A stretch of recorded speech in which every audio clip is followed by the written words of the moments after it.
Так, ну що, любі друзі,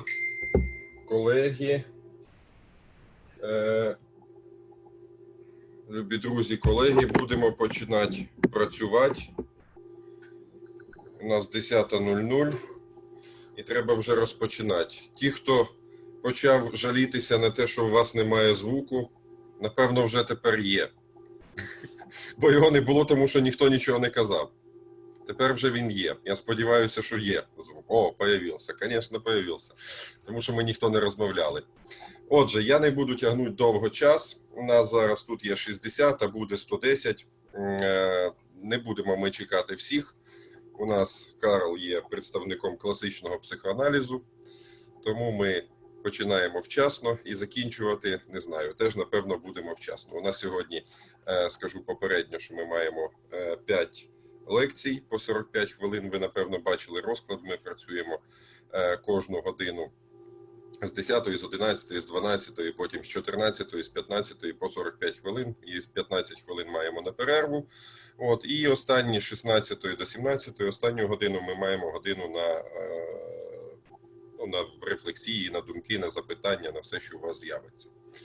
От. Маємо Карла, який вже готовий працювати, і маємо, вітаю його, і маємо Наталю Терещенко, яка його буде перекладати. Вона вже перекладала Карла минулого разу з англійської мови. Зараз у нас буде лекція, наскільки я знаю, на 2 мовах одночасно. На початку буде англійською мовою з перекладом на українську, потім буде на німецькій мові з перекладом на українську. Наталію, це буде робитись Наталю Терещенко. Наталя зараз знаходиться поряд з Карлом. Картинка не буде нікуди скакати, відеозапис вже робиться, я його ввімкнув, тому, будь ласка, не нервуйте, все у нас в порядку, ми починаємо працювати. So, Carl, for you, I just said a few organizational words, how we work, how we structure our seminar, that we work since 10 till 17:00 our Ukrainian time, and we have 5 lectures and one final hour for discussion, for questions and answers. And I welcome you, and I welcome Natalia, who is assisting you with the translation, with English at the beginning, as far as I know, and later with German. And I hope we have a successful and nice seminar today. So I pass the words to you. Ще раз, будь ласка, прошу привітати Карла Голінга. Він є дуже відомою людиною у світі. Він є видатним знавцем робіт Зігмунда Фройда. Але зараз у нас менше про Фройда, хоча також про Фройда, а більше лекція про психопатів. І я, напевно, теж ще скажу слово про те, що ви, напевно, то читали в рекламі, що Карл 20 років провів на початку своєї кар'єри в Сполучених Штатах Америки, де він довго працював, і однією з установ, де він працював, це були виправні установи в Сполучених Штатах Америки, тюрми, де він багато спілкувався з психопатами. Тобто він цих людей знає особисто дуже добре, і я сподіваюся, що він нам про них сьогодні гарно розкаже. So, Carl, I forgot to say a few words about you. I've just told that you were working with psychopaths in the United States and you know them pretty well. And we hope, yes, and we hope that you expand your knowledge to us, and we will also know them pretty well after your lecture today. So, no, maybe one more. Maybe one more. Hopefully not. As far as I know, that's not for you. So I pass the word to you and welcome, please. And we are waiting for your nice presentation and nice day with you.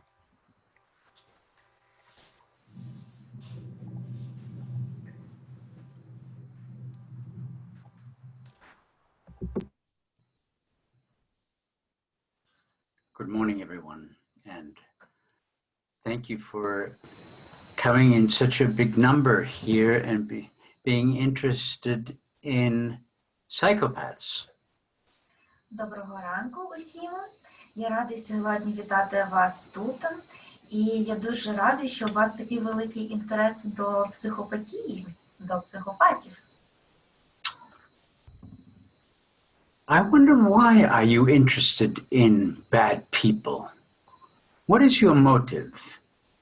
Why do you want to find out how they work? Мені дуже цікаво, чому саме ви так зацікавлені в поганих людях? Які ваші мотиви? Що ви хочете для себе віднайти? My assumption is that you have all, in some way or other, have come across some bad people. Я думаю, що таким чи іншим шляхом ви якось стикалися із цими поганими людьми. Some of them really hurt you, not only while they are there, but for many years to come. Я гадаю, що багато з них могли завдати вам болю, і не тільки те, що вони зараз якимось чином появилися, а навіть з огляду на багато років. I assume Sorry, Карл. Наташа, я вас трошки попрошу все-таки ближче до мікрофону. Трохи ви так далеченько. Asking for the translator to come closer to the mic, because we hear, but it's a little bit not exactly well. yeah. Можливо, так краще. Раз, два, три. Зараз ідеально. Perfect. So I was talking about bad people. Отож, я говорив про поганих людей. There are good people too, you know. They're not only bad people, but we will be talking about the bad people today. Ви знаєте, все-таки є і хороші люди, не тільки погані існують, але ми сьогодні про них поговоримо. And I assume that your interest in them is that you have been hurt by bad people already before. Я гадаю, що ви вже були колись ранені. Вам спричиняли... Наташа, все-таки перепрошую, ну всі пишуть, що вас погано чуть. Треба щось якось нам зробити з мікрофоном, бо він кудись дівається, цей звук. А так, 1, 2, 3. Хто як мене чує? Погано. 1, 2, 3. От зараз починається погано. Починається добре. Починається добре, а так... Оце зараз дуже добре. Зараз дуже добре. Так. Давайте спробуємо. Is it better? Okay. Excuse me, Carl, for interrupting you, but we need to fix these technical things. No, that's fine. That's fine. That's fine. If we hope that at least you hear me. I don't know if you will really understand me, but at least you hear me. Добре, що ви принаймні чуєте мене. Я не знаю, чи ви мене зрозумієте, але принаймні ви чуєте. And I have mentioned that I assumed you have all come across bad people. These bad people we are going to look at with a little bit more a tendency of being a little bit more scientific about them. Отож, я говорив, що багато із вас уже, напевно, зустрічало цих поганих людей. А сьогодні ми трішки детальніше розглянемо тенденцію із наукової точки зору, що вони собою являють. You know, when you first get involved with bad people, you don't know. I am sorry. The last sentence we didn't hear Natasha at all. Practically, I did not understand what was said. So it's something like it's flowing, you know. Sometimes it's very good, but then it turns back. 1, 2, 3. Зараз погано. 1, 2, 3. Погано. Абсолютно погано. Зараз я пробую різні позиції. 1, 2, 3. Теж погано. Vielleicht müssen Sie lauter sprechen. Можливо, мені просто потрібно голосніше розмовляти. Оце якщо ви голосніше розмовляєте, то, на жаль, тоді краще. Так, як ми вчора і пробували, так? Така моя доля сьогодні говорити голосно для вас. О, точно, вам доведеться сьогодні говорити голосно, Наташа, перепрошую. Та засну. Звонким піонерським голосом, піонерська зорька мусить бути така, знаєте. Так. Бо коли завжди сконцентрований на словах і переводі, то голова трішки працює в іншому режимі. Вона відключається дуже часто в інше мислення. Ну так, мусимо так, бо інакше вас дуже погано чуть. Добре. Добре, Якщо що, кажіть. окей, добре. When I look to the right here like this, ladies and gentlemen, I always look to my translator, Natalia. So don't be upset if I go like this every now and then. Карл каже, що він повертається направо, і щоб ви не лякалися, і це вас не бентежило, тому що він на мене дивиться, я справа від нього просто сиджу. So I was saying, I guess your motive is you have been exposed to bad people and want to know more about bad people. Отож, я гадаю, що ви мали досвід із поганими людьми і хочете про них більше дізнатися.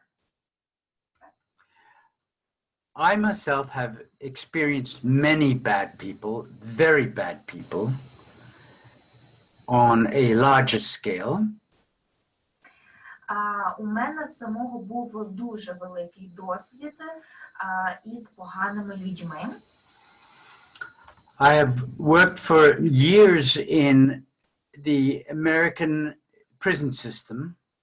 Я дуже багато років пропрацював у американській системі тюрм, where I've done a lot of diagnostics and therapies. де я дуже багато провів діагностики, а також терапії. I got the job because a colleague of mine suddenly died and I was asked to take over his position. Я отримав цю роботу, тому що мій колега помер, і таким чином я отримав нову його позицію. This colleague of mine, who also studied together with me here in Austria, was a priest. Мій колега, який навчався зі мною також тут в Австрії, він був священником. Before he died, he told me about his work and said, Carl, go ahead. Перед тим, як померти, він говорив зі мною про свою роботу, і він сказав наступне. I'm so sorry. The only thing you can do with these people is lock them up and throw the key away. Мені дуже прикро, але єдине, що ви можете зробити із цими людьми, це закрити їх десь і викинути просто ключ. Something that a man who had a very, very big heart is hard to comprehend. Дуже він мав велике серце, і дуже важко було те, що саме в такий спосіб він... Софія, я зараз прийду до тебе в кімнату. Я включу Zoom, я буду в тебе в кімнаті. Carl, you need to switch on your mic again because I was switching off the mics of everyone. Thank you. Sorry. Okay. Наташа, і, будь ласка, не забувайте, тому що все рівно плаває. Щось зі звуком у нас інколи дуже класно, а інколи дуже тихо. Весь час гуляє сюди. Я не знаю, що ми з тим можемо зробити, але якось пробуйте, поставте його десь коло себе абсолютно так, щоб поруч був. Не знаю вже, що робити із тим мікрофоном. От зараз нормально. 1, 2, 3. Good. Are we ready? So I was just talking about how I got to my job and how shocked I was when a priest said there's nothing we can do about these people. Тобто я був надзвичайно здивований тим, що священник сказав, що ми нічого не можемо зробити із цими людьми. He was a Franciscan who rode on a donkey from one town in South Africa to another to give mass. San Francisco, you mentioned? You mentioned San Francisco? Franciscan. Franciscanus. Franciscan. Can you then repeat the context? Can you repeat the He was a Franciscan Він був priest францисканець, who rode for over 15 to 20 years on a donkey. І він також їхав на віслі From one small town in the Amazonas to the other. протягом 15-20 років із одного міста Амазонії в інше. I didn't believe him when he told me this. І я не повірив йому, коли він мені про це розповів. I had a rude awakening when I saw my first patients. І також в мене було дуже грубе просипання, коли я побачив своїх перших пацієнтів. I left the job because I was, after many years, because I was in an enormous conflict about these people. І я також залишив цю роботу, тому що у мене до цих людей виник величезний конфлікт. The straw that broke the camel's back. Andrei? Yes, I am sorry everyone is writing in the chat that there is a really the strong problem with the translation, because you are heard very nicely, and Natasha sometimes really is absolutely not heard, sometimes not. So it's either here or back, or it's some strange things happen. So people even propose to change your places, that you go into the ground and Natasha goes to your place. But we somehow need to fix it. Maybe you sit together or something, because You come and sit here. Yeah? Wait.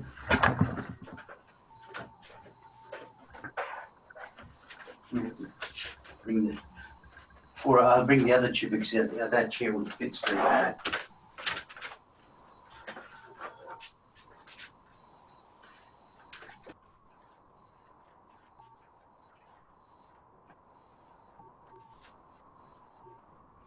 And still, if you have that microphone here.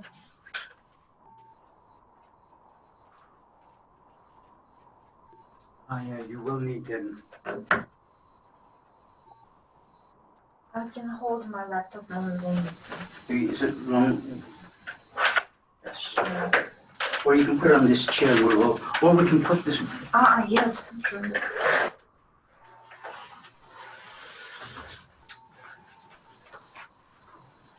Now, only one thing is.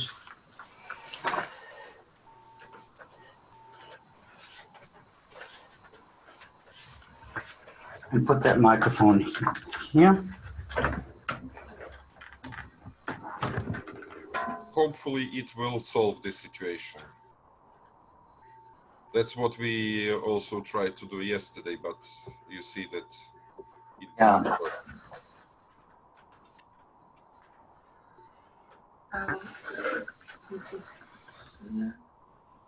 Everything okay? Mm-hmm.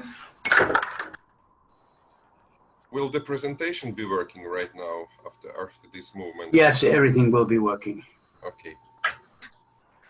Some people even ask to start from the very beginning. Maybe. Okay, I will start from the very beginning. Okay. Hopefully it will help, because it really was sometimes absolutely zero voice. Good.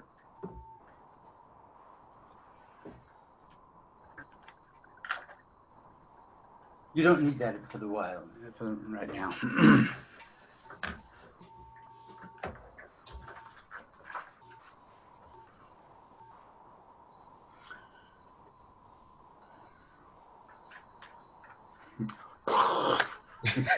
Oh. It happens sometimes, but I hope we'll Hi. But I'm now on that screen on your It doesn't matter. You can also be there.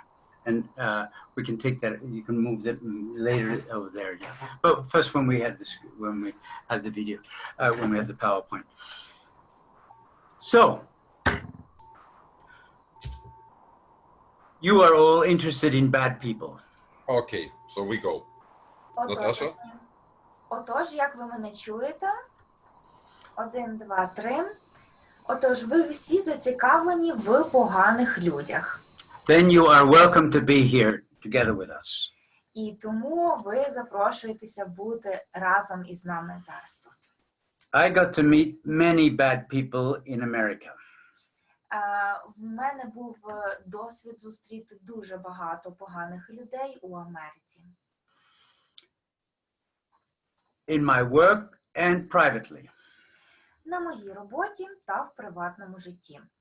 I assume you too have made your experiences with bad people. Я думаю, що ви також мали досвід із поганими людьми. This tutorial or webinar is designed to open up a more scientific view onto the way that bad people work and the way that they affect you. І цей сьогодні вебінар, на ньому ми розглянемо більш детально і науково те, як психопати взагалі функціонують. I worked in America in the prison system. Я працював у Америці в тюремній системі, Where I diagnosed and had therapy with many psychopaths. я робив діагностику, а також терапію дуже багатьох психопатів.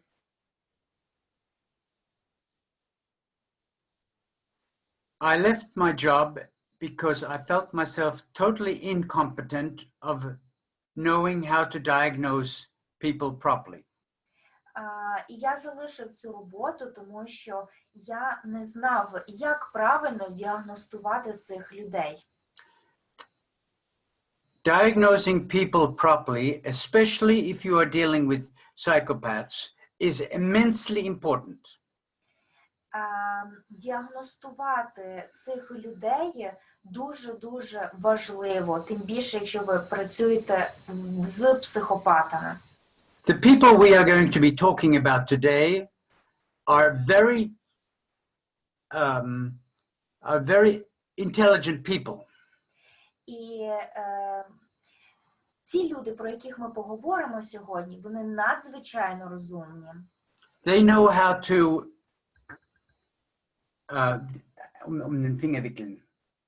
Вони знають, як обкрутити навколо пальця. A young man that I had in therapy for about 2 years in the prison. Молодий чоловік, який був у мене більше 2 років на терапії в тюрмі. I thought I was doing very well with him. Я думав, що я працюю із ним дуже добре. And I was asked by the parole board to write a report on him. І я отримав запит написати про нього характеристику. I thought, yeah, I think I know him pretty well, and I wrote an encouraging report to release him prematurely. І я написав у цьому звіті про те, що його можуть відпустити, звільнити, тому що мені здавалося, що я його дуже добре знаю. He was released early. І його звільнили раніше. And I thought everything was okay. І я думав, що все в порядку. 6 weeks later, I see him again in the prison. Але 6 тижнів після цього я знову його бачу в тюрмі. I go down to him and say, hey, what are you doing here? Я підійшов до нього і запитався, ей, що ти тут робиш? He shrugged me off, not wanting to talk to me. Він не хотів зі мною розмовляти. So I went to the administration to look up his file. І я попросив адміністрацію заглянути у його файл. He had killed his grandmother for 1/3 of a bottle of rum. І він убив свою бабусю 1/3 бутилки рому. And I thought I had cured him. А я думав, що я його вилікував.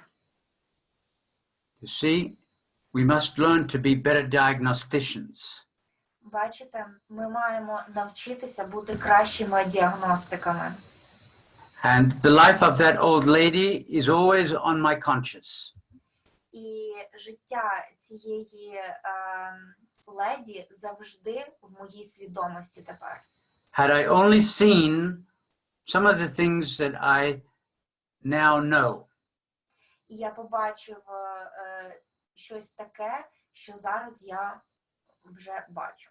these people can be very nice to you, Ці люди можуть бути дуже хорошими до вас, until you or one of your family has a knife in his back. але колись вони можуть мати ніж за своєю спиною.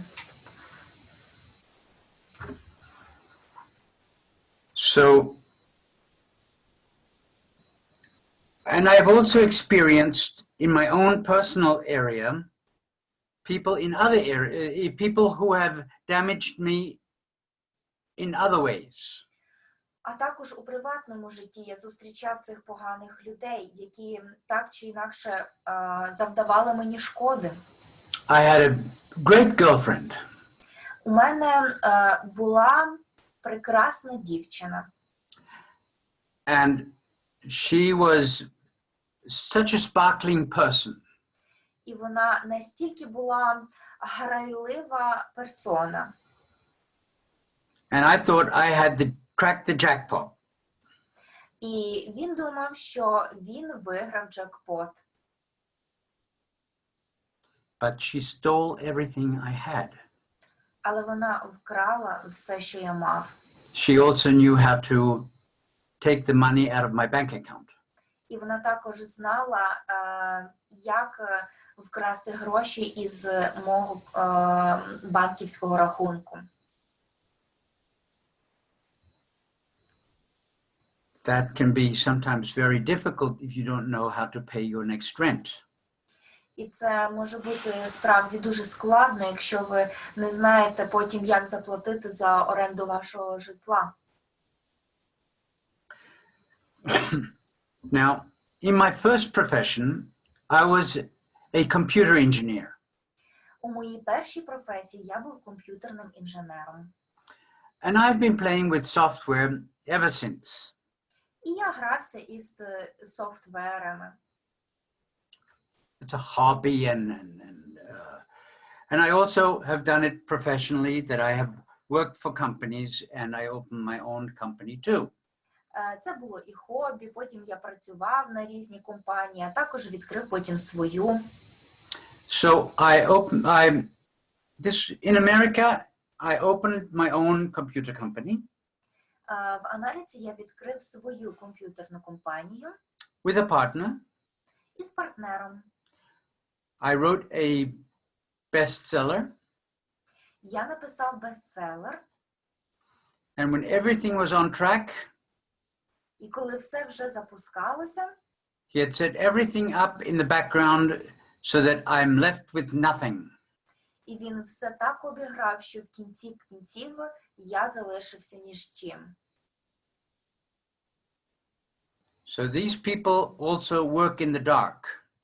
Тобто ці люди завжди грають в темноті. There were signs that I saw, Були знаки, які я бачив, but I did not take them that serious. але я не сприймав їх так серйозно. Give him trust. Дав йому Vertrauen. віру. In hindsight, I should have trusted myself more. Насправді мені потрібно було собі повірити більше. So there were several years of work lost like that. Тобто декілька років роботи були втрачені ось так. So these people are found not only in criminal areas, but also in personal areas and also in business. Тобто цих людей можна знайти не тільки в кримінальній області, а також в приватній, а також в області бізнесу. Most psychopaths can be found in the profession of being chief executive officer of large companies. Дуже багато психопатів будуть головами якихось великих компаній. You might even find them being presidents of the most powerful countries in the world. Або також президентами одних із найбільших країн світу. We will get into that in our later sessions. Ми повернемося до цього в наших наступних сесіях. Let me tell you, today's sessions are going to be divided into 3 areas. Сьогодні сесії будуть розділені на 3 області. I will give a small lecture on psychopathy. Я дам невеличку лекцію про психопатію, Which is going to be rather classical. що буде радше класичною. Many years ago, I was thinking of developing a new form of pedagogy, teaching. Okay. Кілька років я розробляв спеціальну методику педагогіки. And I gave a lecture on psychopathy. І я давав лекцію про психопатію. In it, I did not use the classical PowerPoints anymore. І в ній я більше не використовував класичні презентації. There are mainly pictures in it. Бо там більшість картинок в ній. I believe students understand pictures maybe a little better than the written word. І я сподіваюся, що студенти краще запам'ятають картинки, аніж просто слова. So the second section will be mainly pictures and me talking about the people in these pictures of psychopaths. Тобто у другому розділі ми побачимо презентацію із цими картинками і те, які є психопати. І я буду про це розмовляти. I will sprinkle a little bit of Kernberg in between. Я трішки також поговорю про теорії Кернберга, But not too much. але не багато. This section is divided into 4 subsections. А ця лекція розділена на 4 іще підрозділи. We will look more specifically at 4 dangerous forms of psychopathy. Ми розглянемо 4 страшні форми психопатії. They will be the narcissistic one, Перша – це нарцистична форма, the borderline one, потім borderline, the paranoid, параноїдальна and the antisocial. і антисоціальна. Borderline Now, це not everyone that is diagnosed as one of the top is a dangerous person. Але не всі, які діагностовані одним із цих видів, є небезпечними. But as we know on the scala, there is a slighter form and there are stronger forms. Але, як ми знаємо по шкалі, є легші і тяжчі форми. When we know the extremes, we are better able to see the people who are along this scala. Коли ми знаємо про найсильніші форми, то нам легше потім розпізнати і всі інші в людях.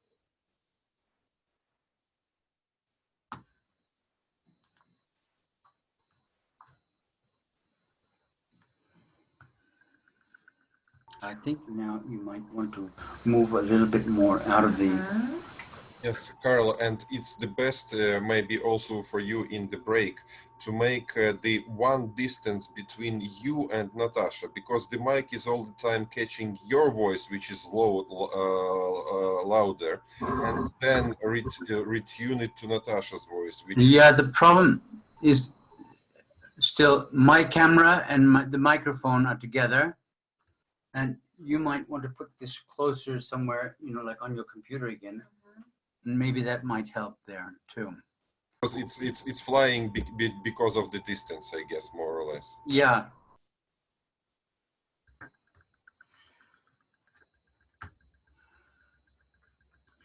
So Отож, I will be talking about psychopathy. я поговорю про психопатію. You are all welcome to interrupt at any time. Ви можете мене перебивати будь-коли. And if you have a story to share with us in respect to that, we can listen to that too. А якщо у вас є якась історія, якою ви хотіли би поділитися, то ми готові її вислухати. If I think it is more appropriate to put it on the back burner for the last session, then I will say so. Але якщо я вважаю, що її краще б було розібрати на нашій останній сесії, то я вам скажу про це. Oops. Okay.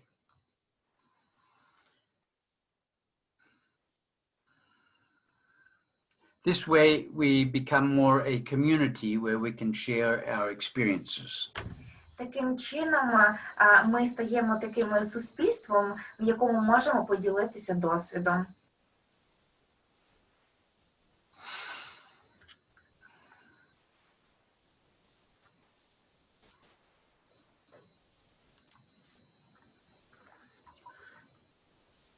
So the contents of this seminar is going to be first a general definition, then we will talk about the history of the concept of psychopathy, some explanation and therapy, and 4 basic forms of psychopathies. Отже, сьогодні ми розберемо такий зміст про психопатію.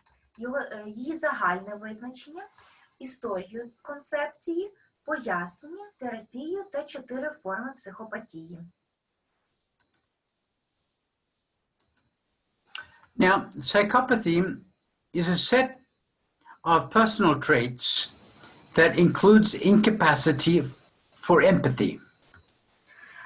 Психопатія – це такий собі сет різний із рис особистості. Lack of remorse for one's own deeds,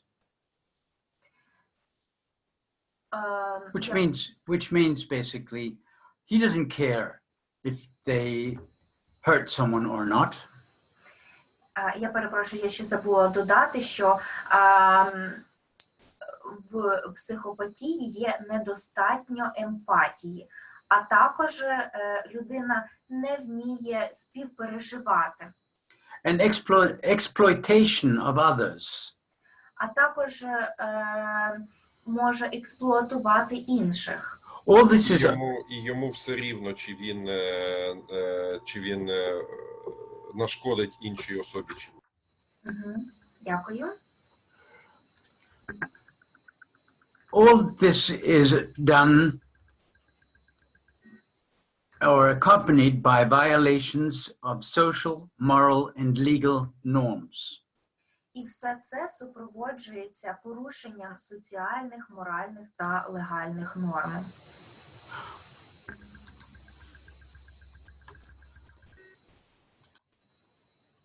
The term psychopathy is often used interchangeably with antisocial, dissocial, asocial, sociopathic, or amoral.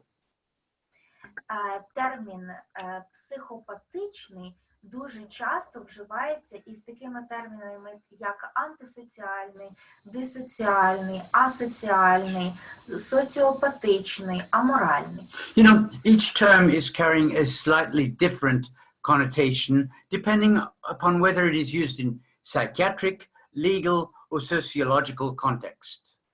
І, в принципі, всі вони трішки ці значення відрізняються, але в залежності того, чи вони вживаються в психіатричному контексті, чи в легальному, чи в соціологічному. In general, the term antisocial refers to aspects of social deviant lifestyle. В загальному термін антисоціальний говорить про соціальний девіантний спосіб життя. Such as lying, cheating, stealing, Як брехня, обман, крадіжка. while the term psychopathic refers to underlying personality features, especially moral weakness. А також термін психопатичний нам говорить про моральну слабкість. So, especially moral weakness, lack of empathy, and or concern for others. Недостатню емпатію, а також турботу про інших. Now, psychoanalysts have long recognized the complex biological and environmental determinants of psychopathy. В психоаналізі ми можемо поділити на детермінанти біологічні, а також детермінанти навколишнього середовища, які спровоковують психопатію. They've also been aware that psychopathy is not best treated in psychoanalysis. Але також вони визнали, що психопатії не найкраще лікуються в психоаналізі. But it has made important contributions to the psychology of morality and conversely of immorality. Але все одно психоаналіз зробив великий внесок до психології моралі та навпаки психології аморальності.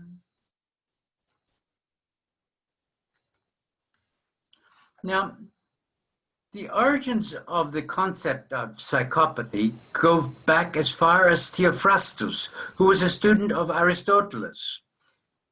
Тобто усі концепти історичної психопатії повертаються до тих часів, коли жив Теофраст, учень Аристотеля. In his book, The Unscrupulous Man, are many characteristics of psychopathy. У його книзі він описує недобросовісну людину, яка дуже має багато рис психопатів. So back thousands of years ago, we already have these psychopathic characters among us. Тобто вже більше як 1000 років до нас ми маємо досвід цих психопатів, бачимо досвід. Now, the more recent efforts to characterize psychopathy has been called moral imbeciles. Moral imbeciles.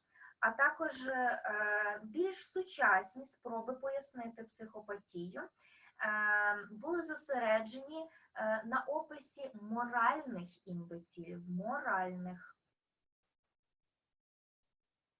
However, it is only by the middle of the 20th century that the term psychopathy or psychopathic personality came to be used to describe people with impaired moral functioning.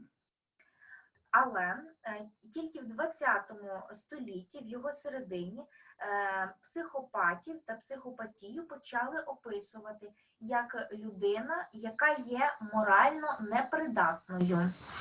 I'd like to refer here to Clerkley, who did a very systematic work in 1941 on this topic. І я хочу тут розповісти про Кліклі, який дуже гарно описав цю тему. Now, in psychoanalysis, the term psychopathic appears in Freud's work with non-specific meaning of susceptibility to develop neurosis. А також Фрейд описує у своїх працях психопата як людину, яка в якої несправно працює невроз. Freud preferred the simple word scoundrel to refer to people whom he deemed morally unfit.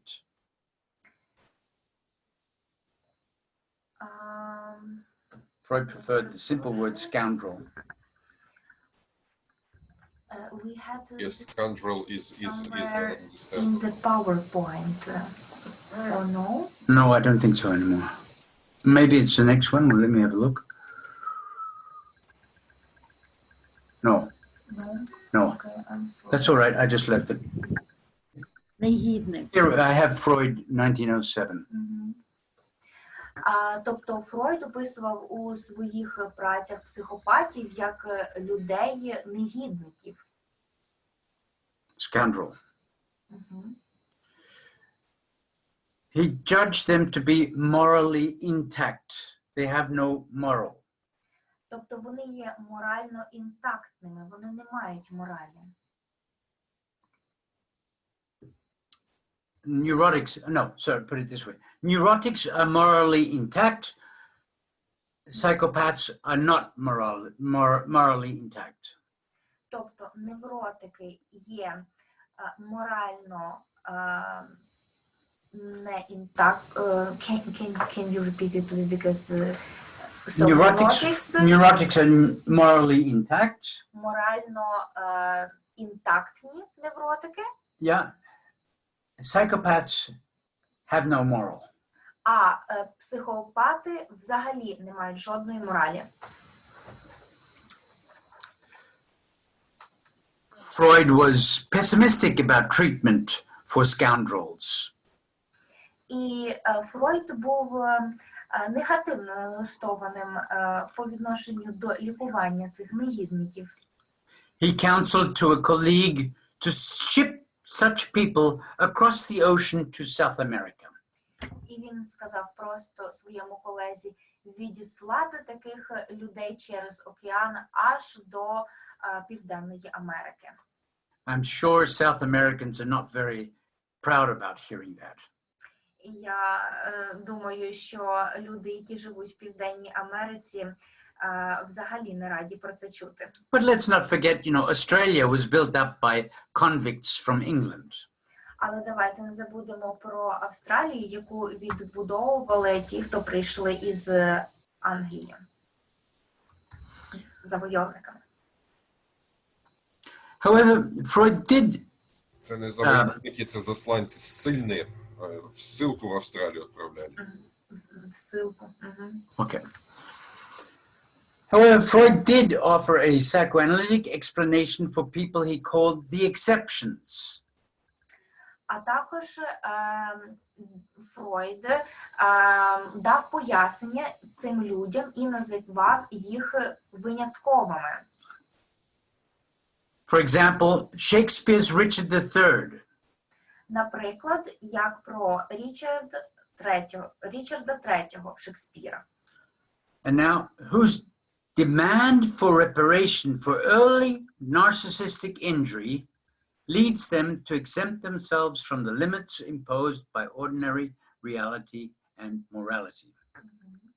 Чия вимога від відшкодування завданої ранньої нарцистичної травми змушує їх звільнитися від таких собі лімітів, які встановлені звичайною реальністю та мораллю. I'm just reading right now the book from Miss Trump, who is a family member of Donald Trump, and exactly these things are described in this book. Я зараз читаю із книги однієї місіс Трамп, яка є родичкою Трампа, і вона там описує саме так психопатів.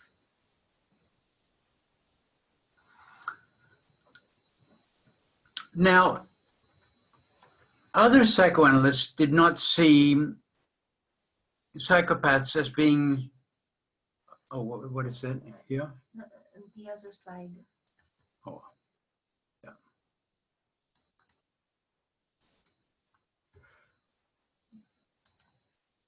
Other psychoanalysts did not see always psychopathy to be such a hopeless thing. Але інший психоаналітик не гадав, що психопатія – це така вже річ, з якою нічого не зробиш. Like Eichhorn, who worked with children and with Anna Freud here in Vienna, he worked mainly with delinquent juveniles. Психоаналітик Айхорн, він працював із дітьми та Анною Фройд. І він працював із дітьми, які вчиняють делікти. He basically said that delinquency is the consequence of an inhibition of development along the path from primitive reality adaptation to social adaptation. І він казав, що злочинність – це наслідок гальмування розвитку на шляху від примітивної адаптації реальності до соціальної адаптації.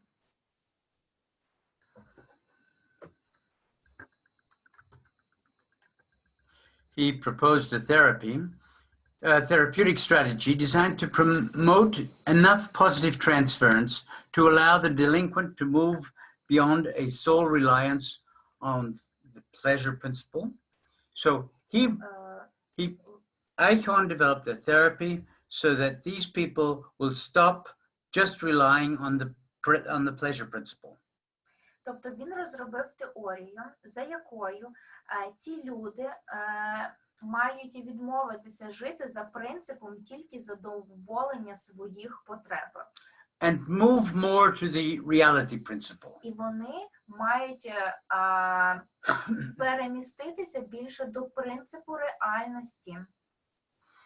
Now, Eichhorn has become more famous than I first thought.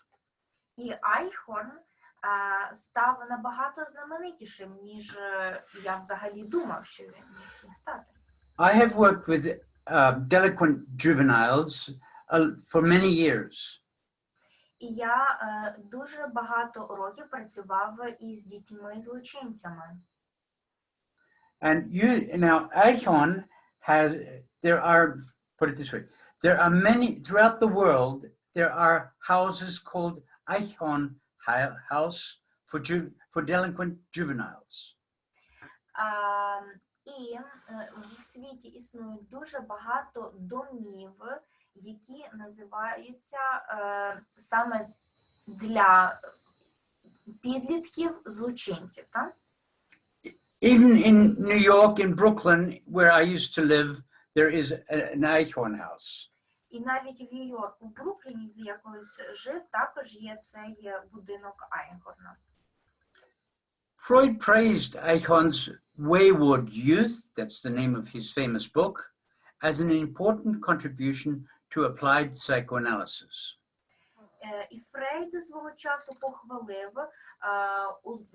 одну із найвідоміших книг Айхорна, це про складного підлітка, як важливий внесок у прикладний психоаналіз.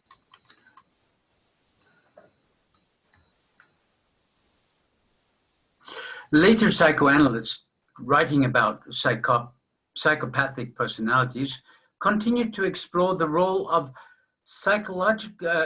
pathological identifications. І потім психоаналітики також досліджували різну психопатію особистості, в тому числі детальніше більше патологічну ідентифікацію.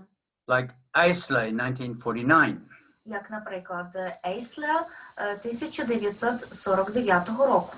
And Johnson in the same year introduced the term superego lacunae, which А також Джонсон в 49-му році запропонував такий термін, як суперегові лакуни, which result when a parent consciously or unconsciously encourages delinquent actions by a child for his or her own gratification. в результаті якого родитель, тобто хтось один із батьків, так, і свідомо чи несвідомо заохочує дитину до правопорушних дій для власного задоволення. Other analysts explored the contributions of excess aggression, pregenital libido, ego weakness, А також інші автори, як Майкл і Стівер, зробили внески щодо надмірної агресії, прегенітального лібідо та слабкості его. or poor impulse control and anxiety tolerance. Або як слабкий контроль імпульсів, а також терпимість до тривожності. Primitive defenses and primitive object relations. Примітивні захисні механізми, а також примітивні об'єктні відносини. And the psychoanalysts who are interested in development have focused on childhood histories of trauma and abuse and on childhood behaviors that predict for adult psychopathy. А також багато психоаналітиків цікавилося розвитком дитячих історій травми, а також насильства і дитячої поведінки, яку можна розпізнати перед тим, як утвориться в дорослому віці психопатія.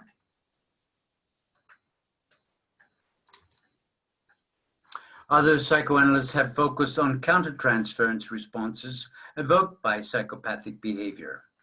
А також дуже багато психоаналітиків зосереджувалися на контрпереносах, які можна отримати у відносинах із психопатичними особистостями. Some even argued that criminals serve as scapegoats for the rest of us.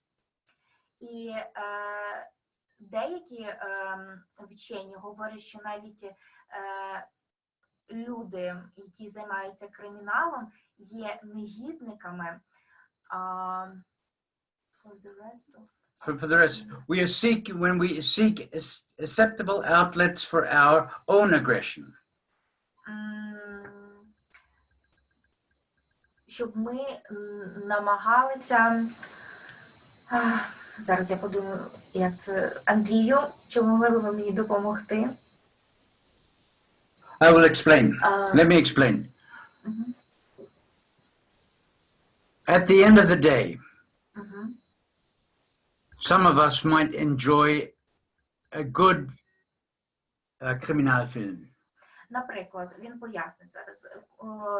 Ввечері будь-хто із нас може дуже насолоджуватися якимось кримінальним фільмом. Maybe even a good murder story. Або якоюсь вбивчою історією. And at the end of the story we say, wow, that was a good movie. І в кінці історії ми кажемо, о, який був класний фільм. You see, in a way, we relieve our aggressions that we had during the day through this movie. Тобто ми позбуваємося своєї агресії, яка в нас сформувалася протягом дня, в цьому фільмі. But it will be hard to counter it in front of the judge and say, I robbed the bank just so that people can have a good story. Але це буде важко сидіти перед судом і казати, що о, така була прекрасна історія. Most recently, Kernberg has argued that psychopathy is best understood as a primitive variant of narcissistic personality disorder. А Кернберг описував психопатію як примітивний варіант нарцистичного розладу особистості. The area around the malignant narcissism is the one that he's referring to. These people Є такий як злоякісний нарцисизм, і ці люди have a complete inability to invest in any relationship that is not exploitative. Вони мають повну нездатність інвестувати в будь-які відносини, і таким чином є експлуататорськими.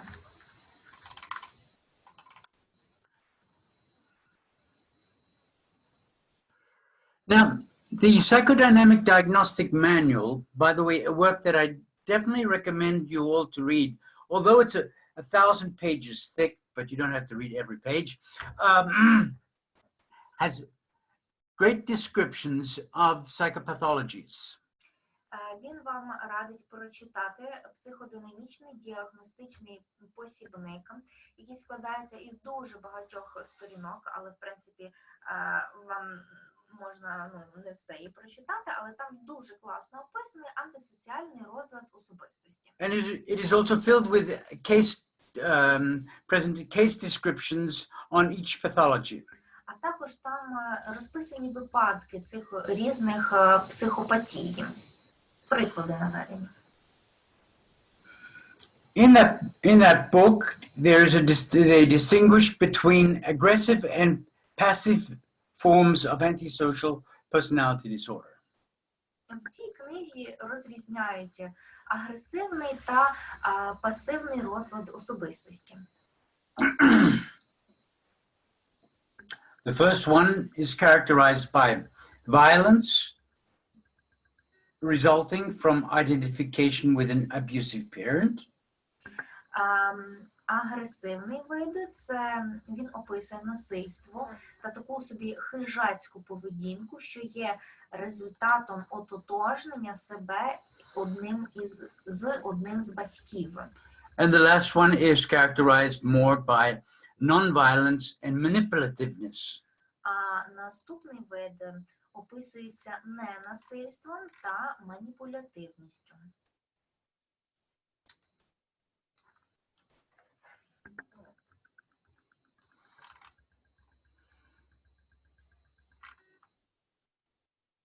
I can jump this over right here to you. Most recently, Fonagy, Sharp, and others have reported evidence linking childhood conduct disorder А також зовсім недавно Фонагі та Шарп розробили теорію щодо розладу поведінки в дитинстві. adolescent delinquency and some kinds of violence, А також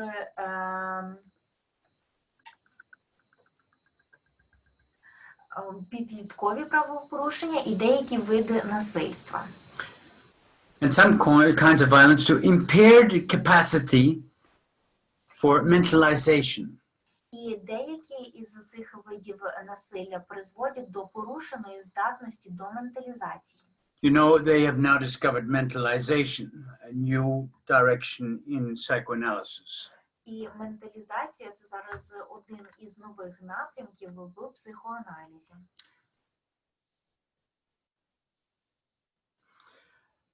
So Fonagy and his team have developed new treatments emphasizing mentalization for the treatment and prevention of delinquency and violence. Тобто Фонагі та Шарп розробили нові методи лікування, підкреслюючи менталізацію для лікування та профілактики правопорушень та насильства. It is part of the mentalization-based psychotherapy. І це є частиною психотерапії на основі менталізації. So, congratulations. Вітаю! We've come to the last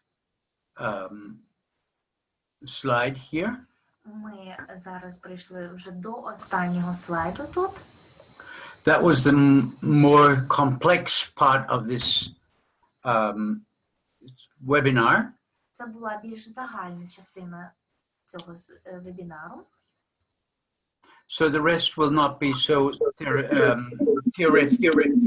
А решта не буде настільки теоретичною. I think we have deserved a small break here. Невеличку паузу зараз. Is someone calling us wanting to have a discussion? Чи хтось зараз нам дзвонить і хоче зв'язку? I think this is just the outside noise which interrupted. Okay, all right. Okay, thank you. But anyway, at any time, after a break, when we get together again, let's have a 15-minute break so that we can all get a glass of water or a cup of coffee and do other things that need to be done. And we'll get together again in 15 minutes from now.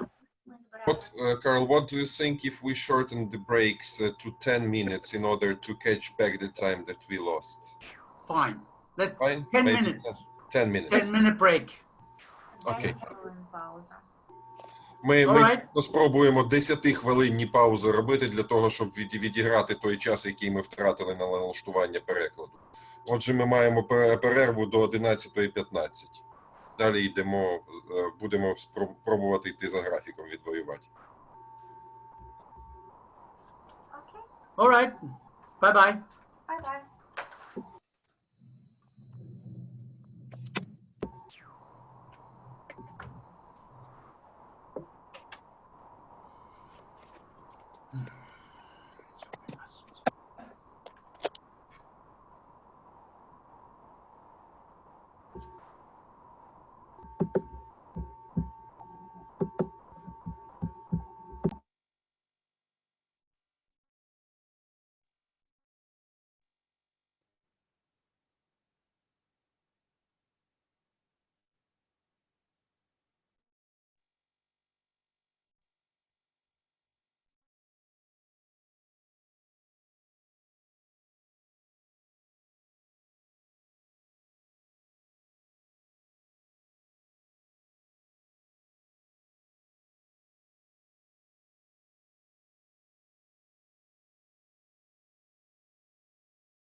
Так, уважаємо учасники, любі друзі, не знаю, давайте вже українською мовою, оскільки в нас є український переклад, тому і будемо українською мовою.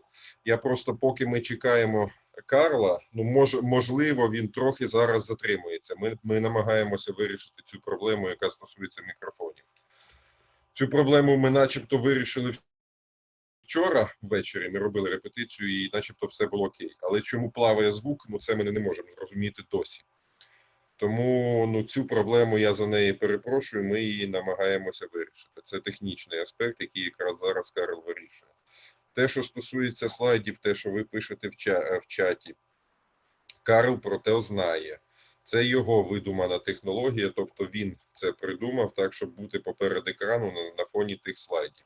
Єдине, що він інколи забуває відхилятися, коли там є довгий текст в кінці, але, можливо, навіть цей довгий текст, це було, коли був переклад робився, тому він став довгим, тому що в німецькій чи англійській мові він може бути коротший. Тому ну, деякі слайди можуть бути, ну, інколи він може їх затуляти. Я йому зараз про то вже сказав, і він про то пам'ятає. Тому я перепрошую, трохи терпіння. Якщо що, ми можемо, ви навіть можете не в чаті, а можете вимкнути голос і попросити, ну тоді буде негайна реакція, тому що Карл чат не читає. Читаю чат тільки я, і перекладач теж не встигає читати чат. Тому, ну, якщо ви дійсно не бачите весь час з якогось слайду, то вімкніть свій голос і попросіть, щоб ми зупинилися або Карл відхилився. Ми то зробимо, це без проблем.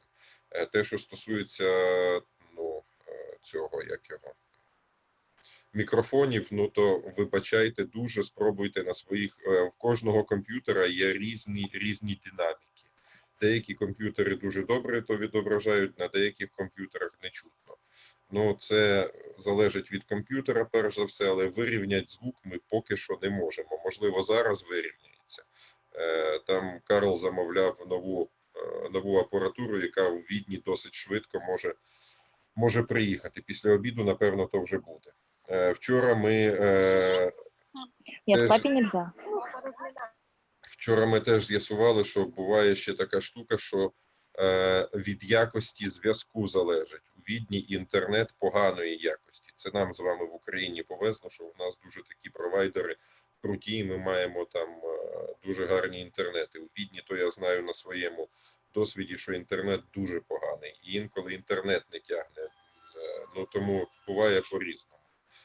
Отже, перепрошую, якщо в нас зараз буде все-таки не 10 хвилин на перерву, а 15, тому що намагається Карл зараз налаштувати.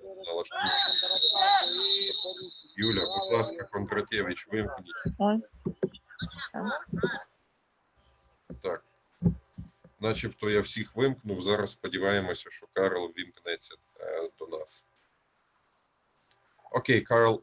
I've just made a short announcement about that you are trying to fix the problem with the mics, and that you also are aware that the part of the slide is behind of you. So in case you see that it is long, you just turn a little bit right or left. I don't know which side of you is that. Not like this for sure. Wait, I have to get something else here. I'm sorry, just a moment, please. The typical thing always in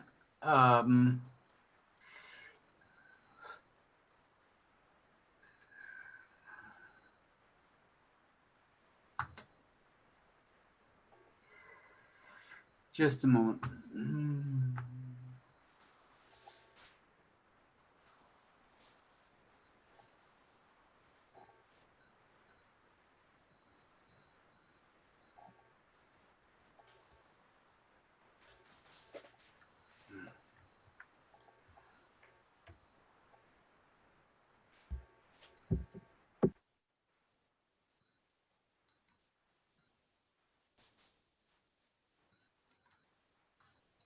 So,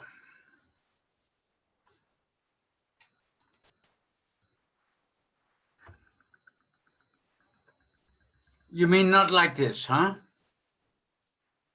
Напевно, вам Definitely not like this, but even if you are in the corner, sometimes the part of the slide you are. I know. Let me get this away. Get to this, and I can make myself to my right size.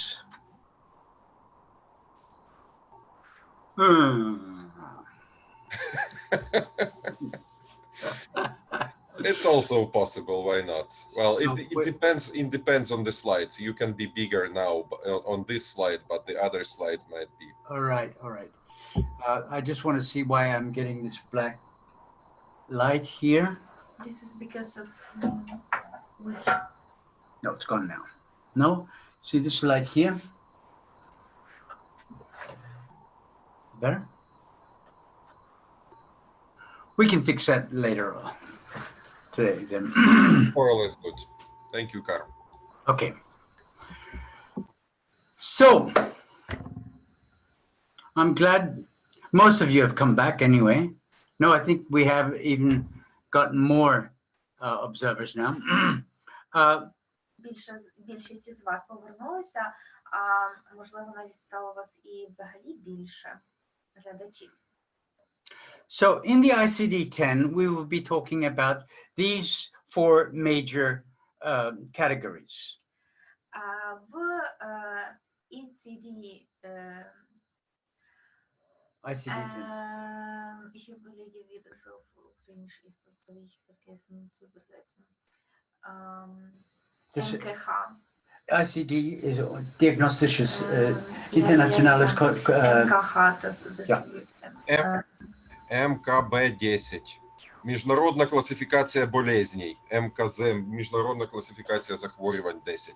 МКХ українською буде. МКХ 10. Okay. Now we have there are major diagnostic systems. The one that we work with here in Western Europe is the ICD-10. Є кілька методів діагностики, але класифікація, якою ми користуємося... I'm sorry, I didn't pay attention. The presentation is in German. Yep, you will see there's hardly any language here. So it shouldn't be translated. No, it's not necessary. Yeah?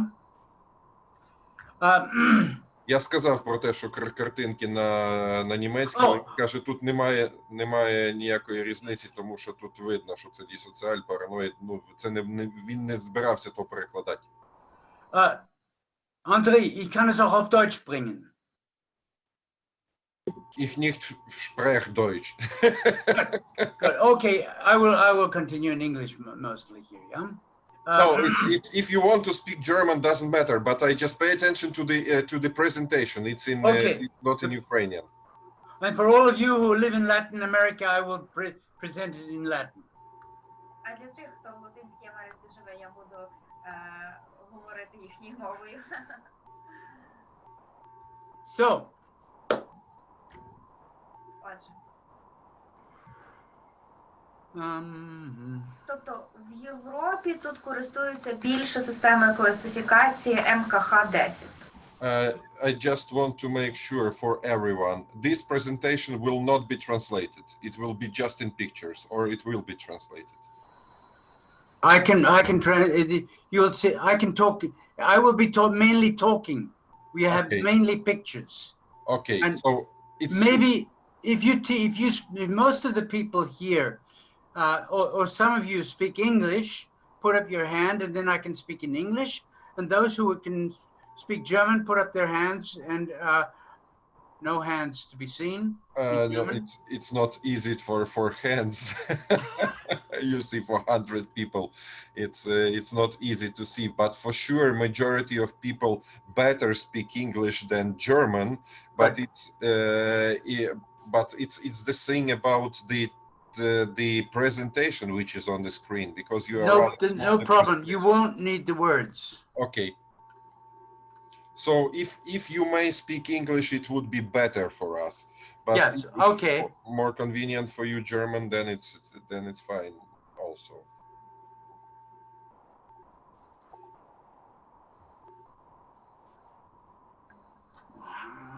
narcissist here.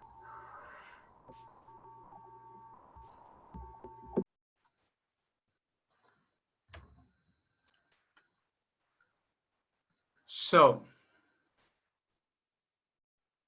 it's all about me. Це все про мене.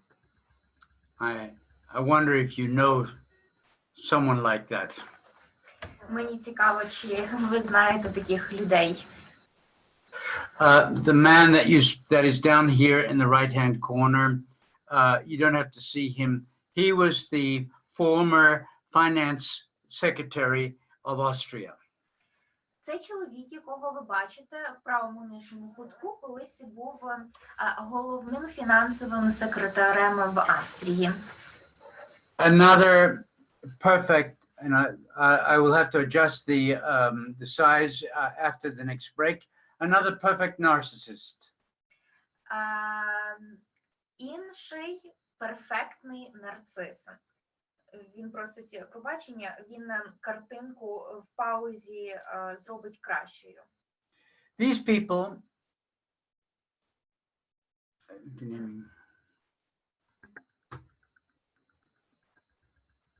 die Steuerung ihrer Kamera blenden. These people are full of themselves. Ці люди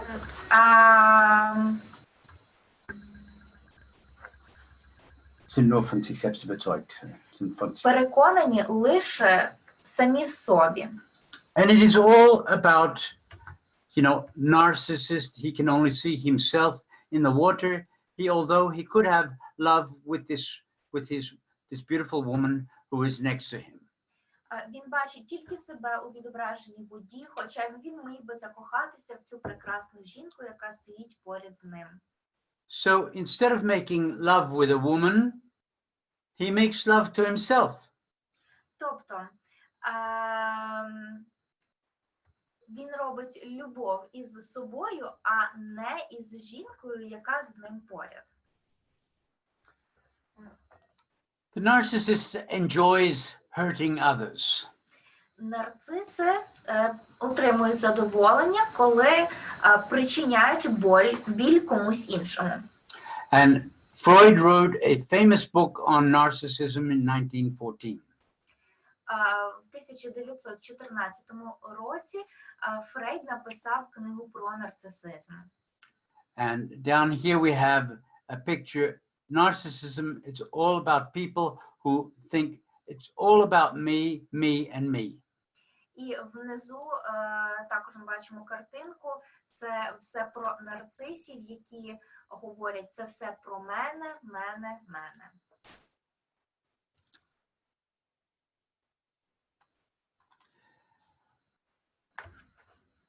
They always want to be in the spotlight. Вони завжди хочуть, щоб на них був направлений прожектор. No, they don't want to be, they have to be in the spotlight. Ні, вони не хочуть бути, щоб був направлений прожектор. Вони мусять так зробити, щоб він був на них направлений. They name their hotels according to themselves. They name hotels according to their names. Вони називають готелі своїми іменами. Like this woman here, Leon Helmsley, Як, наприклад, ця жінка, яку ви бачите, named a lot of hotels after her name. назвала дуже багато готелів в честь свого імені. Maybe you know the President of the United States. He too has named hotels after his name. А ви, може, також знаєте президента Сполучених Штатів Америки, який також назвав готель своїм іменем. They have to be in the center of attention all the time. Їм потрібно знаходитися в центрі уваги весь час.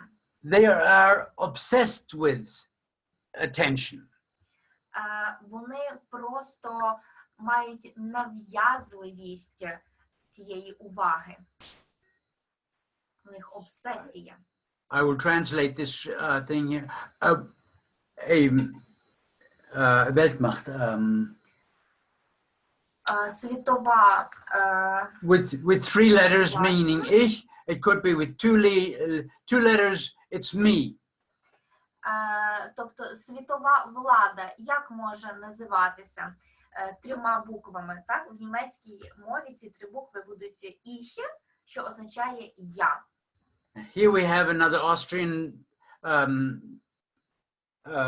man who was in politics. It was only about himself.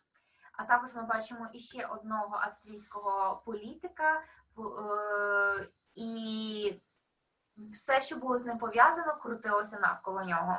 And also the former leader of Libya, it was all only about himself.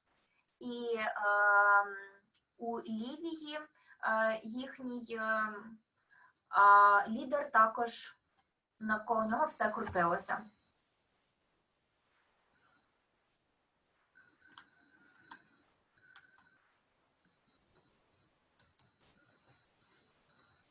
I guess you all know the story of Snow White. Я сподіваюся, що ви всі знаєте історію про Білосніжку. And we will be occupying ourselves a little bit more with this story. І ми трішки більше зараз займемося цією історією. The narcissist will hurt others to gain his own profits.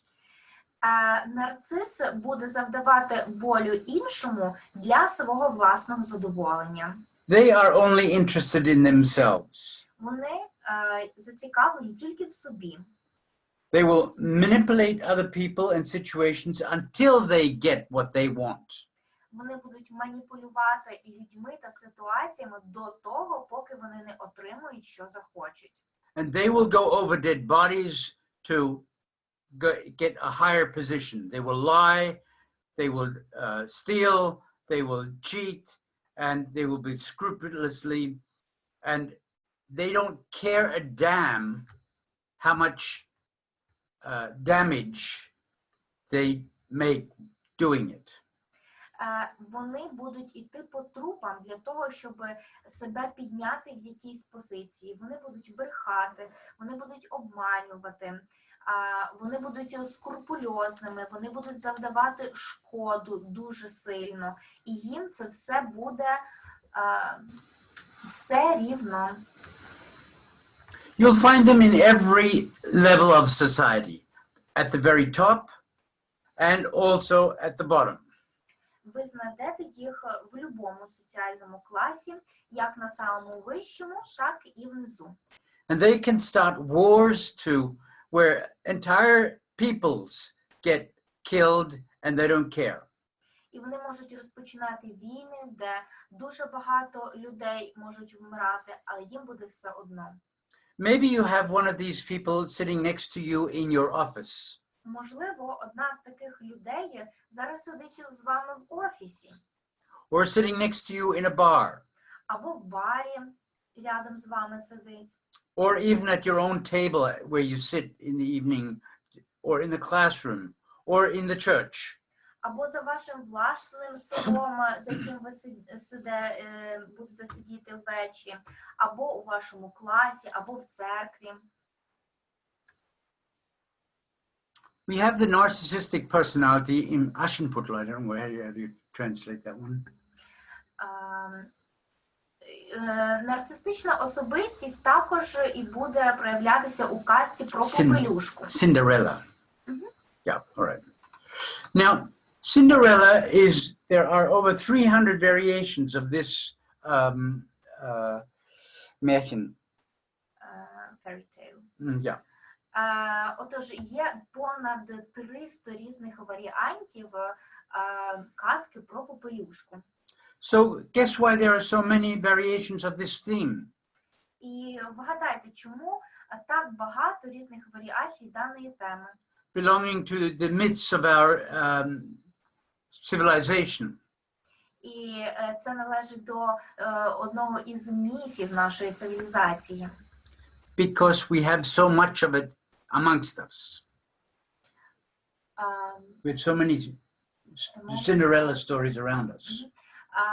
Тому що ми настільки багато маємо історій попелюшки навколо нас. But Cinderella ends happily. Але попелюшка закінчує свою історію щасливо. in real life, there isn't a good fairy. Але в реальному житті казка не завжди може бути. And no prince is going to save us from the tyrant. І в реальному житті не буде феї або принца, який нас спасе від тиранії.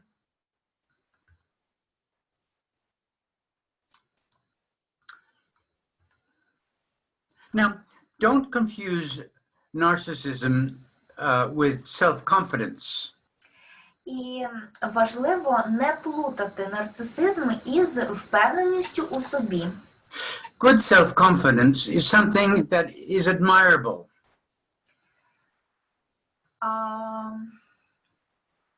Впевненість у собі – це... Can you repeat it, please? Good self-confidence is something that is admirable. Впевненість у собі – це те, що... Bewundernswert. Это то, чем можно восхищаться. Да? Хороший нарциссизм. Хорошая уверенность в себе – это то, чем можно восхищаться. Дякую. Someone who has good self-confidence knows of his strengths and is also conscious of his own weaknesses. Тобто людина, яка впевнена у собі, вона знає про свої сильні сторони, але також є свідомі і слабкості її. But the self-confidence of the narcissist is in reality arrogance. Але впевненість в собі нарцисів – це насправді арогантна поведінка, пихата поведінка. I'm sorry, but the picture down below, you can see the president of Syria. He also belongs in this category. Зараз ви можете побачити також президента Сирії на картинці. Зараз ви не можете побачити президента Сирії, який за Карлом знаходиться. Так. All right. Now, the visions that narcissistic people present to you are totally different. Тобто все, що нарцисистичні особистості вам представляють, показують, воно відрізняється від того, якими вони є. The visions that narcissists present to you are things that will make the life of the narcissist better, not yours. І те, що вони вам презентують, робить їхнє життя кращим, але не ваше. You can take, for example, I don't know how many of you remember the story of Jim Jones and Jonestown. Я не знаю, наскільки ви добре знаєте історію Джима Джонса в Джонстауні. He had over 1,000, he had his own religion and had over 1,000 followers. Він мав свою власну релігію, а також більше 1000 людей, які слідували за ним. To become a member of his religion, you had to give your entire savings.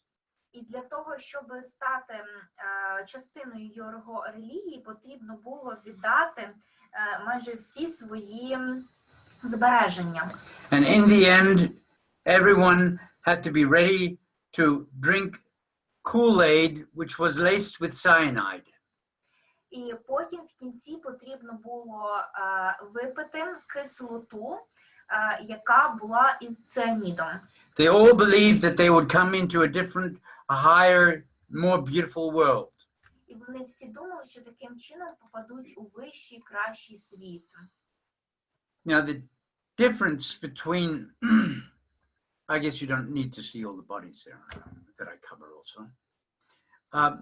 The difference between a healthy and a dangerous vision is різниця між тим, яке є здорове представлення себе і небезпечне. Behind the one is the thought of making other people happy. В здоровому це тоді, коли ви хочете іншу людину зробити щасливою. Behind the visions of a narcissist are only the things that will make him happy. А те, що представляє нарцис, має робити завжди не іншу людину, а його самого щасливим. At your cost.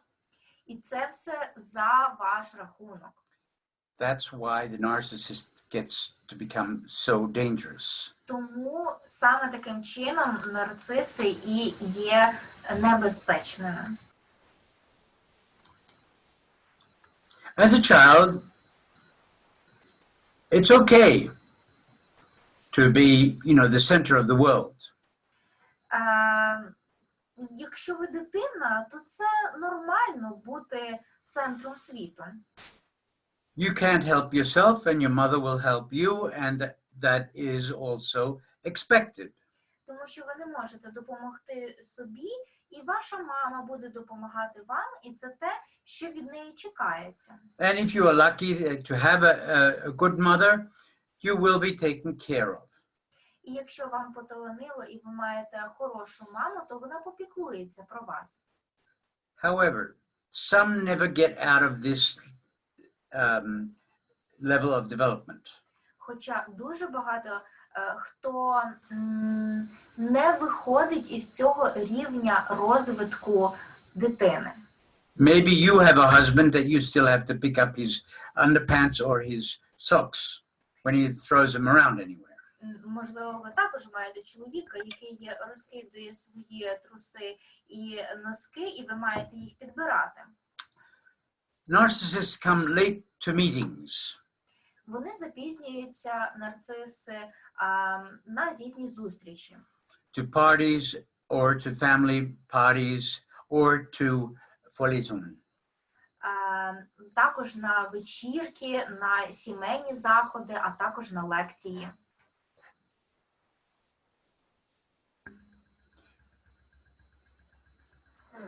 And that way, they force others to wait for them or to change their plans according to the narcissist.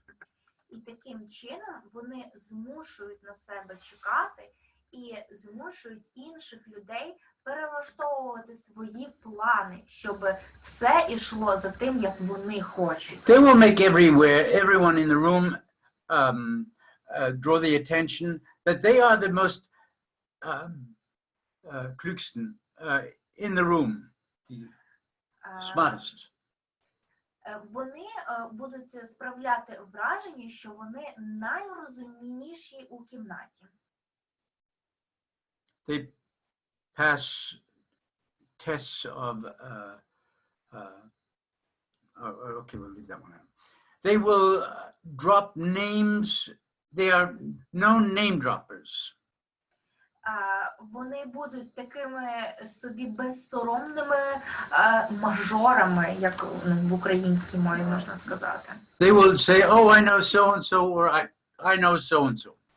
Вони будуть завжди казати, о, я знаю тих і тих людей, о, я знаю тих і тих людей. They want to convey to you the feeling that they know important people. Тому що вони хочуть передати вам те відчуття, що вони знають важливих людей. They want to be seen as I am the good, the intelligent, the bright one. I'm the most intelligent one here, and they like to look at themselves in the mirror. Тобто вони хочуть сказати про себе, що вони є найрозумнішими тут, і вони хочуть дивитися на себе у дзеркало. They will also go very frequently to beauty operations. Вони дуже часто також будуть займатися операціями краси. When they are at a party, they are only happy if all the attention is directed on them. Коли вони на вечірці, то вони тільки тоді щасливі, коли вся увага доставляється їм. And that they can unter die Nase reiben, they can show the others, that they have the best, the biggest, and the most expensive things. Тобто вони будуть показувати усім, що втирати носа будуть усім, що вони мають найкращі, найкрутіші речі. They also do as if they have done so much for the company or done so much. І вони також будуть показувати, ніби вони стільки зробили багато для компанії, стільки багато зробили. They like to present themselves as brilliant investors, artists, musicians, thinkers, or singers. Вони будуть себе показувати як прекрасних інвесторів, художників, музикантів, мислителів, співаків. You will never hear from them a sorry or that they made a mistake. Ви ніколи не почуєте від них, що вони за щось вибачаються або що вони зробили помилку. You will never hear from them that they can't do something or are not so loved. Ви від них ніколи не почуєте, що вони не можуть щось зробити, або те, що вони недолюблені. Like Trump said recently, he doesn't understand why people love Fauci more than him. Тобто навіть Трамп сказав, що він не розуміє людей, які більше люблять Фочі, як його.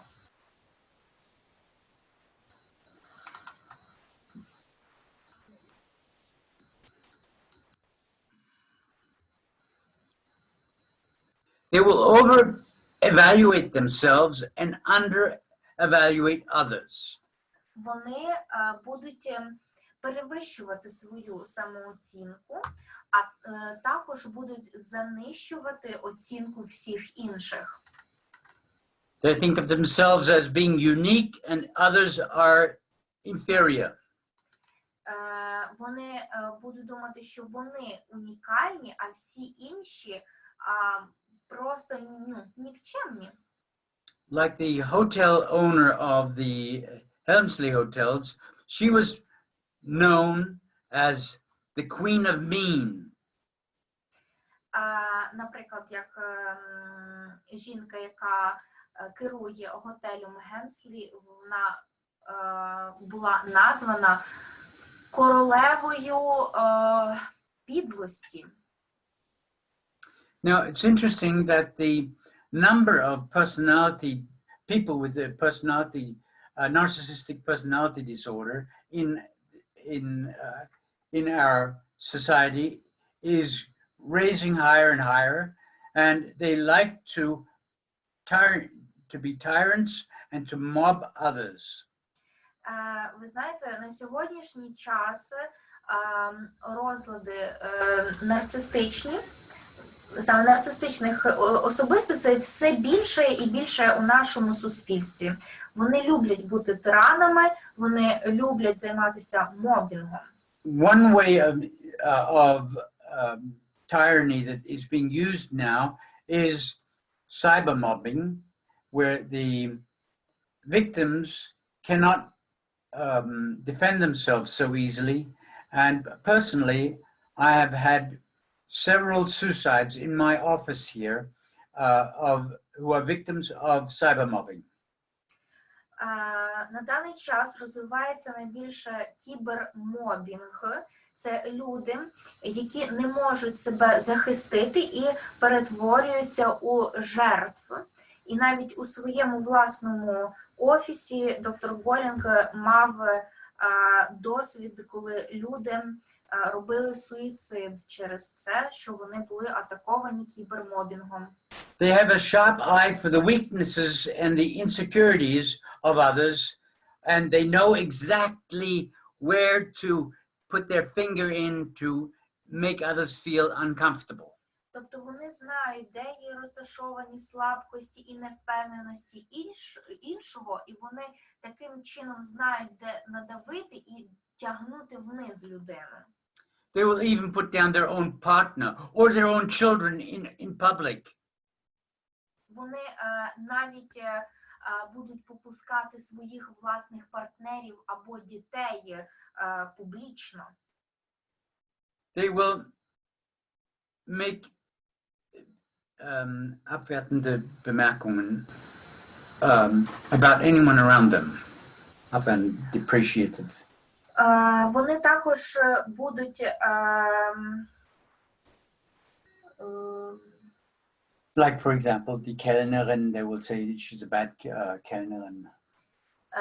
наприклад, вони можуть сказати офіціанту, що це поганий офіціант. Тобто вони будуть принижувати інших, робити такі. And then they will smile at them as though nothing has happened. А потім вони посміхнуться цьому офіціанту, і таке враження, ніби нічого не відбулося.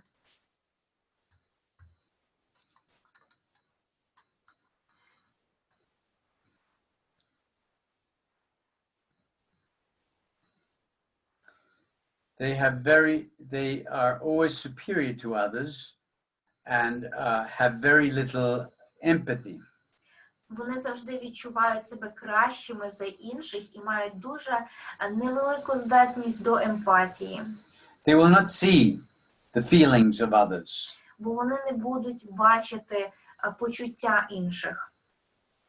And should it be that your house is burning, the narcissist will not take away the attention of him, and he will attract the attention to himself.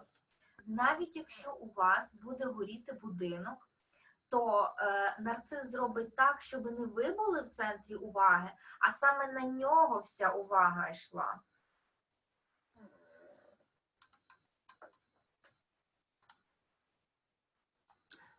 They are so deceitful that if they are your boss, for example, and you have called in sick, they will.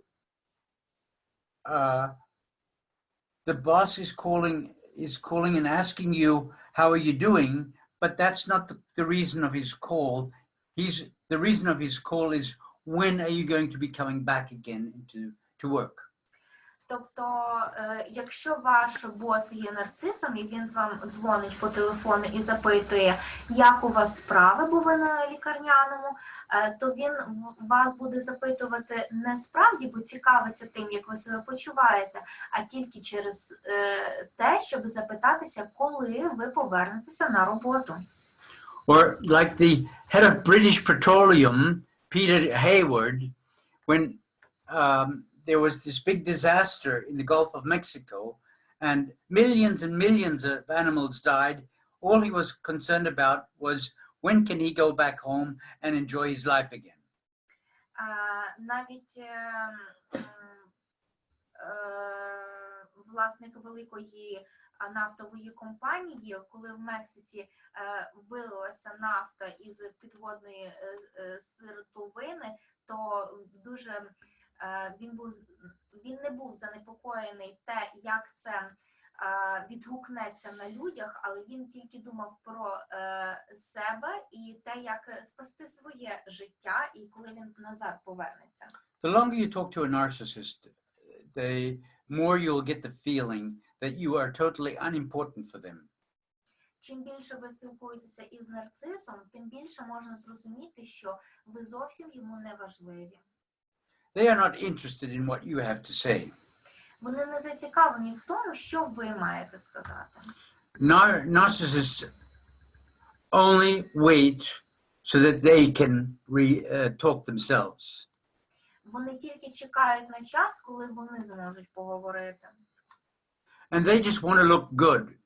І вони хочуть завжди показуватися, що це добре. A good movie on that topic is Goodfellas here, of mafia guys in Brooklyn in the 1950s and 60s.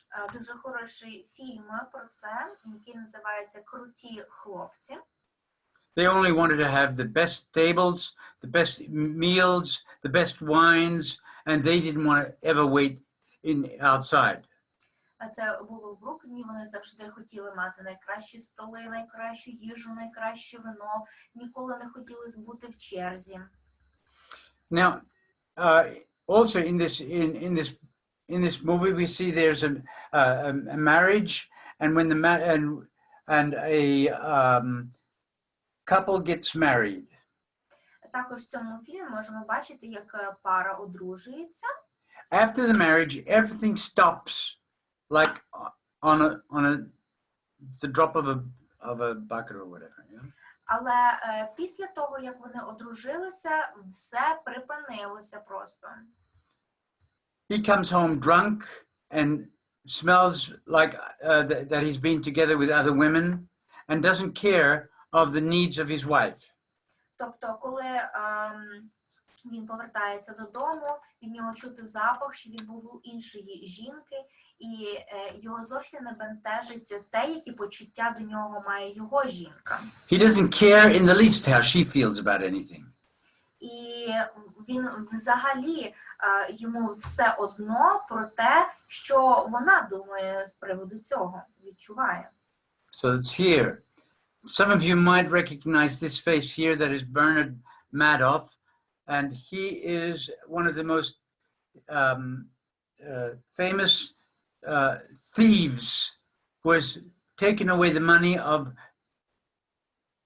tens of thousands of people and had set up a scheme to betray them all. На правій картинці ви можете бачити чоловіка, якого, напевно, всі розпізнали.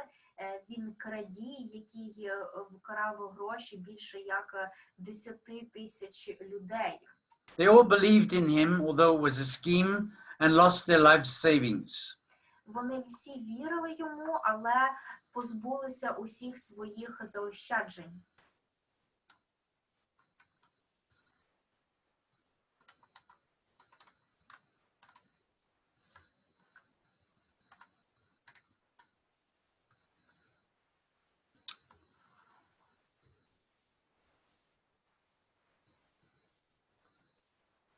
Narcissists believe that everything belongs to them, although they have not earned anything.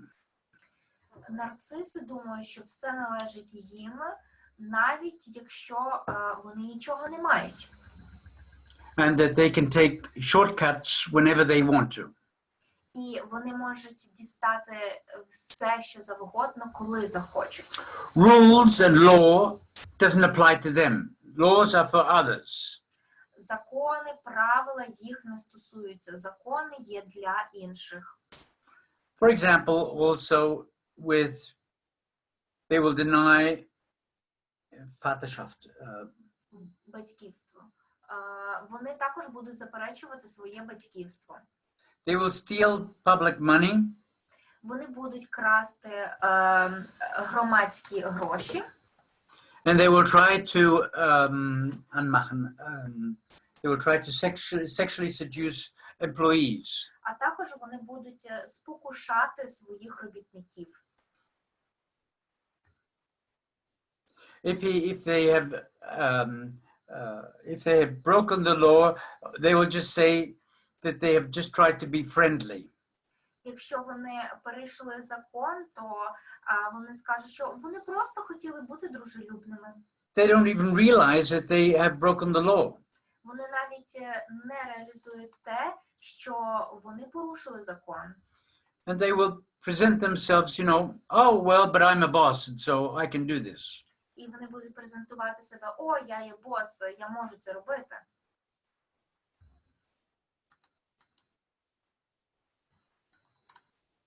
In their egocentricity, they don't accept any any boundaries, any rules, social norms. Вони ніколи не поважають ніяких кордонів, моральних норм. And they will not accept a no as a no. Вони ніколи не акцептують ні як ні. You'll find these men, for example, that believe that they have to have sex on the first date. Можна зустріти багато чоловіків, які гадають, що вони можуть мати секс на першому побаченні. And do not take a no of the woman.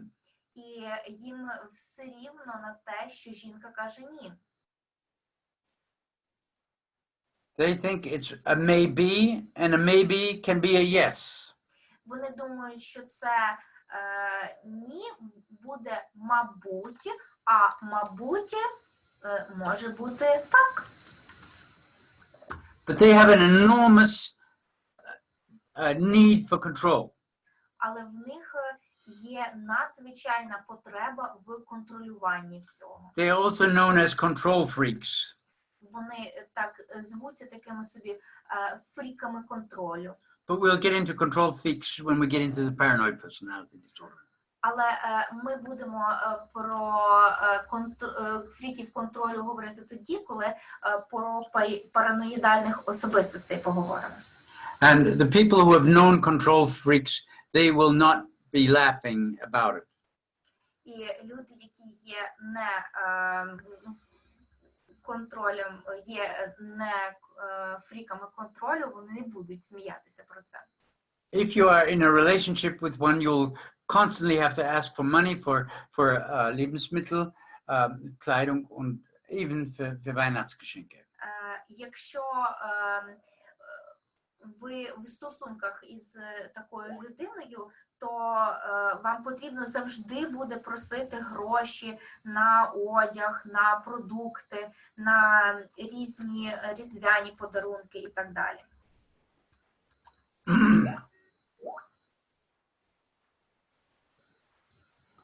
I see that there is a question from a participant asking if there is such a thing as a perverted narcissist.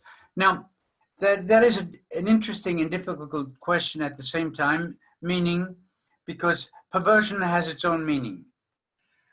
Поступило запитання, чи існує перверсивний нарцисизм.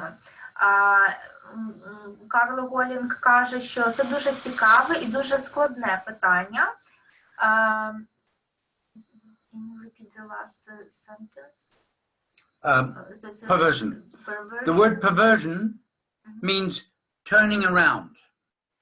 Перверсія означає щось повернути назад. Now, we do have something that is called a covert narcissist. Є таке визначення, як конвертований нарцисизм. Now, a covert narcissist shows himself by the following features. І можна його описати такими рисами. He just played a beautiful piece on the violin in front of you. Він грає неперевершений твір на скрипці навпроти вас. And you have just said to him, "Oh, this was beautiful." І ви йому кажете: "О, це ж було прекрасно." The covert narcissist is going to say, "Oh, but I can do much better. I'm so out of practice and I'm it could be much, much better." І конвертовані нарциси вам скажуть: "О, я можу значно краще. Я вже давно не займався, але я можу справді набагато краще." So first of all, your compliment has been broken. Перш за все, ваш комплімент не вдався. And he has made himself much bigger also. І він зробив себе також ще більше. And you have been made into someone who cannot properly evaluate music. А він зробив із вас ту людину, яка не може насправді оцінити музичний твір. So that's a whole segment of its own on a subsegment of narcissism. Тобто це такий субсегмент нарцисизму. I hope that that is a good enough explanation for you. Я сподіваюся, що це пояснення є достатньо хорошим для вас. So, first of all, there are narcissists are also control freaks that will control your entire money. І також нарциси будуть контролювати усі ваші гроші. As the development grows, if you're together with a narcissist, you will lose your entire life savings. І якщо ви у стосунках із нарцисом, то тоді ви позбудетеся просто усіх своїх заощаджень, всіх своїх грошей. How often do the victims of narcissists say, "I've given them everything, and now I have nothing"? Дуже часто жертви нарцисизму кажуть: "Я віддав їм усе, але отримав нічого." Now, how do narcissists work on you? Як насправді нарциси як вони впливають на нас. You don't immediately recognize it, and they don't have it written on their forehead. Ви їх одразу не впізнаєте, і в них це не написано на лобі. Let's not forget, in some sense, they are intelligent and they have some knowledge about people. Звичайно, не потрібно забувати, що все-таки вони розумні і мають якісь знання про інших людей. Now, if you should be of use for a narcissist in one way or another, they will behave towards you very charmant. Якщо нарцисам потрібно вас буде використати, то вони будуть дуже шармантно до вас відноситися. Sooner or later, you will see his true face. Але пізніше ви побачите його справжнє обличчя. His own showing of arrogance and demeaning or his own superior thoughts will give you a feeling something's not okay here. Його арогантність, його якась підлість, щось вам буде давати почуття, що щось тут не так. Narcissists can also be grausam in a certain way. Вони також можуть бути страшними в якомусь значенні. Like, I will give you an example. You know, they will ignore your achievements and all of your worries. Вони будуть ігнорувати усі ваші досягнення або всі ваші хвилювання. I'll show you a more subtle level. When I received my doctorate in psychology from the university, Я вам розкажу про дуже такий один субтильний випадок, коли я отримував звання доктора в університеті по психології. one of my sisters and I have 5 of them. У мене є 5 сестер, і одна із них. She said, "Oh, it's only in psychology. It's not a real doctor." Вона сказала: "О, це ж тільки в психології. Це, не справжня докторантура." You see, they are putting you down, yeah? Тобто, ви бачите, вони принижують вас. And they constantly have the need to devalue others. І вони мають постійне бажання когось знецінювати. Their own life, emotional life is very cool. І їхнє емоційне життя насправді є дуже холодним. And since no one really can love a narcissist, the relationships cannot, the heartful relationship can very soon lose all of its love. Тобто вони не можуть любити, і ці всі болісні стосунки, які можуть виникати, тобто це буде лише ознаком того, що немає любові. Please remember one thing. The primary task of a narcissist is to exploit you. Першочергова задача нарциза – це є експлуатувати вас. Only his needs need to be satisfied. Тільки його потреби мають бути задоволені. Everything else is just secondary. А все інше просто другорядне. Okay, we'll jump to this area here. Now, how is he in relationships? Тобто, який є нарцис у стосунках? Narcissists don't love in the usual sense. Вони не вміють любити в загальному понятті. Narcissists always are in a deal with you. You know, they say, all right, I will do this, but you have to do this for me. Тобто вони завжди будуть у перемовинах із вами. Вони скажуть: я вам це зроблю, але ви мені маєте зробити це навзаєм. It's always a relationship of one hand washes the other. Це завжди відносини, коли одна рука пожимає іншу. There's nothing altruistic in a narcissistic relationship. Немає нічого альтруїстичного в нарцистичних відносинах. For example, taking down the garbage, that is your job. And although the other person has more than enough time to do it, he will not do it. Тобто, якщо виносити сміття – це завдання якоїсь однієї людини, то нарцис ніколи його не зробить, навіть якщо у тієї людини і дуже багато інших завдань. However, they know how to play the wrong game at the beginning of the relationship. І вони знають, як грати в гру на початку відносин. They are full of charm and intelligence and attention. Вони мають шарм, вони дуже розумні. Okay. When he comes into a room, he wants that all attention is directed towards him.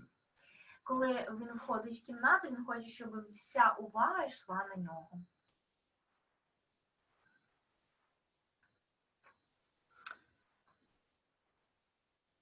Very often, although a little bit late, you might find out that he only married you to climb the ladder.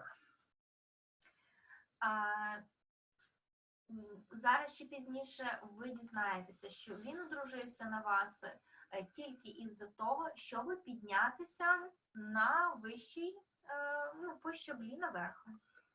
Right after the wedding, you'll realize ich kann ihm nichts recht machen.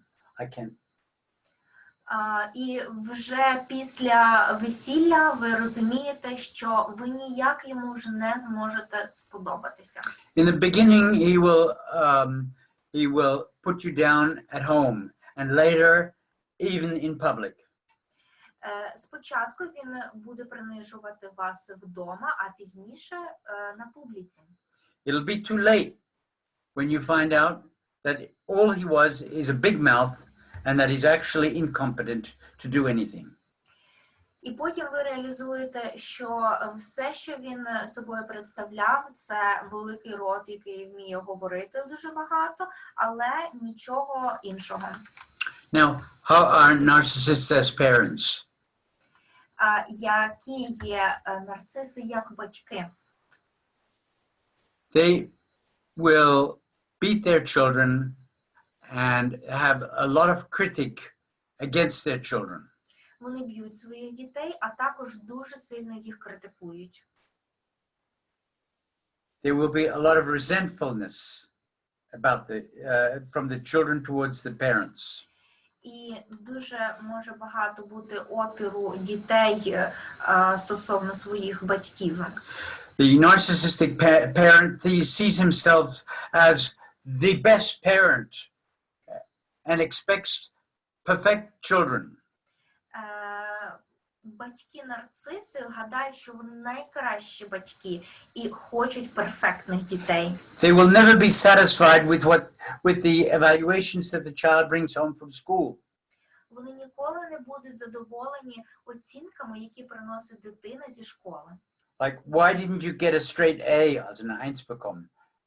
Чому ж ти не отримав одиницю? По австрійській просто системі одиниця – це найкраща оцінка. Or I know that you can do better. Або вони можуть сказати, я знаю, що ти можеш зробити краще. Or think of the narcissism of stage mothers.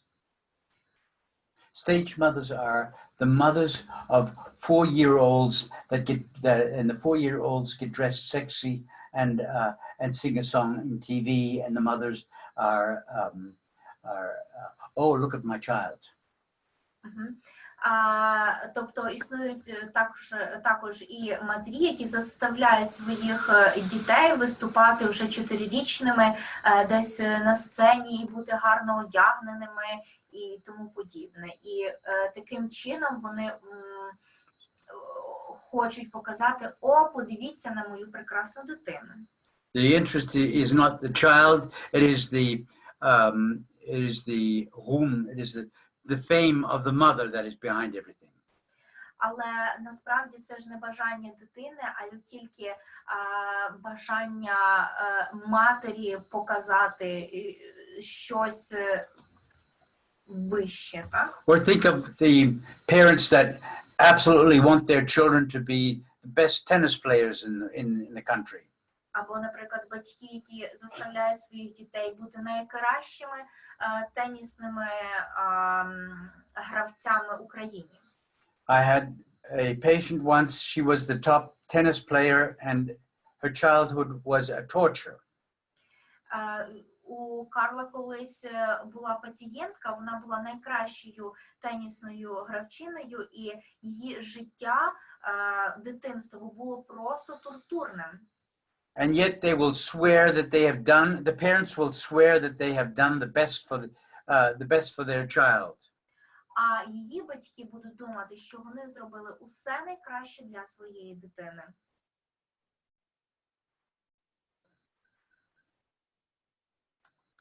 Or they will use their children as Arbeitskräfte. Або вони будуть також використовувати своїх дітей як робочу силу. They will drill their children to one day be the Pflege, die Pflege von den alten Menschen. Вони будуть готувати своїх дітей до того, щоб вони колись вміли попіклуватися про них самих. Like people might adopt children, drill them to be to one day then take care of them when they are old, because and then they will rationalize it. Well, I saved you from the from the world. Yeah. Тобто люди можуть спеціально усиновляти, удочеряти дітей для того, щоб потім вони, коли виростуть, вміли попіклуватися і про цих батьків. І таким чином вони будуть казати, що «О, я ж тебе спас у цьому світі, ти ж мені тепер маєш чимось віддати це». They are never step into a relationship with the child. Вони ніколи не зроблять крок назустріч у відносинах з дитиною. And so you don't have to be surprised if then when the parents do have birthday, they don't know what to give to their parents. І потім не потрібно дивуватися, коли батьки будуть мати день народження, а їхні діти не знатимуть, що їм подарити. Or at their funeral, they will not know, the children will not know what to say about this person. Або на похоронах своїх батьків ці діти просто не будуть знати, що сказати про своїх батьків, про цих людей. So, what do you do when you meet a narcissist? Тобто, що ви робите, коли ви зустрічаєте нарциса? As a manager, a trainer, or a teacher, they always scream at you and throw things around, and they try to take advantage of you. Тобто, будучи або менеджери, або тренерами, або вчителями, колегами, вони завжди будуть на вас кричати, вони можуть кидати різні предмети і будуть вас використовувати. Very often the co-workers will say, well, we have gotten used to his tyranny. І дуже багато його колеги скажуть, ми до нього просто звикли. And since they have the power, you have no power at all. І до тих пір, доки вони мають владу, ви владу не маєте. The only thing that we can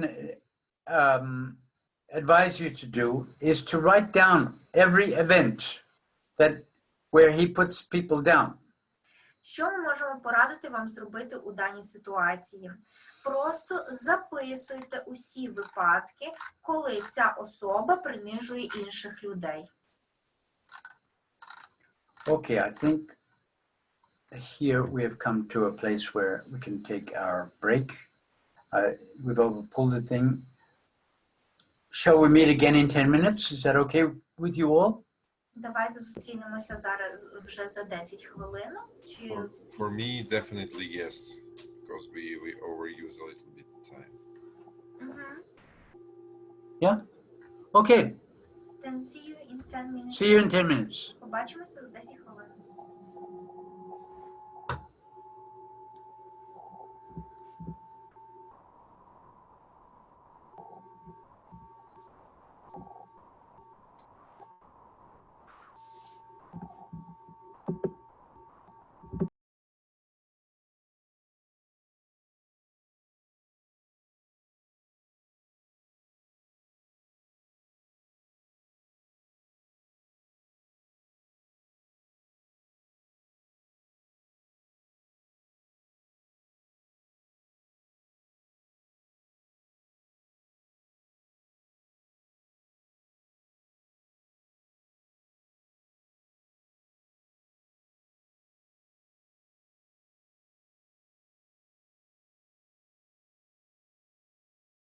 this.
На русском нельзя?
Так, колеги, дивіться, ваші питання з чату я поперекладав і повідсилав Карлу.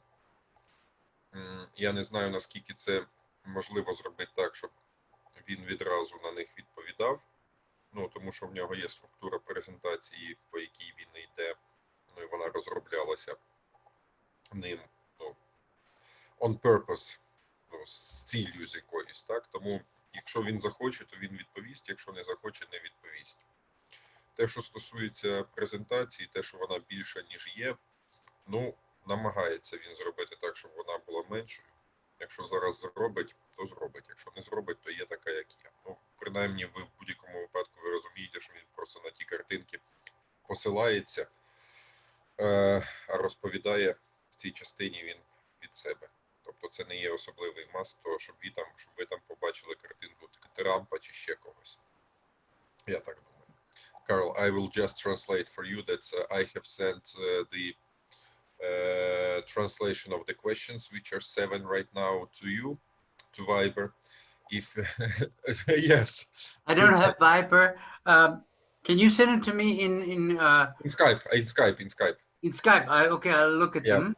So you maybe look at them during the lunch break, which we will have afterwards. So Yes, hopefully all it right. will be at 1:15 or something our time, 12:15 your time. Yeah. And there was the big question about your screen. I mean, this size of the presentation, which was bigger than the screen. If it's possible to decrease Yeah, it. I changed it. I just changed it. Okay.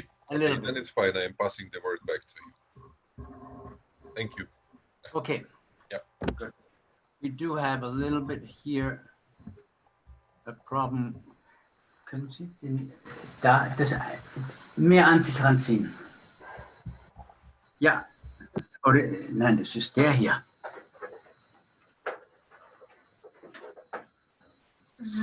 So, Good.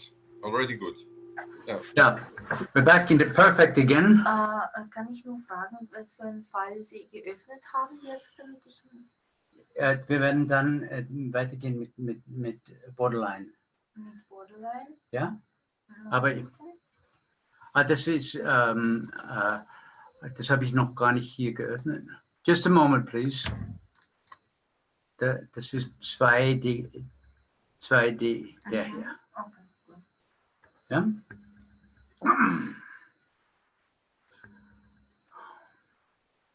So I was just asked, Natalia, she said, Carl, you have written so many things and also suggestions on how to deal with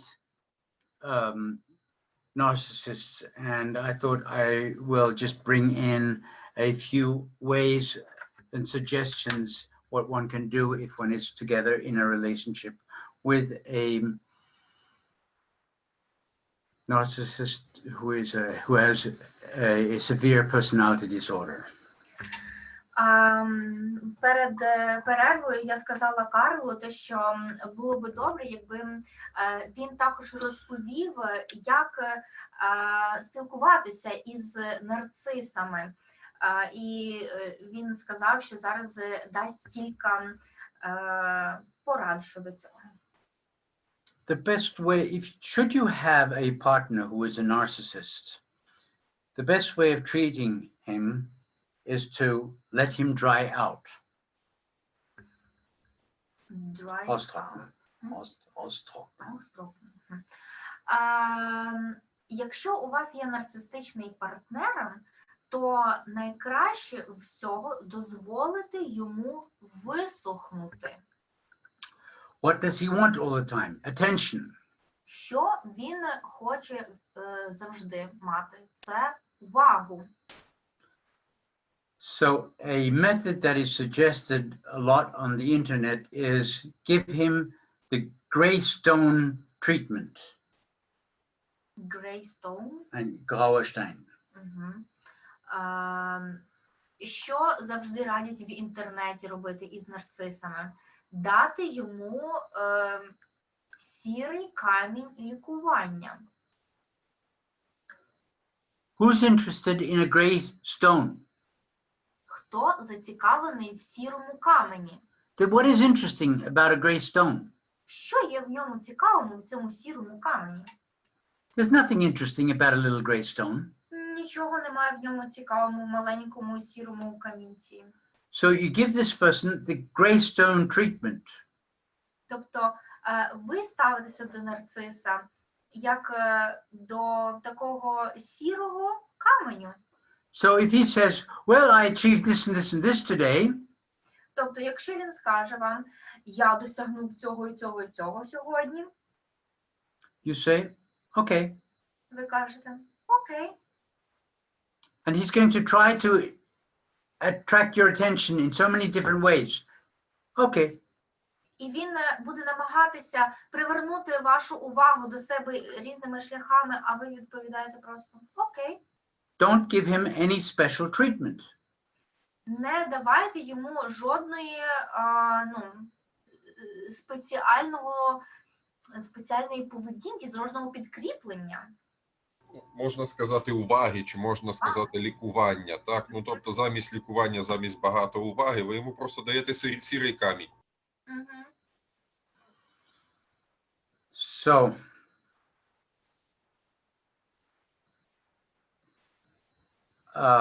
So much for the narcissist treatment.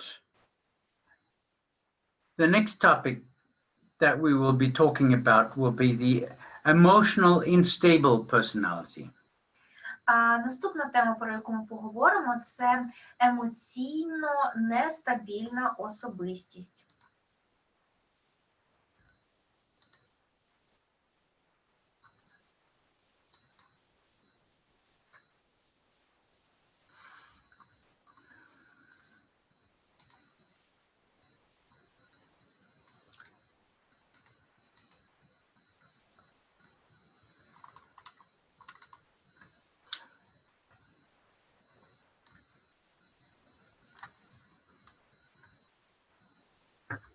Now, the emotional unstable person are people who, if you live together with someone, it's going to be, to say, to call it slightly, it's going to get exciting.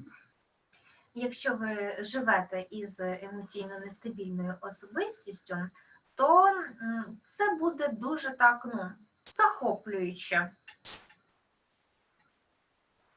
So you might as well put on the seatbelt. І тому вам потрібно пристібнутися. Ремінь безпеки.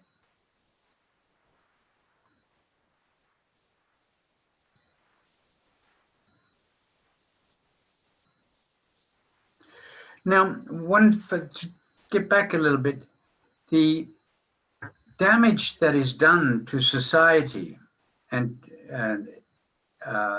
is done mainly by the small group of psychopaths that we have, in particularly the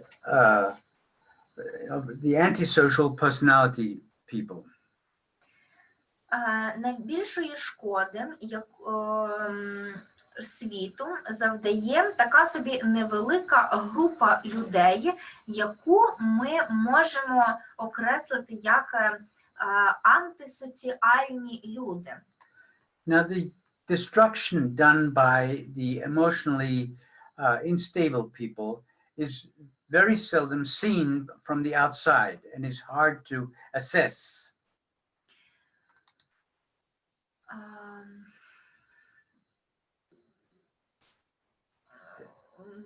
Die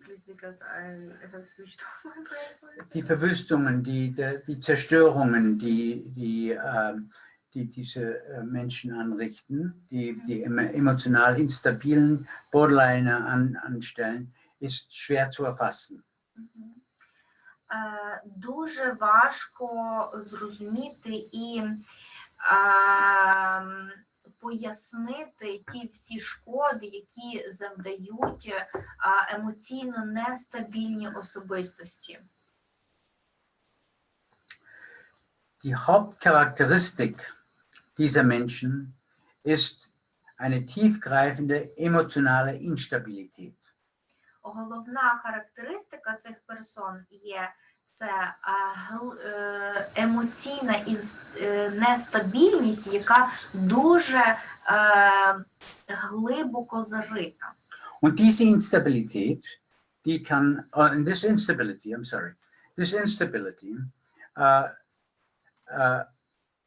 changes from one moment to another. І ця емоційна нестабільність змінюється із одного моменту на інший. If you are in a relationship with someone, you can be in the seventh heaven at one moment, and in the next moment you will be destroyed and on the floor. Якщо ви в стосунках із такою людиною, то в одний момент ви можете бути на 7-му небі від щастя, а в іншому просто провалитися в дно. You can be up in heaven in the one moment, and then very soon you can be down on the earth on the bottom. Тобто, ще раз, ви можете бути як ніби на небі, в хмарках, а потім ви можете опинитися на полу. For these type of people, their relationship, we would call them launenhaft, very moody people. І як ми можемо назвати цих людей, їхній настрій? Він буде такий собі примхливий, такий собі, який дуже часто змінюється. You will wake up and you Людина настрою. Так, людина настрою. famous VIPs are like Elizabeth Taylor and Richmond Burton, who married twice. It was his Elizabeth Taylor's 7th marriage, and they had a marriage that went up and down all the time. Тобто, наприклад, в Елізабет Тейлор взагалі було 7 шлюбів, і Річард Бартон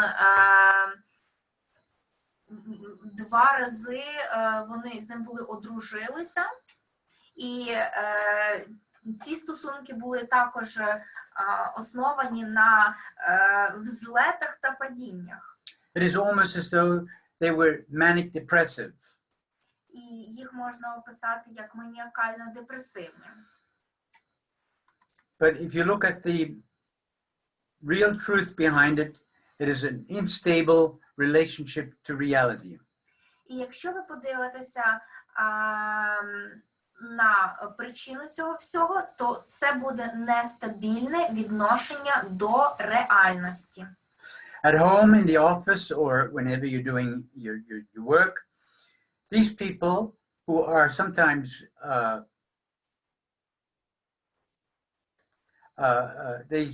they are sometimes very smart, but they actually behindern die Arbeit.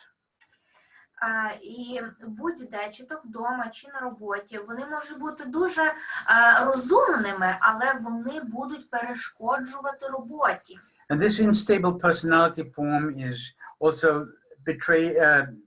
dargestellt durch Marilyn Monroe.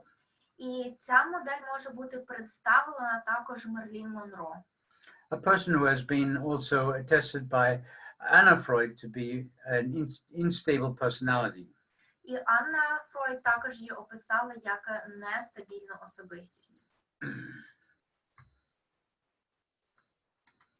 Similar to the narcissistic personality disorder, the unstable personality will test your boundaries. They will misobey law, and they will also want to be in the center of attention.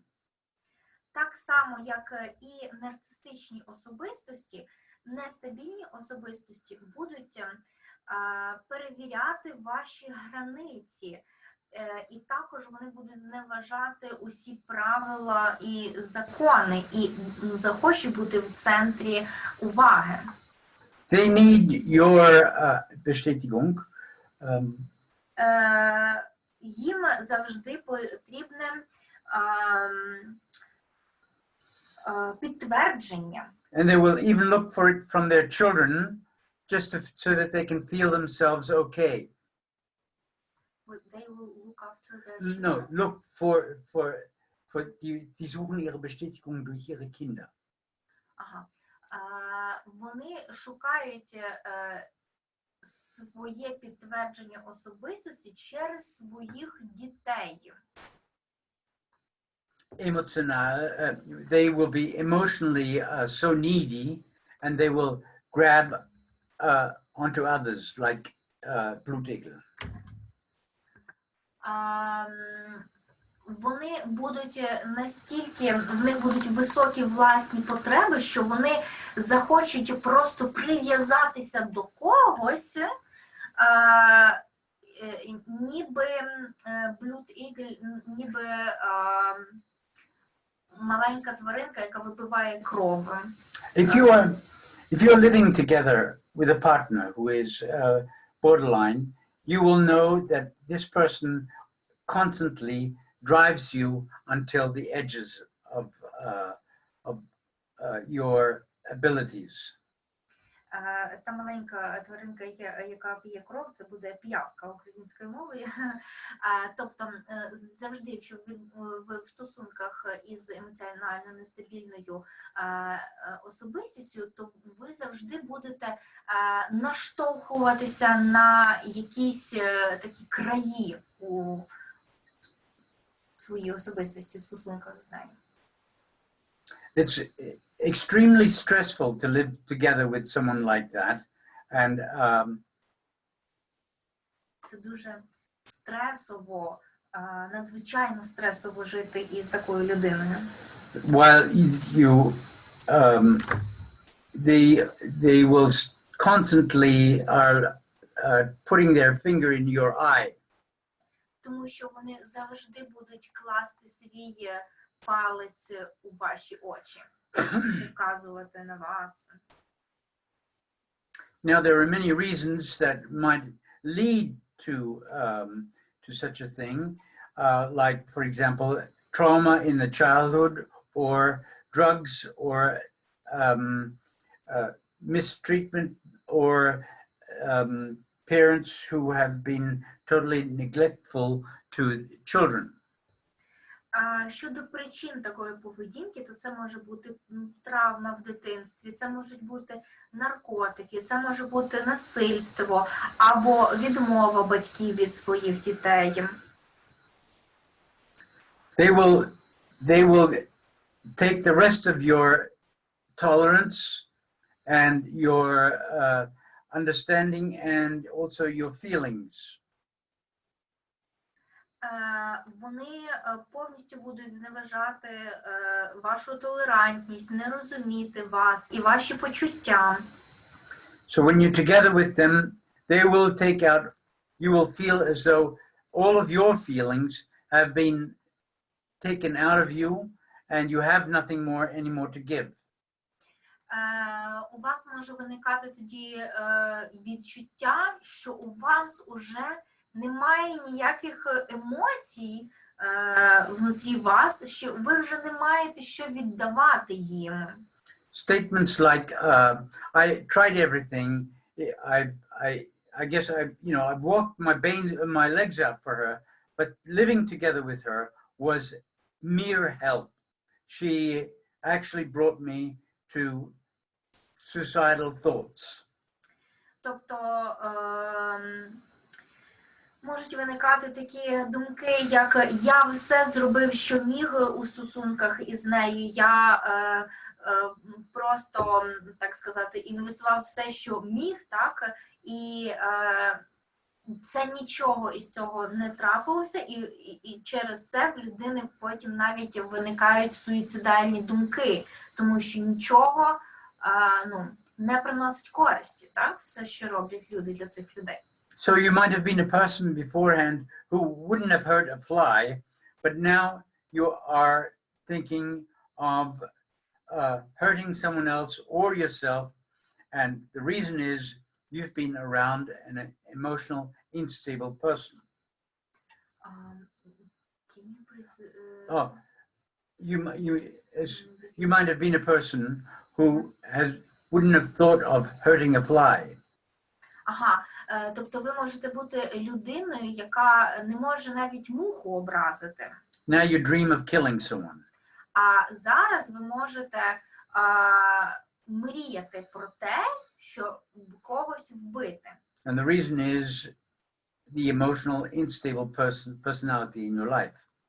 І це може бути причиною цього може бути людина, яка у вашому житті, і вона є емоційно нестабільною.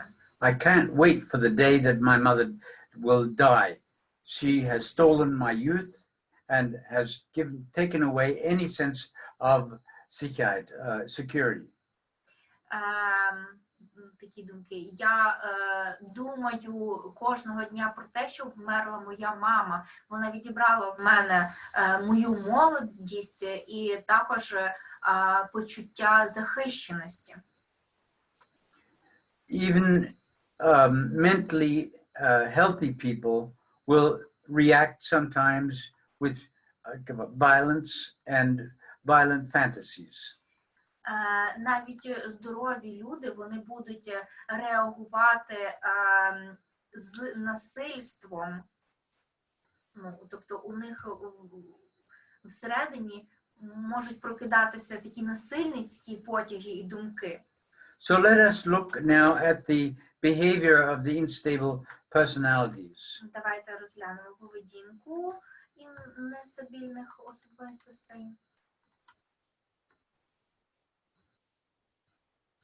Some unstable people live in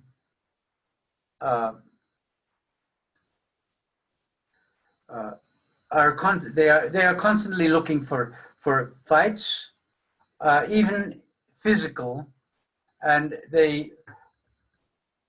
look for partners who will allow that to be done to them. Тобто нестабільні особистості будуть шукати завжди якоїсь боротьби, навіть тілесної.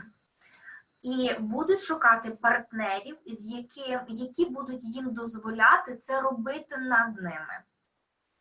And then we also have the temperament, the very seductive person. She's sexually attractive, but she will be so besitzergreifend. She will be so take you into her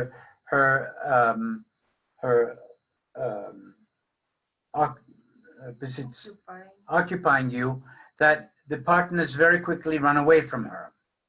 Або це може бути особистість дуже спокуслива, яка буде намагатися просто повністю вас охопити в себе, окупувати. With this enormous instability, these people bring other people around them also into an unstable emotional state. І ці люди будуть намагатися інших людей також привести у цей нестабільний емоційний стан. The only thing that is really constant is the inconstancy with these people. Все, що є стабільним в цих людей, це є їхня нестабільність. Being together with them is almost like wir nehmen eine Achterbahn auf der in Prater. Тобто спілкування із такими людьми буде як на американських гірках. You know, at one moment you are at the top, and then very soon you are just like chewing gum on their soles, feet. З однієї сторони ви можете бути знову дуже високо піднесені в небо, а потім ви можете просто перетворитися на якусь гумку просто. You may ask yourself, where's this coming from? Was that necessary? І ви себе запитаєте, звідки це все походить? Де важливість цього? Children of these people learn very fast. Діти цих особистостей дуже швидко навчаються.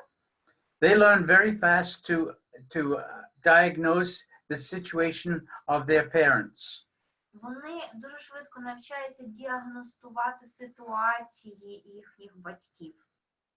How are the parents going to react today? Тобто, як батьки відреагують на щось сьогодні. I see them in my practice, for example, patients who are very sensitive to the slightest changes in the room.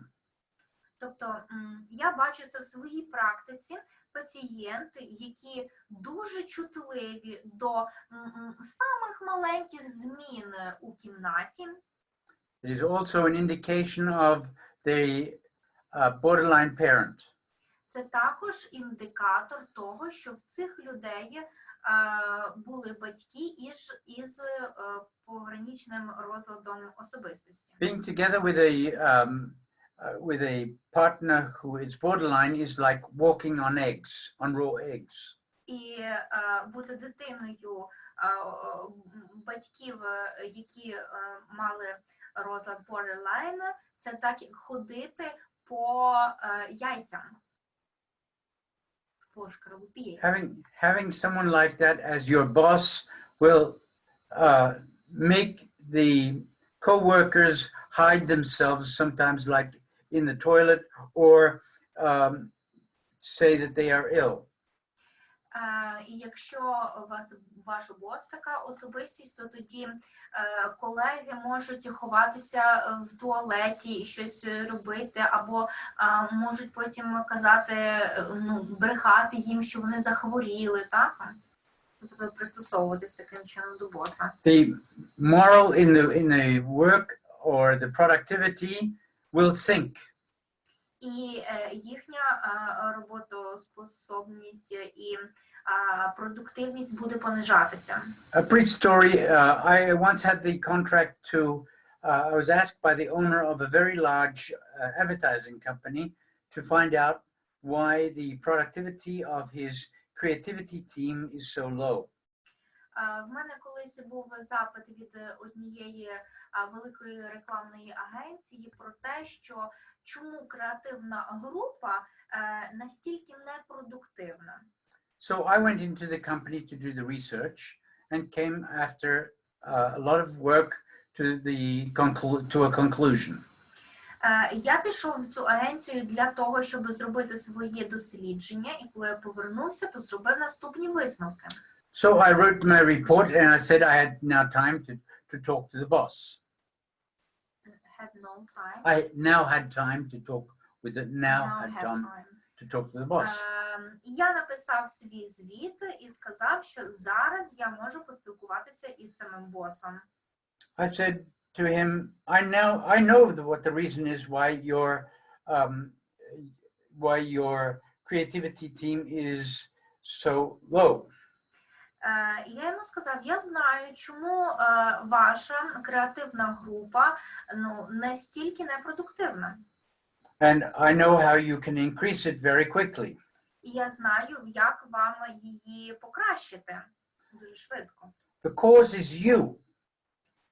Проблема, причина є ви. You would need to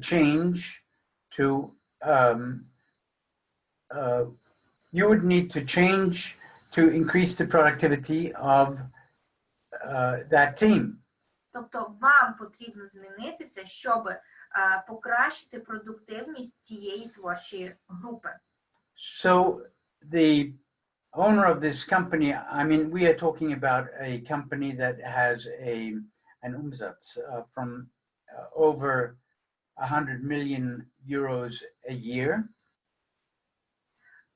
Ми зараз говоримо про компанію, яка має обороти в 100 тисяч мільйонів на рік. Said to me, why do you think I have this company? І він сказав мені, як ви думаєте, чому в мене ця компанія? So you see, it's not about profit. It's about, that is the Bühne, the stage in which he can live out his pathology. Тобто це така собі сцена, де він може повністю розкрити свою патологію, жити своєю патологією. These are also the type of people that would have extreme fights with each other. Це категорія людей, які будуть дуже сваритися один з одним, And then would have leidenschaftlichen Versöhnungsex. а потім будуть мати дуже такий страсний секс примирення. They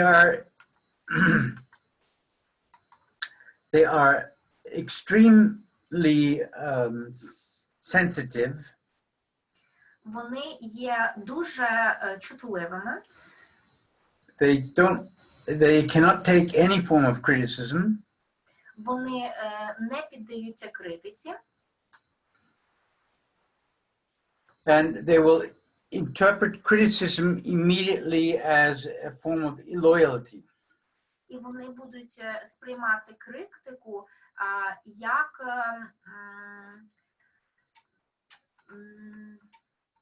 невірність. They are, we would call it collectors of Verletzungen. They're collectors of criticism, meaning they know exactly, you were once said this criticism to me. Тобто вони будуть колекціонувати цю критику, тобто вони будуть вміти розпізнавати, ага, ви колись критикували мене у цьому.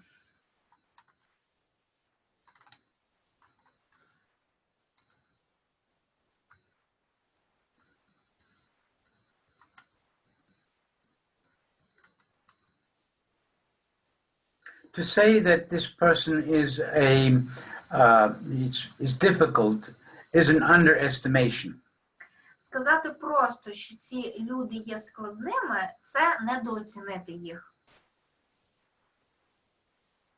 They always want to be in the spotlight.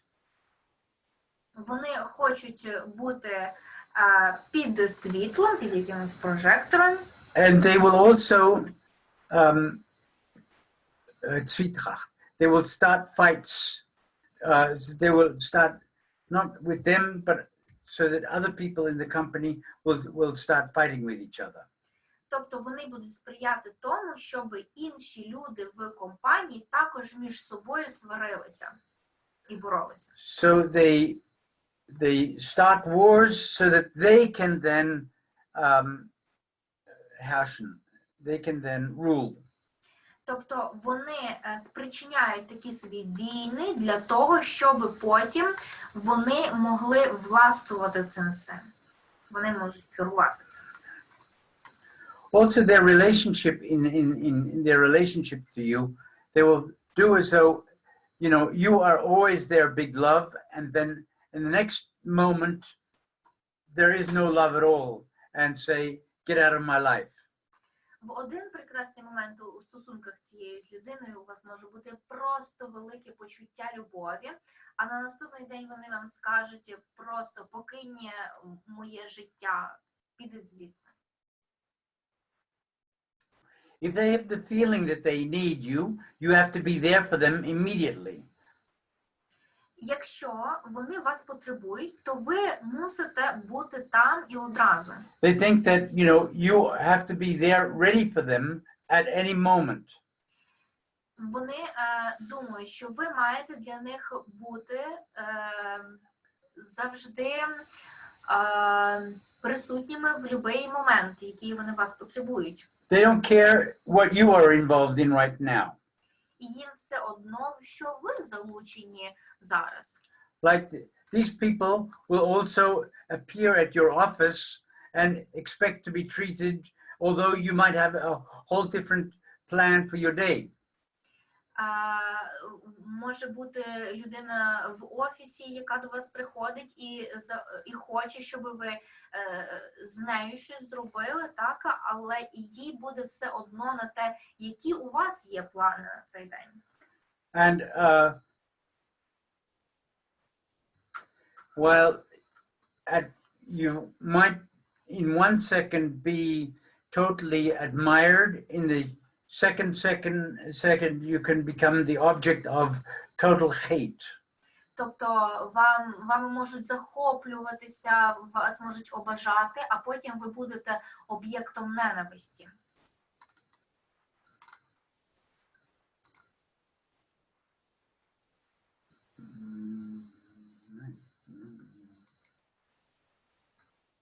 They can be very manipulative all the time. Вони можуть бути хорошими маніпуляторами весь час.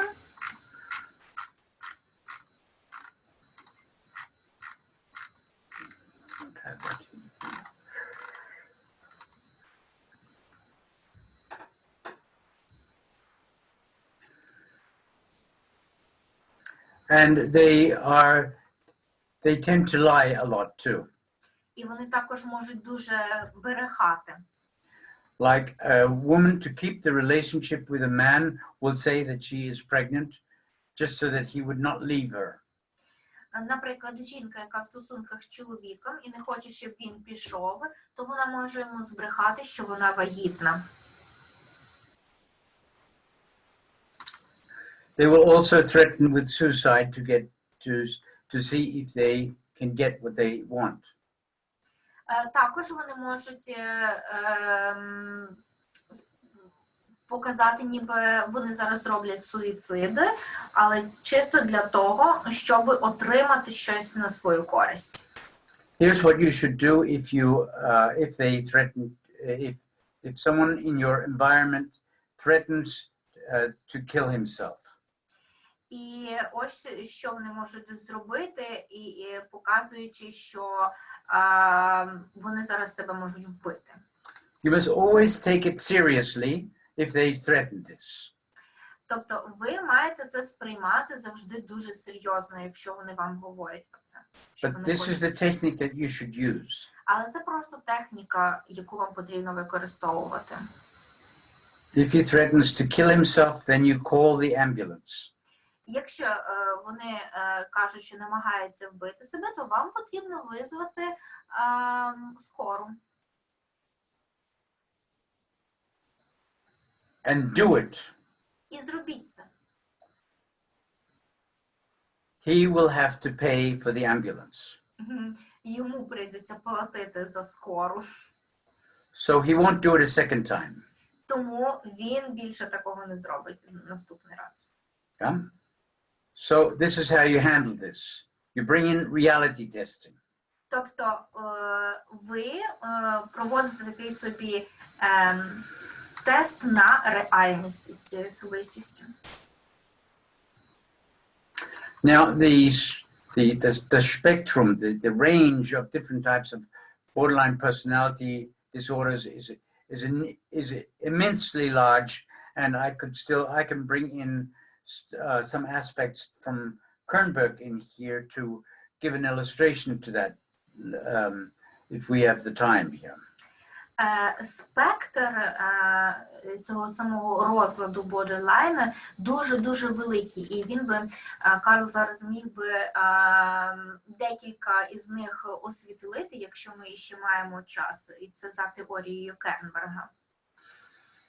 They have an everything or nothing type of a thinking. Вони мають такий своєрідний тип мислення, все або нічого. You don't need to appeal for the rationality or the Verstand of the unstable person. Вам не потрібно апелювати про розум цієї нестабільної людини. These people react with the emotions but not with their mind. Ці люди реагують своїми емоціями, а не своїм розумом. Their thinking is an everything or nothing type of a thinking. It's either good or bad, black or white. There are no grays in between. В них такий бінарний склад мислення. Все або добре, або погано, або біле, або чорне. Тобто вони не бачать сіруваті відтінки. You're either their friend or the enemy. And this also counts for their children. ви є або другом, або ворогом. І це також стосується їхніх дітей. These people will always test your loyalty and by asking, are you on my side or on whose side? Вони завжди будуть тестувати вашу надійність, вашу вірність. Ви з моєї сторони знаходитеся чи з іншої? Their methods of manipulations get on your nerves and are sometimes even peinlich. Тобто ці методи поведінки завжди діють на нерви і можуть бути дуже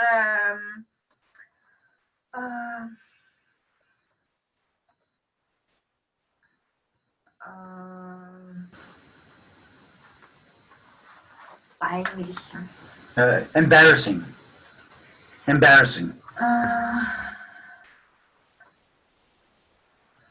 Дуже такими бентежними. Okay.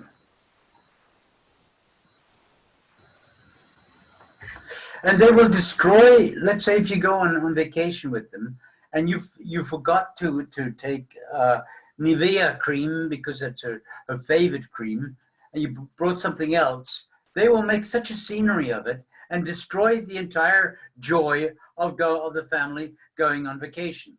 Наприклад, якщо ви пішли у відпустку з цією людиною і випадково забули крем Нівеа, який дуже полюбляється особистість, то ця особистість влаштує величезну сцену і драму, і зіпсує відпустку і хороше задоволення, яке можна було би отримати від сімейної відпустки. And even years later, they will say, yeah, you destroyed my vacation because you didn't pack in my Nivea cream. І навіть дуже багато років після того вони будуть згадувати цей випадок, що ви зруйнували мою відпустку, не взявши мій улюблений крем Нівеа. These people, they don't have a delete button. Forget it. Okay, I'll buy the Nivea cream at when we're at the beach. Тобто вони не мають кнопки стирання, або не мають порозуміння того, що ну окей, забули крем, нічого страшного, можна купити інший на пляжі. These people are also very extremely easy. They believe, in new fads. Вони завжди вірять у нові fads, Modeerscheinungen. в нові тренди. Yeah, okay, trends, yeah. And so they will easily follow, like here, these type of militias or some type of a belief system. Тобто вони завжди будуть в якихось, типу сект, або в різних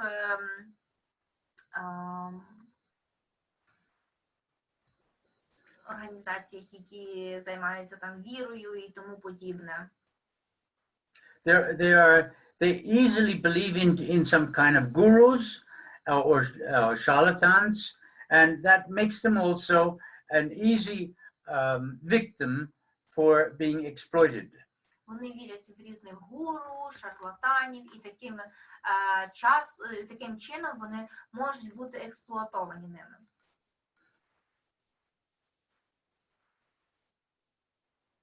They're always looking out for thrills. І вони завжди хочуть Thrill, Aufregung.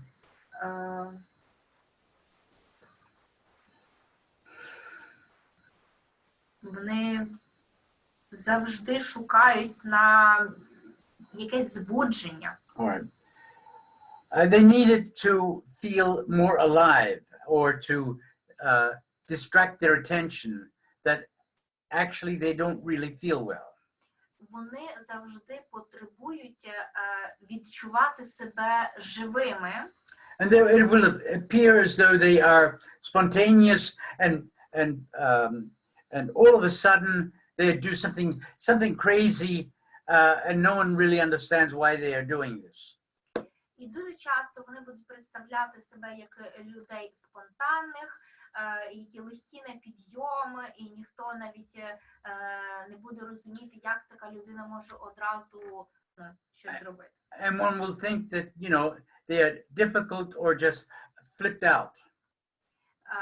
І they do, They are difficult and that they are just ausgeflippt, flipped out, yeah. І також вони є дуже складними особистостями і особистостями, які можуть вибухнути. They frequently have a lot of sexual partners Вони також мають багато сексуальних партнерів. and Nebenerscheinungen and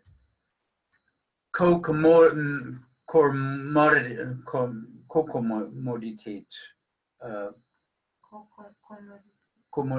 And other ways of that come with it, like sexual illnesses or jealousy scenes or being pregnant, all have nothing to do with love. Тобто вони мають дуже багато таких собі побічних ефектів. Наприклад, венеричні хвороби, або сцени ревності, або вагітність, насилля. Все, що не має стосунку до любові. Of course, this makes them easily topics for movies in Hollywood.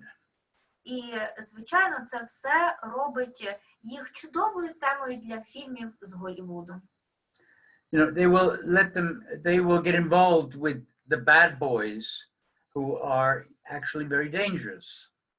І, звичайно, вони будуть втягнуті до поганих хлопців, які є дуже небезпечними. And emotionally unstable women are very often pulled to criminal psychopaths. І емоційно нестабільні жінки, їх буде дуже сильно привертати до кримінальних психопатів. Just think of Bonnie and Clyde, and which then ends in tragic death. Тільки подумайте про Бонні і Клайда, що призводить потім до трагічної смерті. Alcohol and drugs will even make them even less reliable. А алкоголь та наркотики зроблять їх ще більш такими, на яких не можна покластися. Being involved in stealing from the store is very typical for them. Вони втягнуті в крадіжки в магазинах, і це є дуже типічним для них. They have an obsessional looking for Vergnügen, pleasure or pain. Тобто у них нав'язливий потяг до болю та до pain and Und Vergnügen, pleasure. із задоволення. Yeah. They will cut themselves, burn themselves with cigarettes, scratch their wounds open all the time, pull their hair out, will hit with their head against the walls, just to feel anything, just to cover up other feelings that they have inside of themselves. Тобто вони будуть різати себе, вони будуть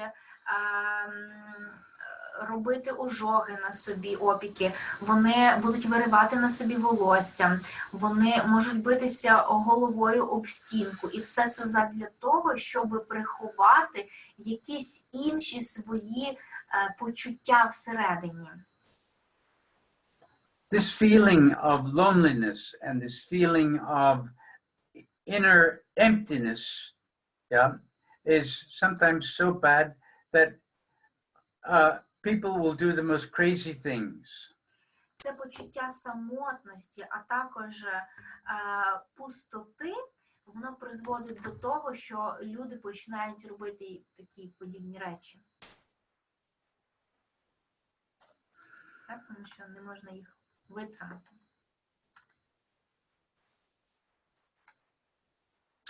So, how do these people, what effect do they trigger in you? Які ефекти вони у нас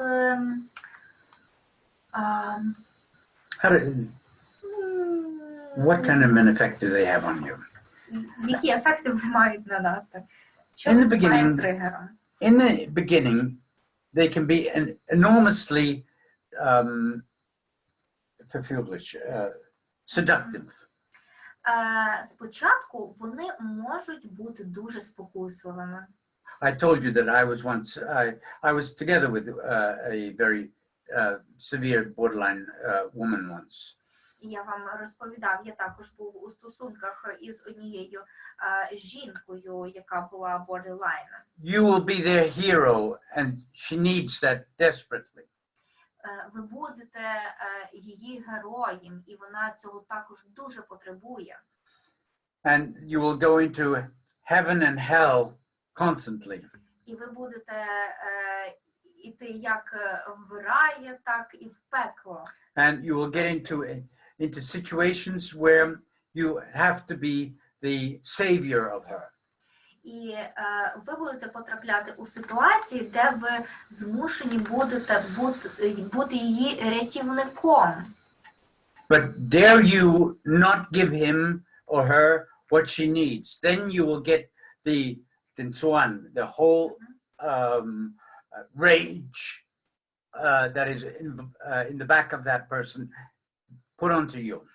І якщо ви не дотримуєтеся того, ну і не робите щось у відповідь для цієї особистості, то на вас вильється просто неймовірний гнів. If they have access to your money, God bless you. І якщо вони мають доступ до ваших грошей, то тільки Бог вас може спасти. Don't worry, it'll be gone soon. Не переживайте, у вас скоро їх не буде. Very often they are also involved with lawyers, and they might have several lawsuits running simultaneously. What is running something? Lawsuits, also Ага, окей. Gerichtsverfahren. В них також можуть бути порушені на них в суді якісь справи. Дуже часто.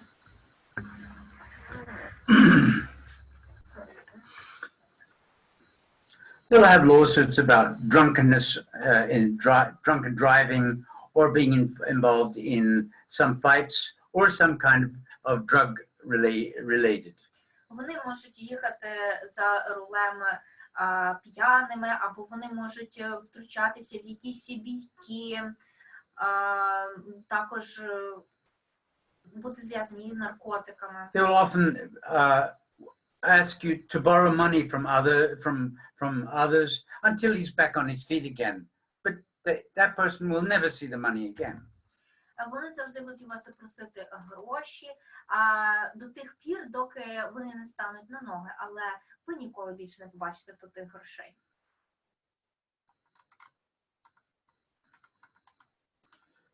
Some of you might have seen here Mother Dearest, the movie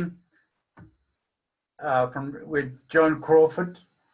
Можливо, хтось із вас це бачив, цей фільм «Дорога мама» із Джо Кроуфорд. Joan Crawford, yes. Мгм. Yeah.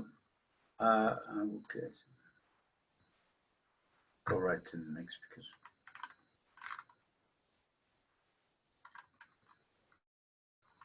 Now, how are they in relationships? Які є вони у відносинах? They look for geborgenheit. They look for to be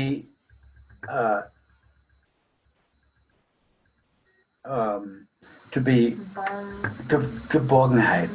They look for being in a stable relationship, and they look for comfort to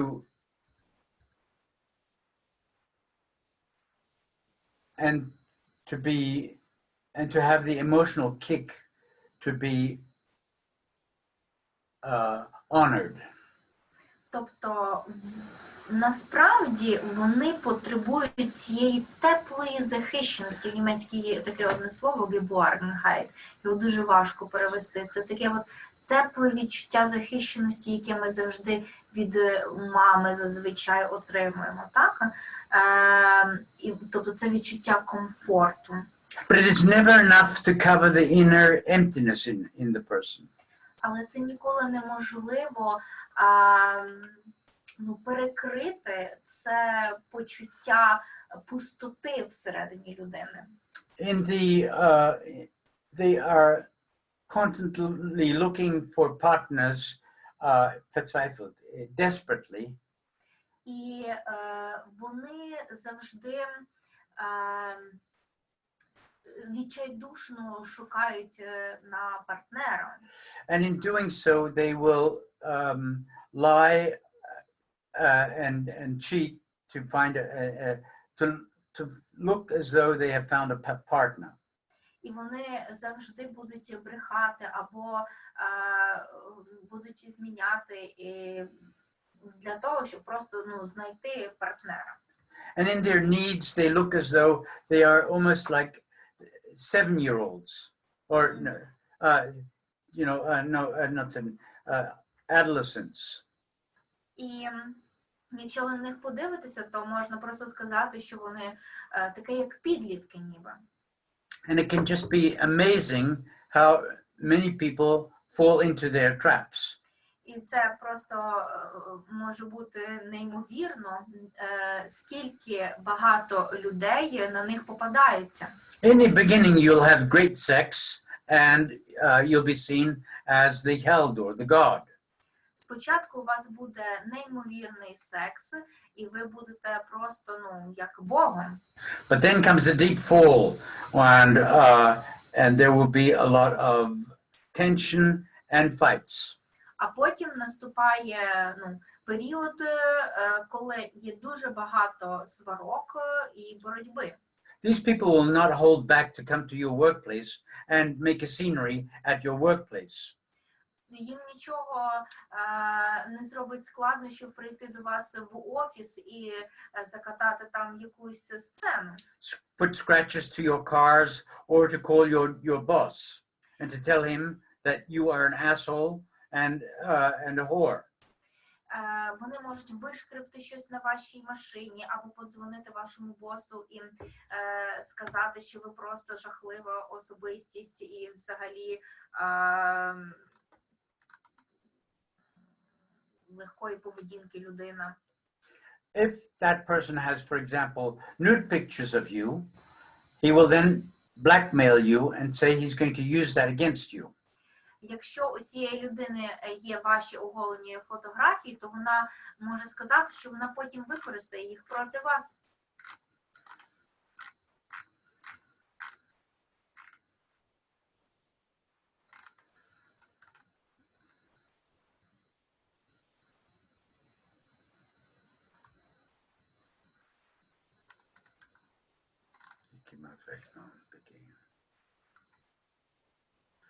So when you meet these people also,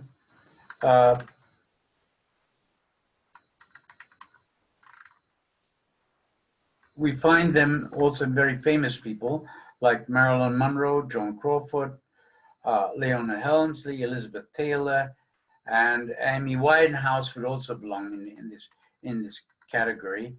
And you can also count Donald Trump also belongs in here. Дуже багато визначних людей, такі як Дональд Трамп, як Мерлін Монро, як Елізабет Тейлор, то вони також належать до цього виду людей. And if you meet someone like this, and you should get professional help as soon as possible. І якщо ви познайомилися з такою людиною, то потрібна обов'язково професійна допомога. Because usually they are going to they will destroy your life. Тому що вони можуть зруйнувати ваше життя. Right. I think I found a good time here to make a break. We now have 12:30 here in Vienna. And Andrei, how long should the lunch break be? It depends now on your schedule. Practically, it was scheduled to be 95 minutes, 1 hour and a quarter. But now maybe we use 1 hour. All I right. would suggest. Is that okay with all the rest of you? Він зараз запитав, чи скільки в нас буде обідня перерва. Я сказав, що планувалося, що година 15, але зараз, оскільки ми сильно вже запізнюємося, то давайте 1 годину візьмемо обідню перерву. Чи це буде нормально? Це він запитав. Okay, so let's meet again in an hour. In the meantime, please write down questions, and Andrei, you will send them to me, right? Yes. Good. Отже, ми тоді йдемо на обідню перерву, 1 година, о 14:30 ми повертаємося, будемо працювати далі.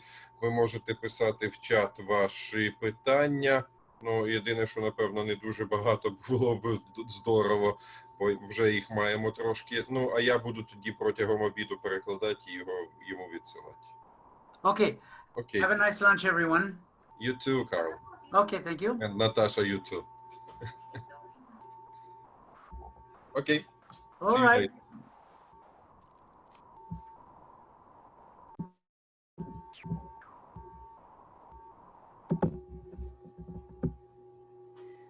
Отже, шановні колеги, не знаю, Наташа, як ви там, як ваша готовність? Чи ви вже готові? Так, ну ми начебто готові теж. Я всі ті запитання, які були зібрані з чату, переклав і вислав до Карла. Ми маємо наразі 12 запитань. Я думаю, що цього вже буде достатньо на останню завершальну годину семінару, на того, щоб всю її зайняти. Але, в принципі, якщо будуть ще, то я буду далі продовжувати їх перекладати і відсилати до Карла. От.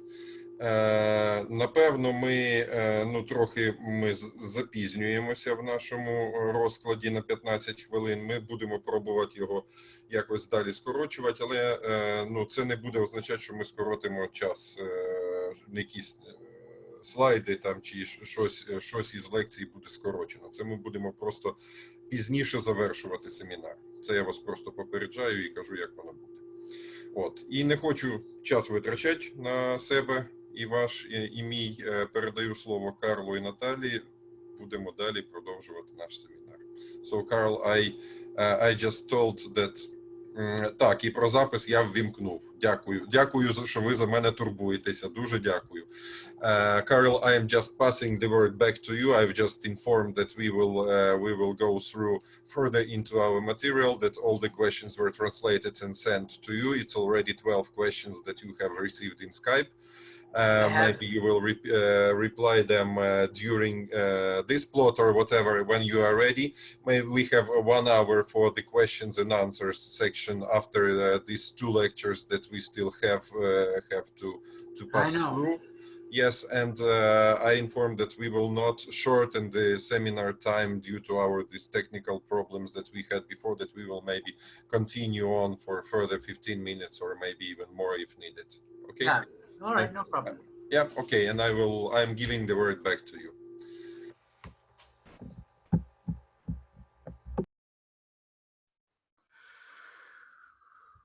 So, welcome back, everyone. Отож, вітаю вас всіх знову. Very briefly, back to the treatment of borderline. Трішки повернемося до лікування borderline. Before we move on to the paranoid personality disorder. Перед тим, як ми займемося параноїдальними особистостями. Border means border. Grenze means there is a line. Border означає кордон, границя, є якась лінія. You must be always consequent when you are dealing with a borderline person. Ви маєте бути завжди консеквентними, тобто рівними, коли ви спілкуєтеся із borderline особистостями. A no is a no. Нормально стабільними. A no is a no, no matter what kind of a tantrum follows. Tantrum. Ah!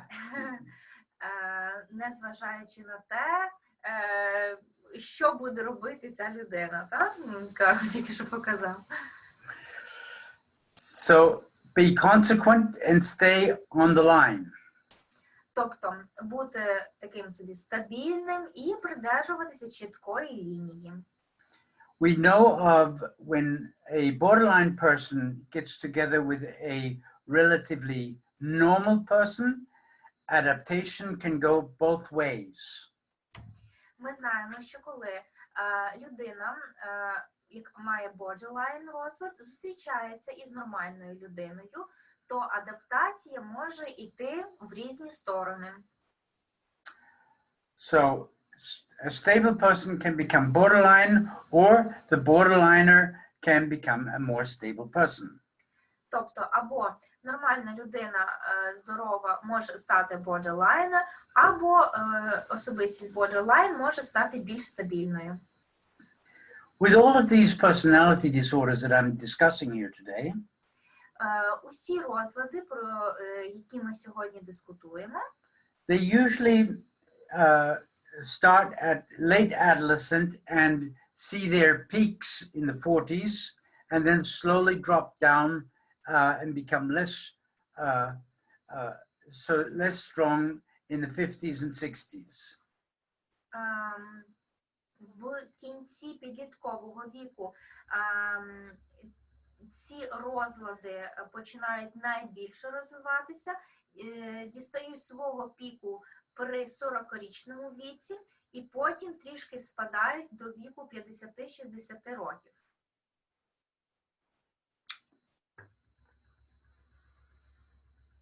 Good. Добре. We have to hurry a bit so that we get through. I noticed I wanted to show you so many other things too, but I'm not getting to it. Я хотів вам ще стільки багато інших окремих речей показати, але ми, напевно, вже не встигнемо.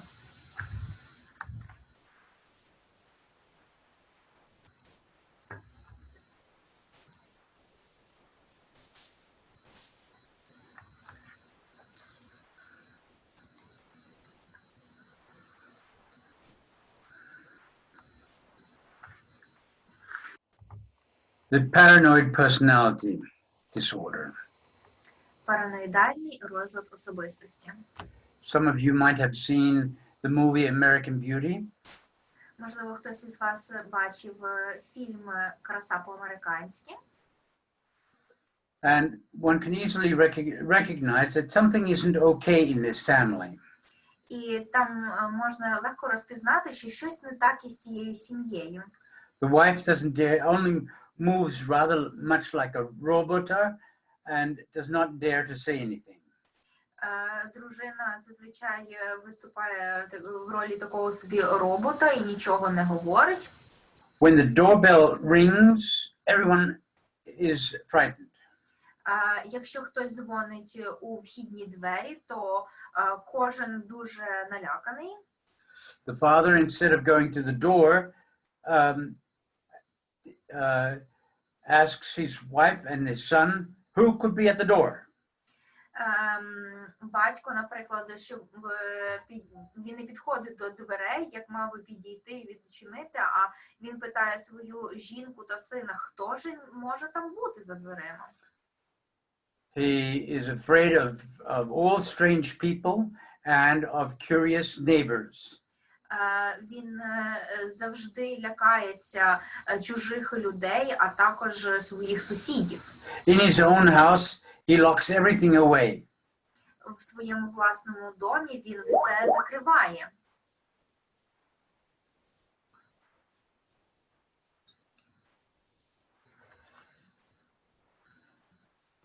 Sorry, Carol, I'm just sending it to you. Don't pay attention to it right now, okay? Okay, all right.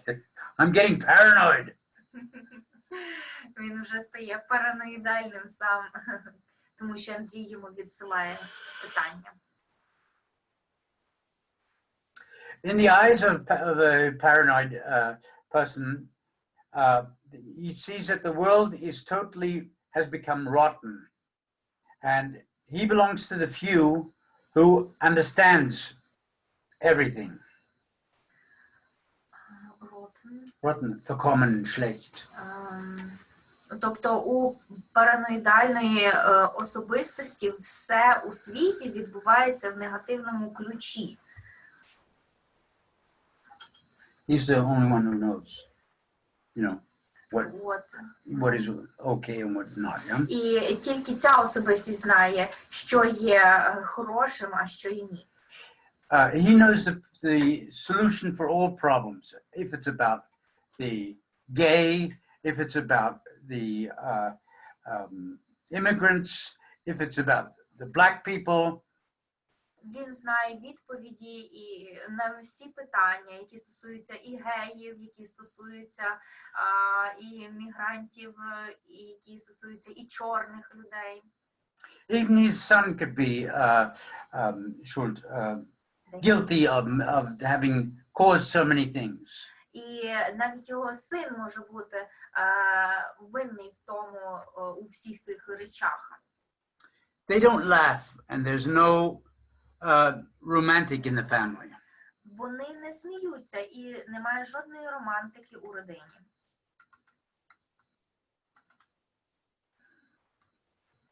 And for years, no visitors have come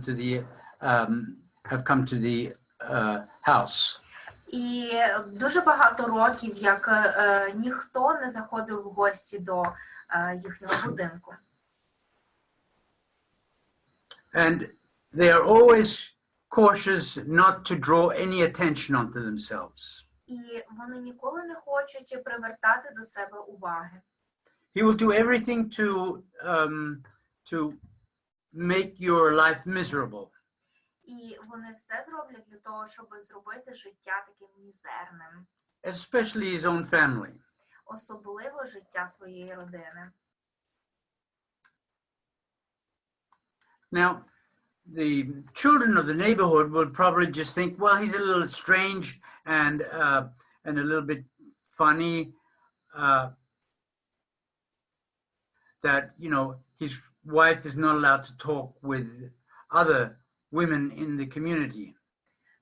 Сусідські діти скажуть, що він трішки дивний, наприклад, його дружина не може розмовляти ні з ким, їй не дозволено розмовляти ні з ким по сусідству в цій комуні. Так? Others might say, well, he's just eccentric. Інші скажуть, він просто ексцентричний. These people, the paranoid personalities, are driven by irrational anxieties and they don't trust anyone. Причина, чому ці люди такі, заключається у ірраціональній тривожності, тобто вони нікому не довіряють в житті. Their mistrust does not know any boundaries. І те, що вони нікому не довіряють, це не має жодних ніяких границь. There is no logical argumentation and it doesn't count with them. Немає жодного логічного пояснення стосовно цього. They are judgmental, biased and nervous. Вони дуже нервові, вони дуже осуджують усе. If you are nice to them, then they think that there are other motives behind this. І якщо ви до них відноситеся добре, то вони думають, що існують якісь інші мотиви, чому ви так поводитеся до них. And there's no such thing as altruism for them. І для них немає такої речі, як альтруїзм. We all have our internal alarms that warn us from impending danger. Ми усі маємо такі захисні механізми, які допомагають нам в небезпечних ситуаціях. But with the paranoid people, this system is overactive and it warns him for everything. Але у параноїдальних особистостей ця система дуже гіперактивована, і вона просто захищає їх від усього. A manic mistrust defines his entire life. Маніакальна недовіра іде повз все його життя. He's immediately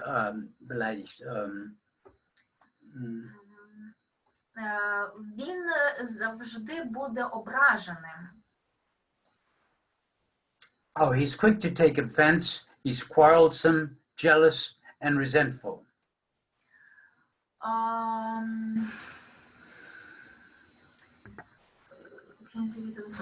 Take offense, quarreling. Тобто він дуже швидко ображається, є ревнивим, а також в нього є такий своєрідний опір до всього. And he rebels against rules, fear of or hate those who are different.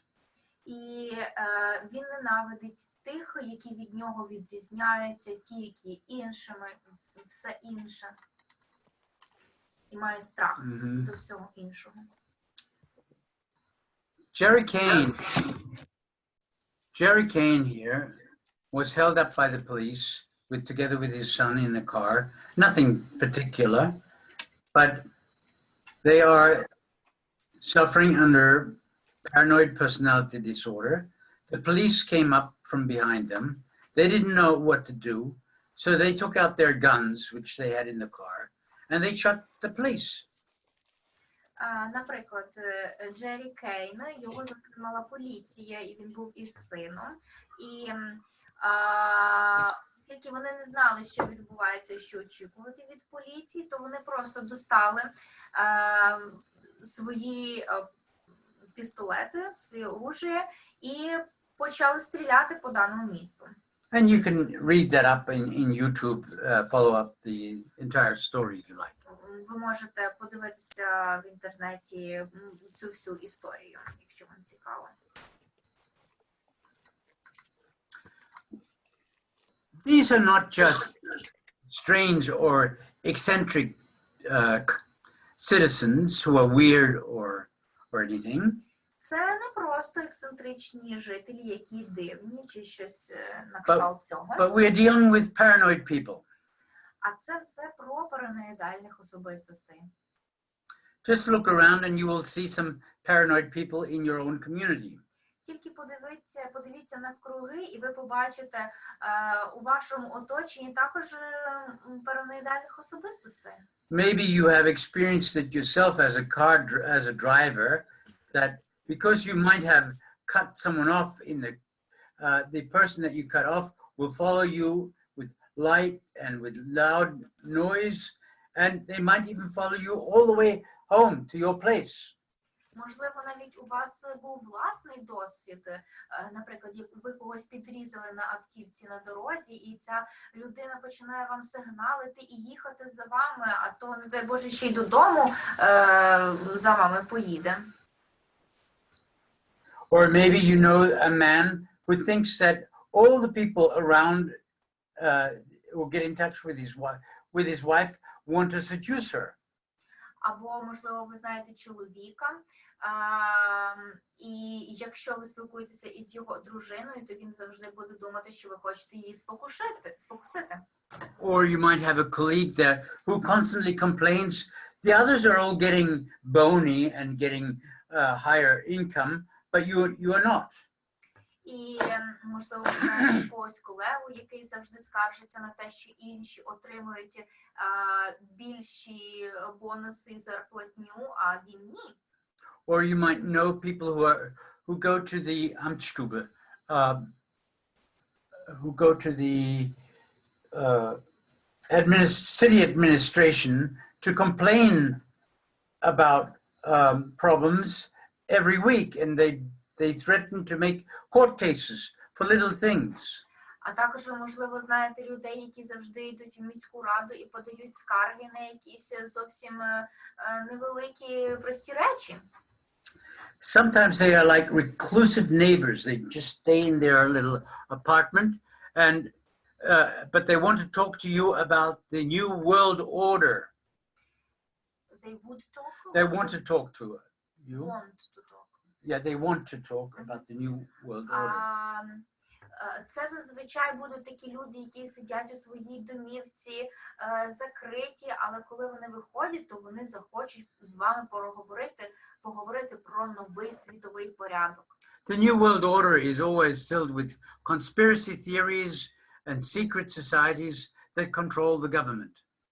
І цей новий світовий порядок – це будуть різні конспіраційні теорії, люди, які контролюють державні органи і тому подібне.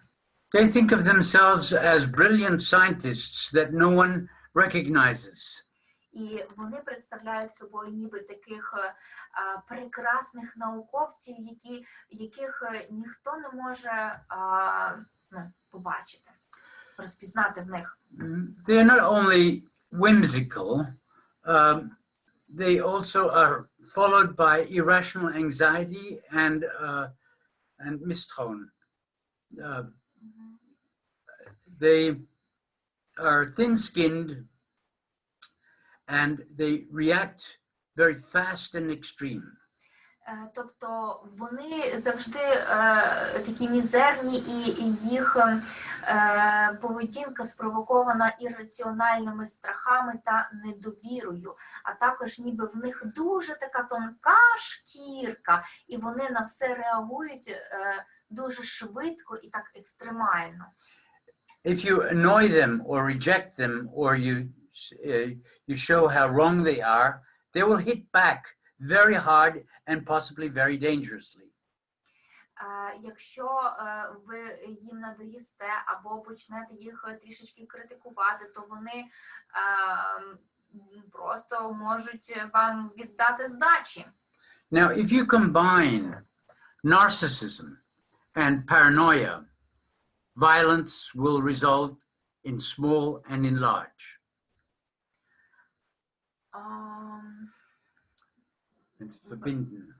Якщо ви поєднаєте нарцисизм і параною, то насильство покажеться у маленькому і великому. You will soon have a dictator who demonizes others and destroys anything that comes in his way. Тобто ви одразу будете мати диктатора, який все демонізує і на своєму шляху прибирає. Paranoia is also very difficult to treat because those who have it don't think that they have it. They don't think that anything is wrong with them. І ті, хто мають параною, їхнє лікування дуже складне, тому що вони думають, що з ними все нормально, що вони нічого не мають. Now, what are the basic features of the paranoid personality disorder? It's someone who constantly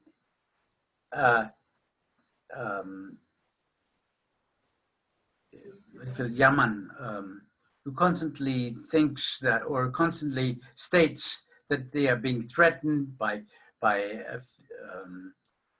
enemies, and that there are all sorts of bad things going on in the government. Тобто, які головні риси параноїдальної особистості? Вони вічно жалуються іншим на те, що щось несправедливості якісь є у державних органах, є якісь вороги і тому подібне, заговори. They will spend fortunes on weapons and bunker. I don't know, what do you call this when you dig in the earth here and look for a place to live there, and clean water machines. But of course, there would never be any money for any psychotherapist. Тобто вони завжди будуть відкладати гроші на те, щоб зробити якісь такі от підвали, як ви там бачите на картинці, щоб Бункер. бункери, або на те, щоб чисту воду собі дістати, але вони ніколи не знайдуть гроші на психотерапію. Now, in your training as psychotherapist, if you haven't been taught to deal with them, you will spend endless hours trying to argue with them. І якщо у вас на терапії така особистість, то ви можете просто години провести на те, щоб сперечатися із ними, але це не має жодного сенсу. Paranoid personality people only want to be confirmed in their own positions, and for that they need a public, and that is you. Вони просто хочуть бути підтверджені у своїй позиції і мати публіку, а публіка – це ви. Some of these people are quiet and they hold back. Others are melodramatic and are very loud and even willing to fight. Деякі із них є дуже тихими, і вони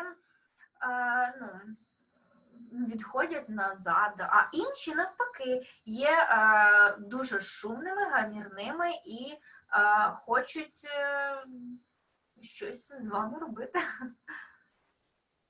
Some of them, if you try to talk with them, the conversation will quickly recede and you won't be able to talk further with them because the position is so strictly given by that person. І якщо ви з ними спілкуєтеся, то ця розмова приведе нікуди, тому що вони настільки будуть впевнені в тому, що вони говорять у своїй чіткій одній позиції і все. Intelligence, as in most psychopathies, does not count here. You can find very intelligent people who are paranoid personality disorders, and you can also have people who are very low in intelligence. Розумова здатність тут не грає жодної ролі, тому що ви зможете знайти як і дуже розумних людей, в яких буде параноїдальний розлад, а також і не дуже розумних людей, які будуть також страждати. Maybe some of you have seen The Aviator, in which the millionaire Howard Hughes played, was his life story was shown there. He was very smart, but also paranoid. Можливо, ви бачили фільм «Авіатор», і в ньому грає роль чоловік, який є мільйонером, але він має параноїдальний розлад особистості. Something is always bothering him. It might be his neighbor, the children, the airplanes in the heaven, or a power line that's going by his house. Something is always not okay. Тобто ви можете побачити, що в нього щось завжди не так, щось його завжди нервує. То дружина, то діти, то якісь літаки, то пароплани, які біля будинку пролітають. Some of them pull themselves back into the wild woods, and others, they basically prepare themselves for the apocalypse, and so they hide in the woods. Дуже багато із них ховають себе в лісі, тому що вони хочуть таким чином захистити себе від якогось апокаліпсису чи чогось іншого. Some go to certain sects to find other people who think similar to themselves. Дуже багато із них йдуть в якісь секти для того, щоб знайти таких самих подібних людей, як і вони. And some dress very eccentric to draw the attention of others onto them. А деякі дуже ексцентрично одягаються, щоб привернути до себе увагу. like they might be they might dress in combat clothes and have a combat knife with them, or they might have a swastika around them. Деякі з них можуть вдягати такі воєнні речі, комбатні, і пояси, ніж для поясу і тому подібне, а також деякі можуть з них свастику носити. Of course, the environment takes notice of it and makes comments on it. Звичайно, навколишнє середовище помічає це і коментує. But this then again bekräftigt, reinforces the paranoid guy in his belief that others talk about him. І це тільки підсилює те, що інші люди про нього говорять. And they try to get people to go into racist clubs. І деякі люди йдуть в такі расистські клуби.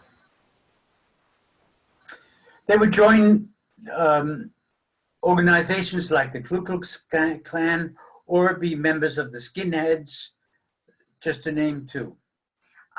Деякі з них можуть брати участь, наприклад, в Ку-Клукс-клані або бути скінхедами.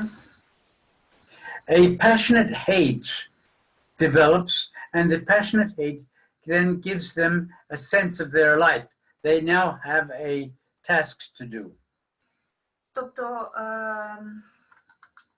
це жадання ненавидіти чогось є їхньою задачею в житті. Нарешті вони мають що робити. Оце отак от дуже страстно ненавидіти. Just think of what Andres Breivik, he had a passionate hate for immigrants, and he shot and killed 77 mainly juveniles.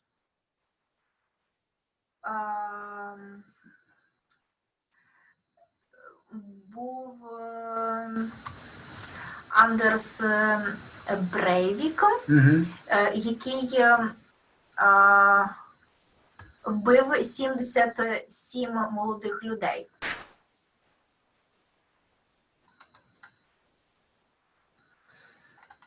Usually, they are annoying and obnoxious, and sometimes they are extremely irritable and dangerous.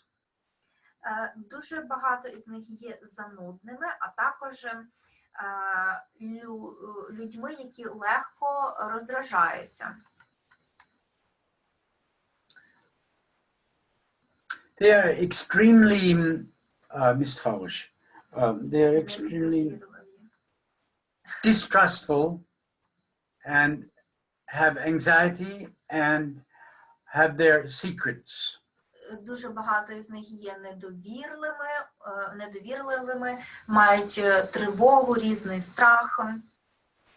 And they always say that others have bad Absichten, bad intentions. І вони завжди кажуть, що інші мають погані наміри. They will very often disguise their real intentions and their beliefs when you get to know them, and they'll even hide their whereabouts. Вони завжди будуть спочатку маскувати всі свої наміри, також такими, як вони є, а також приховувати навіть місце, де вони живуть. Usually they have something like a lockable cabinet or a room that no one else is allowed to step into. Дуже часто вони мають якусь таку шафу або кімнату, куди нікому не дозволено заходити. They will not even trust their own family. Вони також не можуть довіряти своїй власній сім'ї.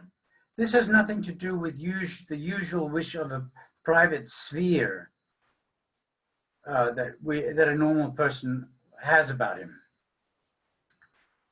Private Sphere, een private eigen Sphere, okay. levensbereich. Ja. Тобто вони завжди мусять мати якусь приватну сферу, куди ніхто не може заходити. Some of them keep lists of the coming and going of their colleagues, their neighbors, family members, or anything else. Listen. Some of them keep lists. Деякі із них ведуть навіть такі списки, хто коли до кого заходив, із сім'ї, із сусідів, із чужих людей і так далі. President Richard Nixon kept a list of all of his enemies and spoke frequently that he could not trust anyone. Наприклад, президент Річард Ніксон мав список своїх ворогів і казав, що цим людям він не може взагалі довіряти. Now, usually the ability to adapt is a sign of healthy people. Зазвичай здатність до пристосування – це такий собі знак здорової людини. This does not apply for paranoid people. Але це не можна віднести до параноїдальних особистостей. You cannot talk with them Ви не можете з ними говорити or debate. They will not take any arguments. або дебатувати, тому що вони не признають жодних аргументів. They twist history and they pick out the things that they need.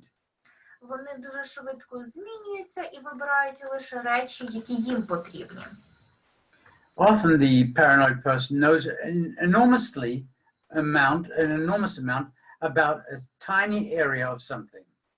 Дуже часто вони знають про якусь невеличку область, все дуже-дуже детально.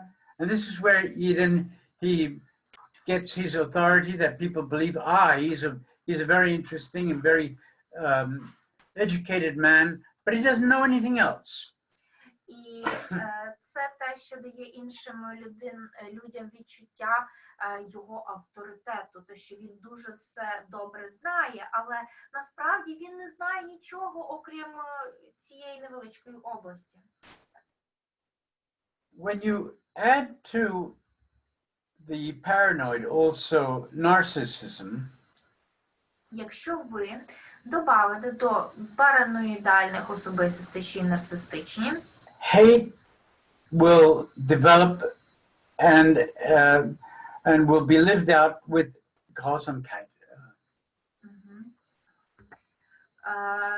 Якщо до параноїдального чогось додати ще й нарцистичні, то потім воно все виється у дуже велику жорстокість. These personalities will then do things like, in Columbine High School, where they basically killed other students. Такий випадок відбувався, наприклад, у вищій школі Колумбайн, коли було вбито дуже багато школярів. It was done by two paranoid teenagers who thought that they were something special. І двоє інших підлітків всіх вбили, тому що вони думали, що вони щось унікальне. Their thinking goes somewhat like this. If I kill enough of a certain sort, then I will stop the development in that direction. Тобто їх хід думок наступний. Якщо я вб'ю когось в якійсь кількості, то я зупиню розвиток того чи іншого. Or like Osama bin Laden, if I kill enough Americans, then the United States will retreat from the Near East. Наприклад, як Осама бен Ладен, якщо він вб'є достатньо американців, то вони повернуться назад зі сходу.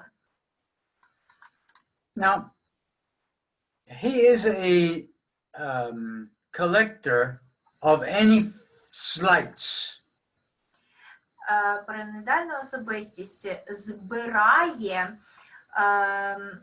такі собі рани в своєму житті, так? Те, що їх ранило в житті, вони збирають ніби це. Also, Osama bin Laden kept a list of any slights against him or his people. І навіть Осама бен Ладен мав список людей, які заподіяли йому шкоди або ближнім йому.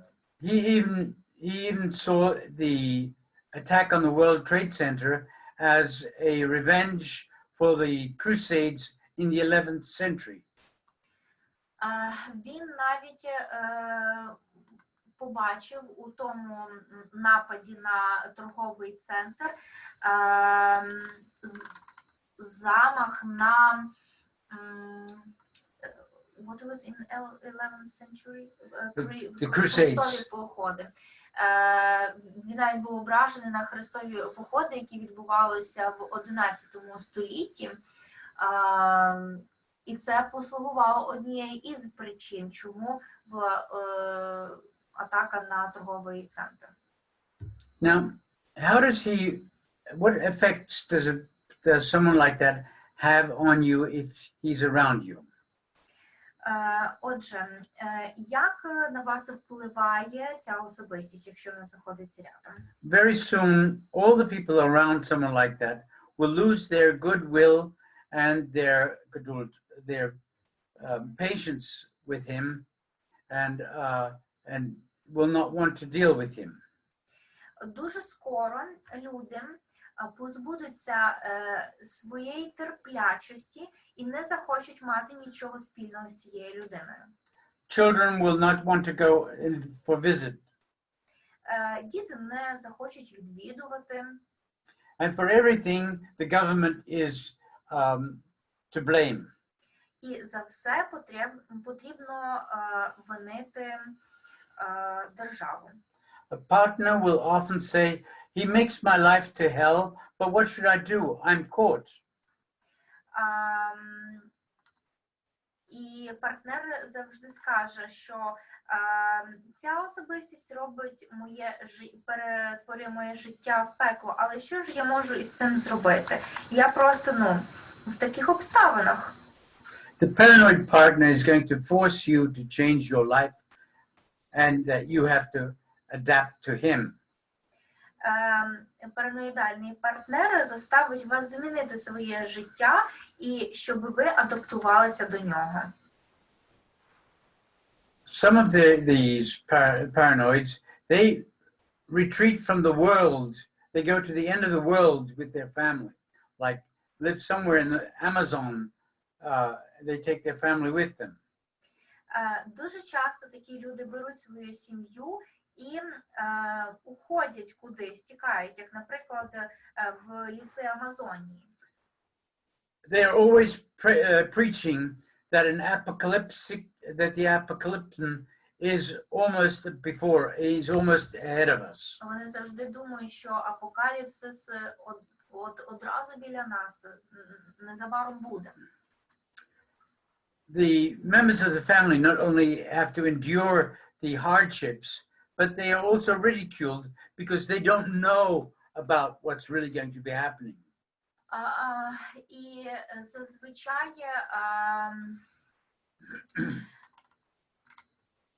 Die Kinder sind nicht schlau genug, um zu wissen, dass das Ende der Welt jetzt ist.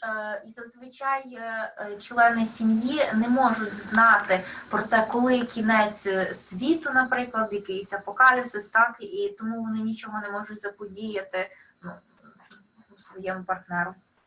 Since there are always all these dangers around, yeah, there's no leisure and no time for coziness together when you are in a relationship with a paranoid person.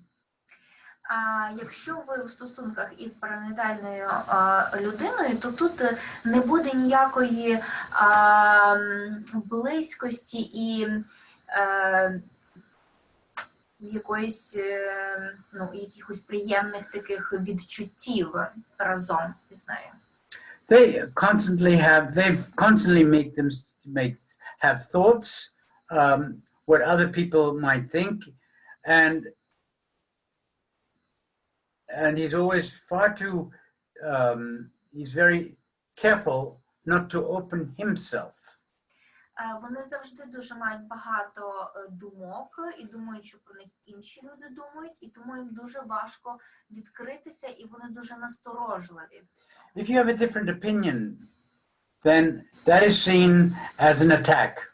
І якщо у вас просто інша думка, то вона розпізнається як атака. So there can be no development of ideas or no development in a partnership with a paranoid. Тому не може бути жодного розвитку різних ідей, думок і тому подібне в стосунках з таким партнером. They immediately size you up, check you out. If, for example, you are docile enough to be receptive to his ideas. І вони одразу будуть вас перевіряти, чи ви є достатньо відкритими для його ідей. You should be an uncritical, obedient partner that doesn't question any of his ideas. Тобто це має бути якийсь партнер, який не буде його критикувати і не буде йому заперечувати в його всіх ідеях. He will not allow his children to go to appointments or dates or to dance events. Він не буде дозволяти своїм дітям ходити на побачення або на якісь танці. And he'll go absolutely crazy if his daughter starts to put on makeup. І вони можуть просто стати божевільними, коли їхня дочка починає використовувати мейкап. When he walks down the street, he will sometimes use a chalk to mark the tires of cars to see if they haven't moved in a certain time. Якщо вони проходять на вулиці, то вони можуть вимірювати відстань між автівками, чи вони рухалися останнім часом чи ні. Now, paranoia can also Вони то роблять крейдою помічаючи, чи вона рухалася, чи ні. Дякую.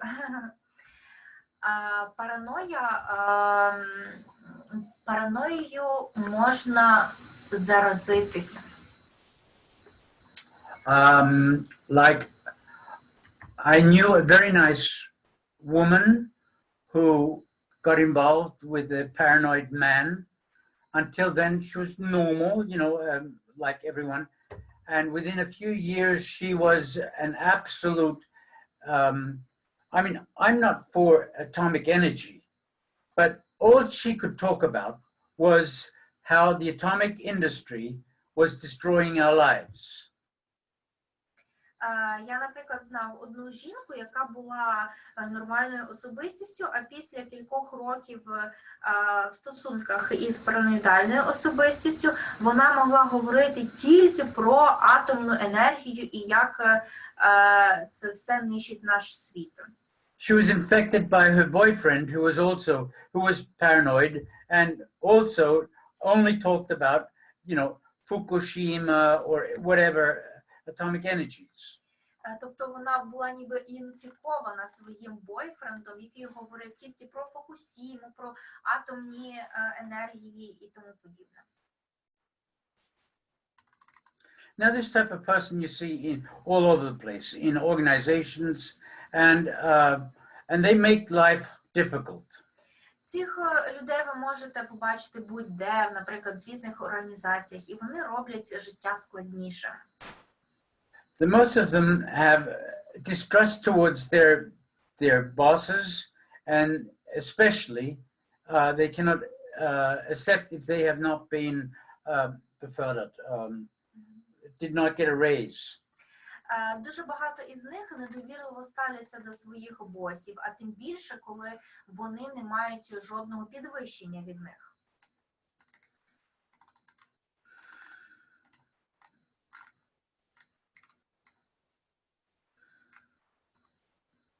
I see we are already also against. Now, acutely paranoid, and they can make an enormous amount of damage, was Joseph Stalin, Adolf Hitler, and Pol Pot. Дуже багато параноїків можуть завдавати шкоди. Одними із них були такі, як Йосип Сталін, Адольф Гітлер або Пол Пот. Now, some people say, no, you should not use diagnostic categories for these people. І дуже багато людей кажуть, що ми не маємо права використовувати діагностичні методи для таких особистостей. I mean, that is intellectual imbecilism. Це просто розумовий імбіцилізм. Would you not use your common sense if you go and buy a used car? Common sense is. Здравий смисл. Ага. Чи ви не будете використовувати свій здравий смисл, коли ви Здоровий глузд. здоровий глузд, коли ви підете купувати собі автівку? So, do use, you can diagnose anyone you like. Тобто, висновок, ви можете діагностувати будь-кого, кого захочете. Seldom do these people get healthy again. І деякі із цих людей справді виліковуються, стають здоровими. Since discussing with them is senseless, Коли говорити з ними про щось безсмислове, it is possibly your only chance is to separate from this person, which this person is not going to allow. і єдиний спосіб спілкування з ними – це просто відійти від них, але ця людина вам не дозволить цього зробити. So you are going to need someone who's going to support you through a lot of difficult decisions. Тобто вам потрібен хтось, який буде підтримувати у вас у ряді прийняття важливих рішень. Sometimes the only way is to move far away into another city. І дуже часто одне із найкращих рівень – це просто переїхати в якесь інше місто. All right. I think we've deserved another 10-minute break. Я думаю, що ми заслужили наступну 10-хвилинну паузу. Bye-bye. Бай-бай. And I'm not following you into your break. Я не слідкую за вами під час вашої перерви. Who knows, who knows. Why not? Why not?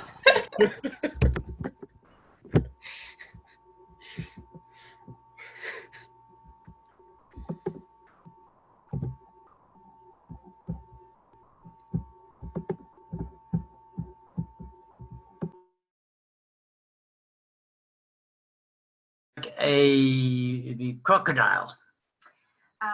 Вони такі ніби хижаки, вони як крокодили. That's a better description of them. Це хороший опис їх.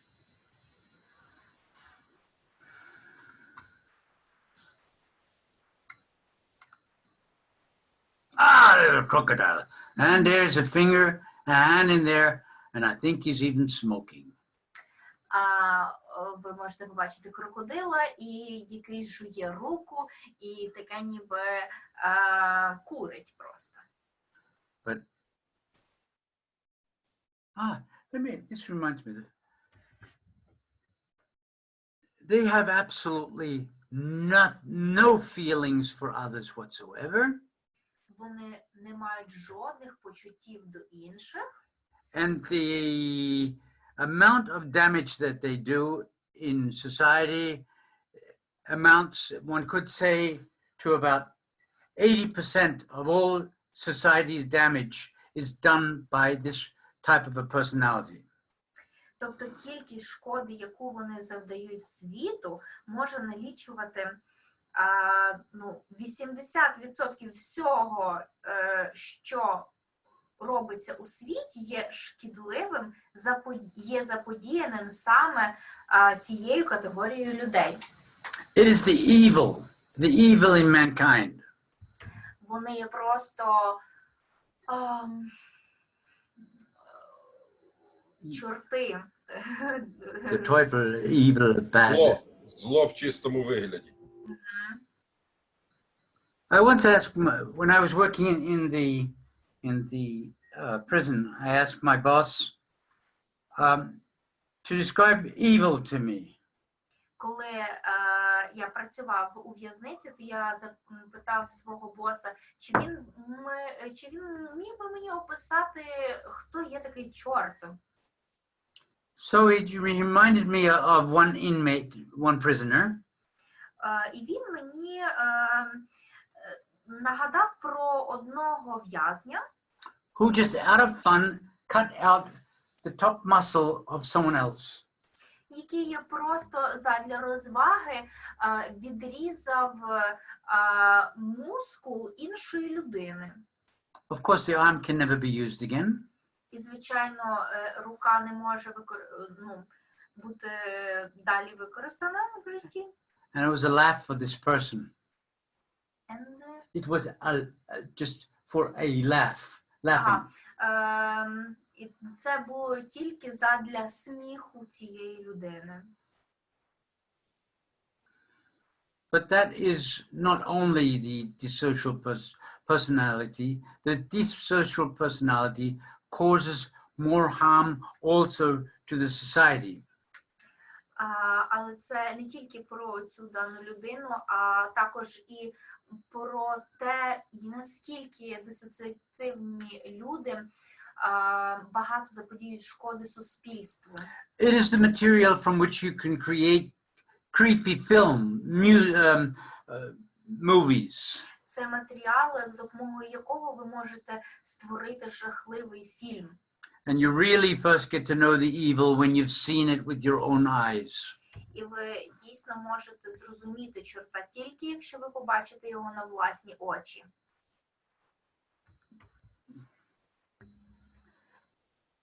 During your life, you will meet people who commit crimes without flinching with their eyes, and that they produce agony, grief, and pain to others.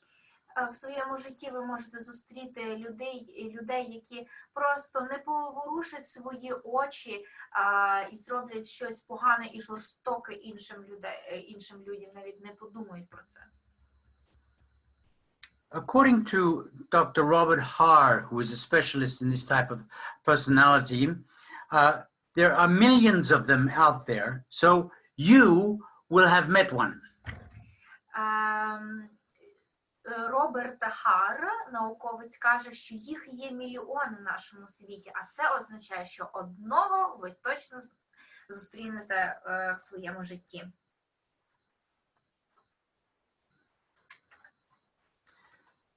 This type of a personality lives to rob, to destroy, to plunder, and to harass other people. Ці люди живуть задля того, щоб красти, щоб щось розрушувати і принижувати інших людей. This type of animal is always looking, or this type of animal is always looking for the next possibility to abuse a situation. цей тип тварини живе лише для того, щоб когось аб'юзити, когось використовувати. Their attitudes are set up totally on this basis. І їхній підхід до життя оснований саме на цьому. The predators don't think like we think. Ці хижаки не думають, як ми. They can't, they despise other people, and even though they might pretend to be different. Вони просто не переварюють інших людей, навіть якщо і вони дають представлення про себе, що вони інші. We think other people are, they have the same rights as we. The predator І ми думаємо, що ми маємо всі рівні права, але цей хижак, he sees other people just as obstacles to in fulfilling its own needs. і цей хижак бачить інших людей як просто якісь обставини для того, щоб задовільнити свої потреби. If it wants a car, it just steals one. If it wants sex, someone will be just raped. Якщо вони хочуть машину, вони просто її крадуть. Якщо вони хочуть сексу, то вони просто зґвалтують. If it wants money, then someone's account will be plundered, or even if it's from the own grandmother. Якщо вони хочуть грошей, то банківський рахунок буде вкрадений, навіть якщо це будуть і гроші якоїсь бабусі. Even if you survive one, the loss of mistrust in your fellow men, your self-esteem, and the dignity will be gone for very many years. If we meet this person, you mean? Even if you survive, But who survives? if you survive an attack by one of these people, Якщо ви вижили в атаці однієї із таких людей, то все рівно ваша гідність буде принижена на дуже багато років, і ви зможете відходити від цього дуже довгий час. people who trust other people are in a disadvantage. Люди, які довіряють іншим людям, є в Nachteil. Боже.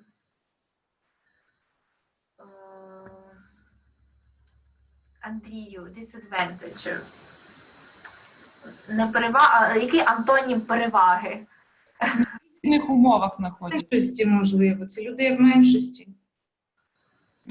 У програші. Окей. Так. All right. Тобто люди, які довіряють один одному, вони є в програші. Може, як в групі ризику, ну, що чим більша довіра, тим легше вони можуть попастися на таке.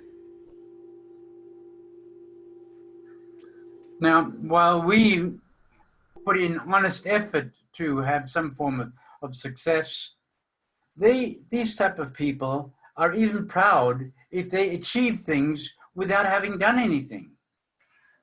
Ми, нормальні люди, так би мовити, завжди робимо якісь зусилля для того, щоб щось досягти. А дисоціальні особистості будуть радіти через те, що вони не приклали жодних зусиль. They have a sharp eye for the vulnerability, and they know exactly where the weak spots are, where they can attack their victims. Тобто вони знають, куди потрібно надавити і де є слабкі місця у своєї жертви. They know exactly where and when to attack. Вони знають точно, де і коли нападати. He will look, for example, he will be people who are looking for help on the street and asking for directions. They will attack them.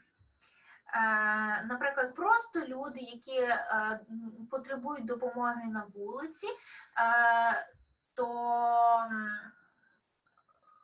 дисоціативні особистості, вони просто на них нападуть.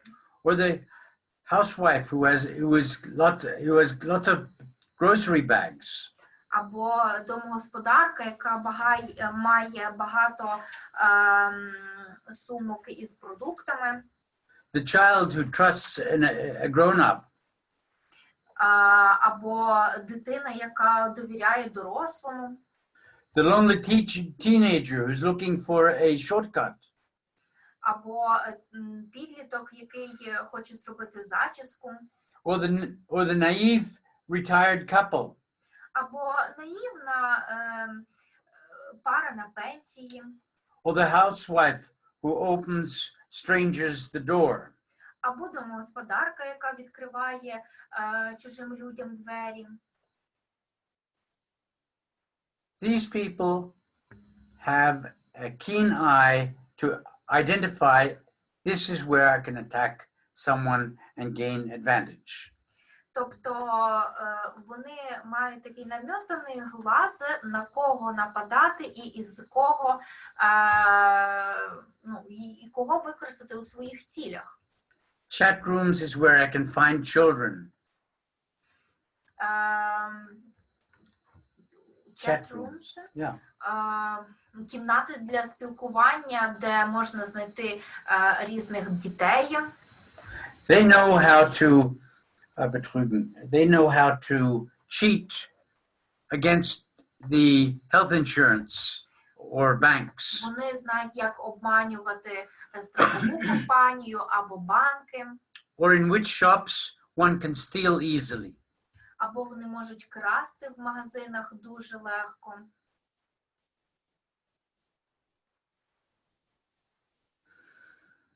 They know how to hide themselves in reputable institutions, like having a job in a hospital or in a community, even in the police or in schools or in churches.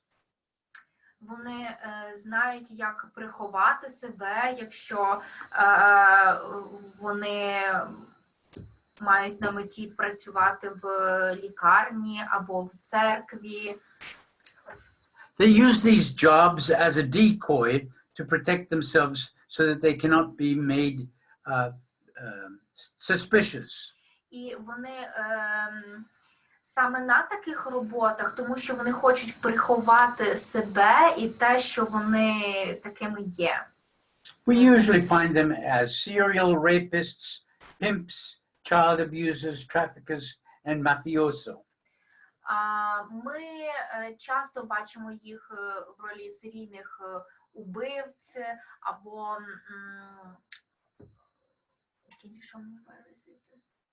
Or mafioso. або мафіозі, або людей, які роблять насилля над дітьми, або людей, які мають багато проституток, я забула, як це називається українською.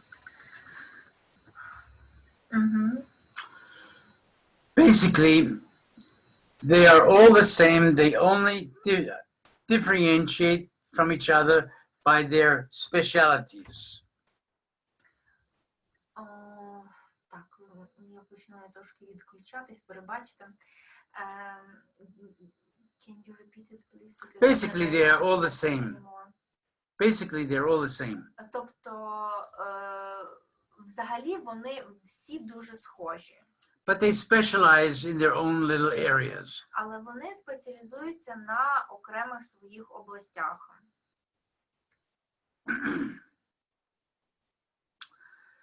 The prisons are full of these people. But unfortunately, even more are running around outside.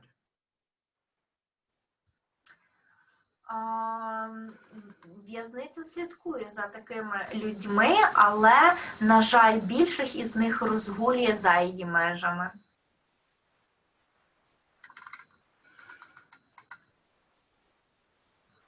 In your community, almost anyone can be a reptile. І у вашій комуні майже кожен може бути такою рептилією. Your boss, the priest, your teachers, mothers. Бос, священик, вчитель, якісь мами. For an example, one man, he felt that the children of the neighbors were too loud. So he crept into their apartment and he poisoned the Coke.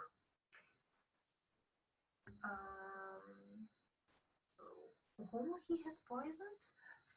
He poisoned the Coca-Cola of the children. Була ситуація, наприклад, коли один житель будинку, для нього шум дітей сусіда був надзвичайно великим. І він пробрався в їхні апартаменти, і він отравив дітей тим, що додав у їхню колу щось. Or think of the medical doctors that kill, murder patients in hospitals. Або, наприклад, вбивці, які вбивають пацієнтів у лікарні. Or parents that, Що вони там працюють, так?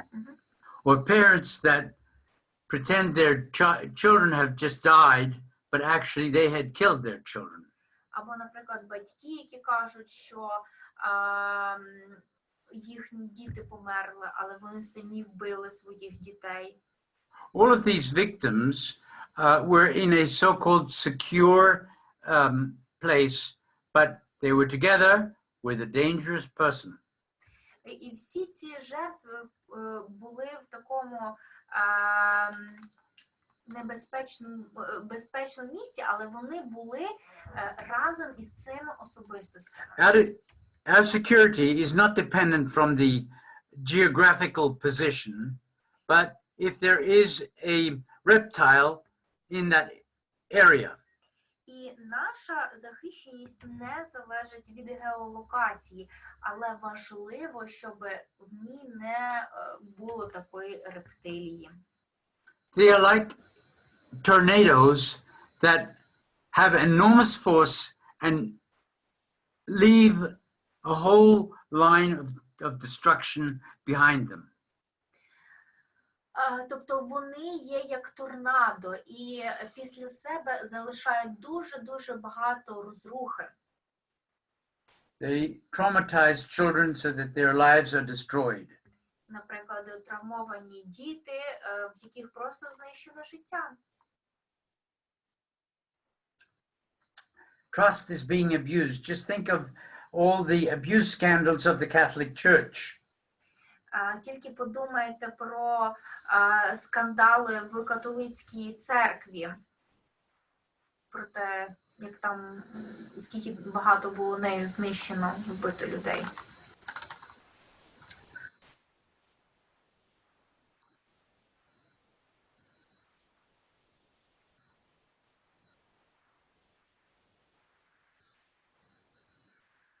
They are difficult to identify if you don't know what to look for.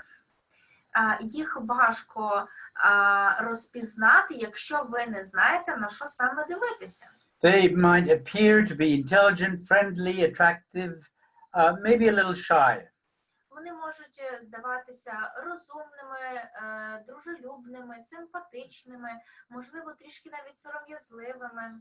Sometimes they appear as though they are successful and have joy, and they enjoy also a high status. І дуже часто вони навіть і показують, що вони успішні і мають якийсь великий статус і задоволення в житті. But they are very calculative, manipulative, and have their eye open for their opportunities. Але вони все дуже чітко розраховують, вони дуже маніпулятивні. They often follow their victims and trace them over long periods of time. Вони слідкують за своїми жертвами протягом дуже довгого часу життя. It's typical for them to change their jobs, Це типічно для них змінювати свою роботу, to change their plans, змінювати плани, not to pay back their credits, не платити кредити, to ruin or break up relationships, руйнувати або закінчувати відносини, and to disappoint others and to run away from responsibility. розчаровувати інших і не брати на себе відповідальність. Don't think that you will be protected by him in any way. І не розраховувати на те, що ви будете якимось чином захищені від нього. They love to control people like marionette dolls. Вони дуже люблять контролювати людей як маріонеток. They can fascinate children with toys and sweets. Вони можуть накласти таке позитивне, хороше враження на дітей тим, що вони дарують їм різні іграшки. They know how to get women to have dates with them. Вони знають, як привабити жінок для того, щоб вони з ними пішли на побачення. Or to get boys and girls to help him. Або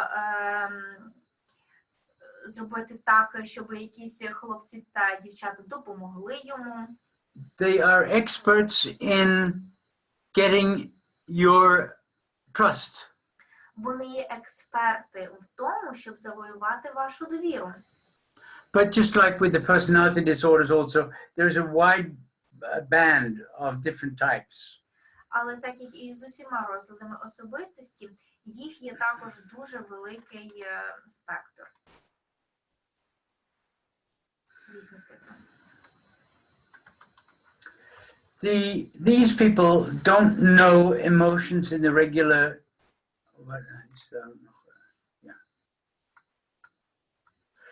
These people don't know feelings in the regular sense. І ці люди не знають почуттів інших на нормальному, звичайному базисі, основі. They are cold. Вони є холодними And have no empathy. і не мають жодної емпатії. Only their own feelings count. Тільки їхні почуття грають роль. So we have here, for example, Mr. Fritzl here from Austria. You might have heard about him even in the Ukraine.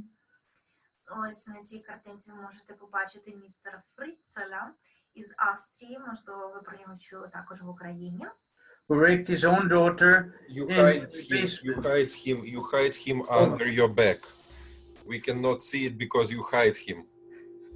Oh, now you must see him. I'm not Fritzl. Thank you.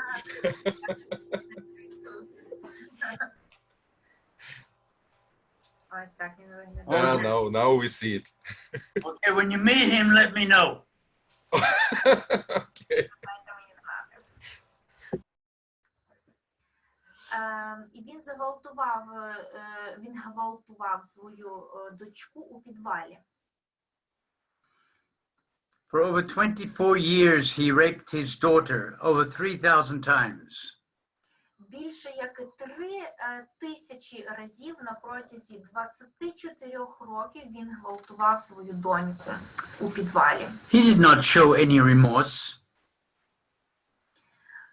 І він не показав жодного жалкування про це.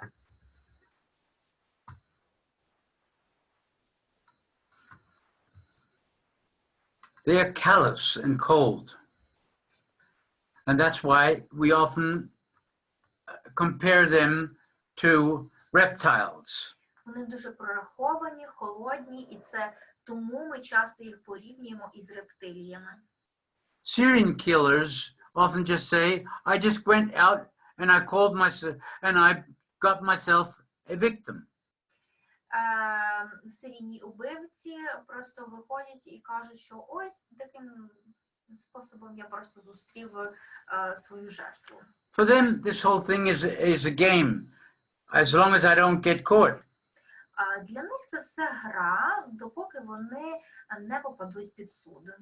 In the prison I often encountered where I worked in the United States, I asked the prisoner, why are you here? І коли я працював в США в в'язниці, то я запитав одного із в'язнів, чому ти тут? The answer would frequently, because I got caught. І він легко відповів, що мене просто затримали. There was no understanding of what they did that was wrong.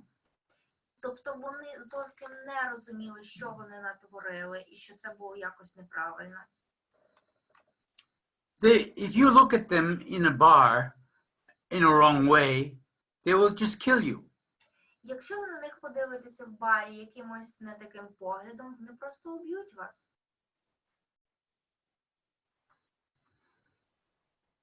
There are so terrible forms of violence that they do without having any forms of empathy or feeling, like just putting their penis into the anus of children and ramming them until they die.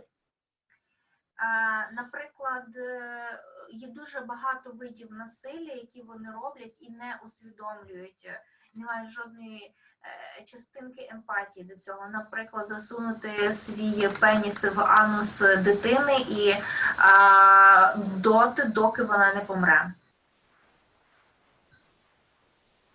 They are horrible stories. I too have been on death row, walked on death row in the United States. Death row is the prison where the people who have been sentenced to death are kept. Тобто я споглядав в США дуже багато випадків, коли людей присуджували до смертної казні. Very often, these people also manipulate while they are already in prison. І дуже часто ці люди маніпулюють вже тоді, коли вони є у в'язниці.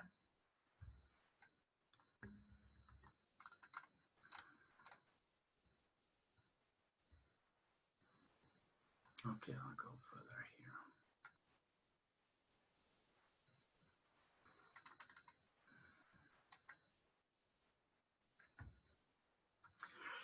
Very often they will do their criminal deeds just for the thrill of it. І дуже часто вони роблять різні злочини для того, щоб просто возбудитися.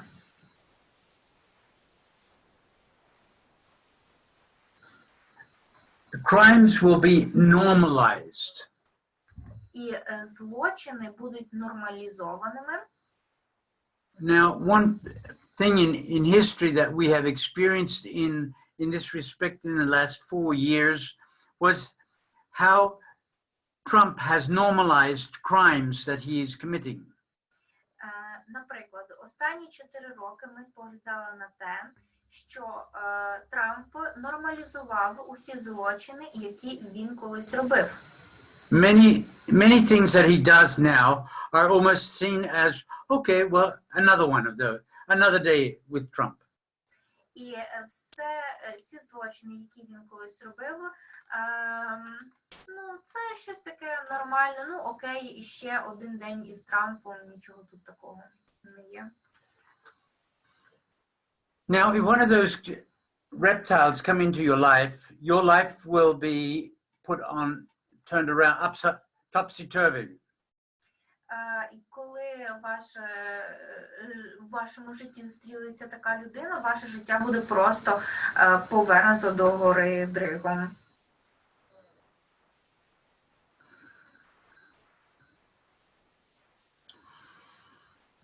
You will always have to be on alert when someone like that is around you.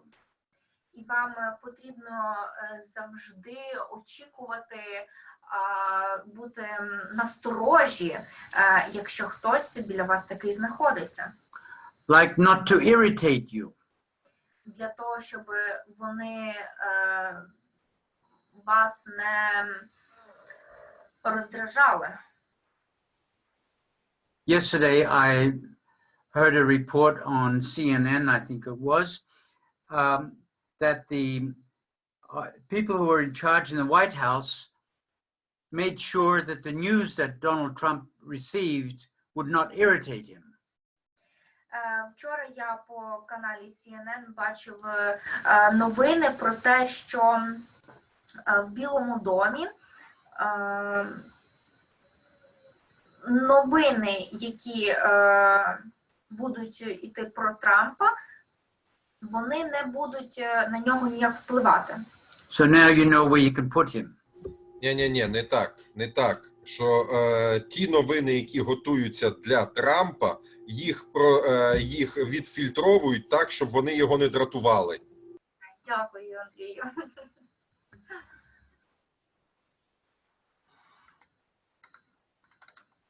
І там уточнення тоді, що бути весь час насторожі, щоб ми їх не дратували. Не вони нас не дратували, а ми їх. Тому що якщо роздратуєш, то невідомо, чим закінчиться. Власне так. Дякую. All right, thank you. Ну і це те, що не встигла перевести Наташа, бо я вмішався. Карл каже, це якраз тому ви можете зараз подумати, хто то є той Трамп. Right. There is no equalness in a relationship with a reptile. Немає жодних рівних прав у стосунках із такою рептилією. You'll always have a reason and an excuse why it's not working. Ви будете завжди мати причину і вибачення, чому це не працює. He'll say that the people don't recognize what a genius he is. Вони скажуть, що люди просто не можуть розпізнати, які вони генії. And it's under his dignity to do certain jobs. І це не його гідності робити деяку роботу.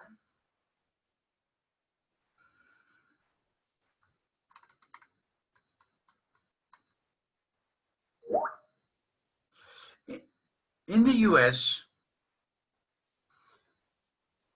every day, all right, 1,000 people are dying on COVID, but every day, at least 3 women are killed by their partners who are reptiles.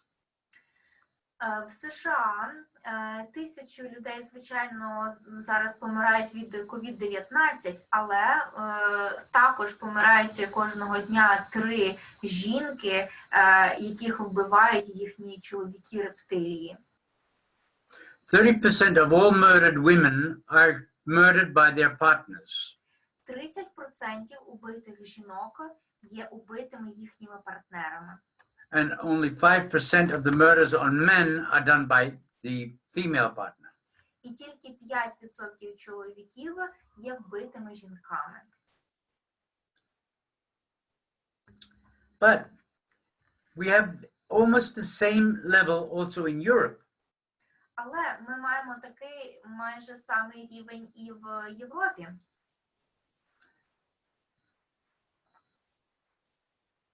So it is something human that is going on there. Тобто це щось таке дуже людське, те, що стається.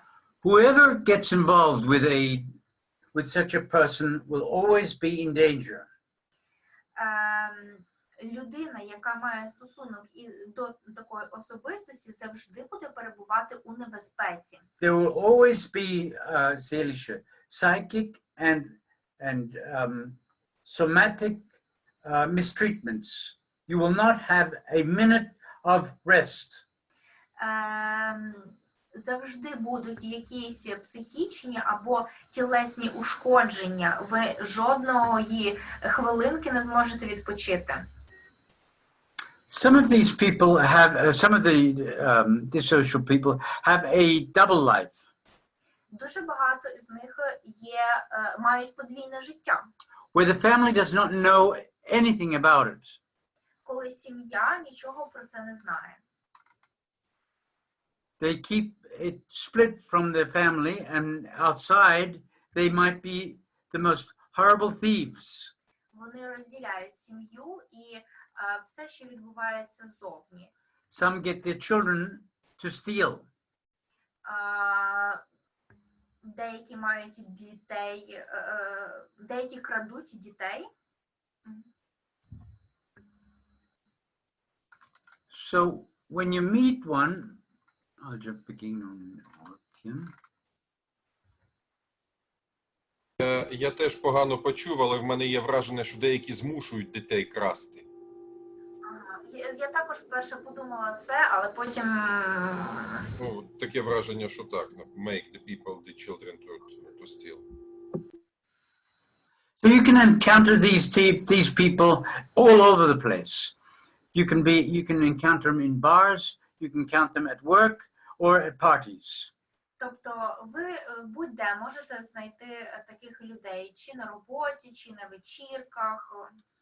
Some of their victims are chosen and followed deliberately by that person, and then are attacked in a weak moment. І дуже часто вони вибирають так собі жертву, і потім, коли настає слабкий момент, то вони атакують.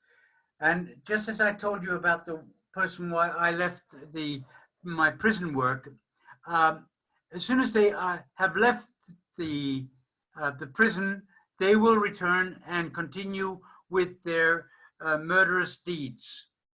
І причина, в принципі, по якій я також і залишив роботу у в'язниці, це те, що коли в'язні, коли їх випускають, то все рівно вони повернуться знову у в'язницю, тому що будуть коїти злочини.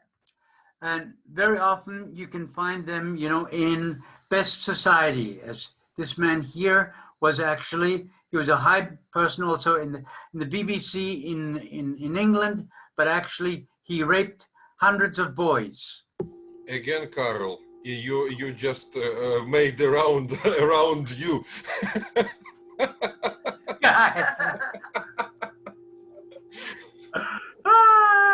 Наприклад, як ось цей він дуже багато зґвалтував хлопчиків, і він сам чоловік був із дуже великого З верхніх соціальних слоїв. Good. I'll cover that bad guy. We also have того чоловіка погано. these people in pinstripes called bad bankers. Now, bad bankers, many of us might think, oh, well, they're doing some kind of accounting bullshit and all this stuff. In the end, it is you who has to pay the taxes to basically fill these holes that these people have stolen. Тобто, існують погані банкіри, і можна сказати, вони просто займаються якоюсь бухгалтерією, але це не так, тому що вони крадуть гроші. І в кінцевому випадку ви платите свої податки для того, щоб закрити ці дири, які вони накрали. And here we have, you know, famous pictures of Adolf with his girlfriend and of Stalin and Pol Pot's work. Тут ми бачимо Адольфа зі своєю дівчиною, Сталіна and Пол Пота. His work, Seine Його роботи.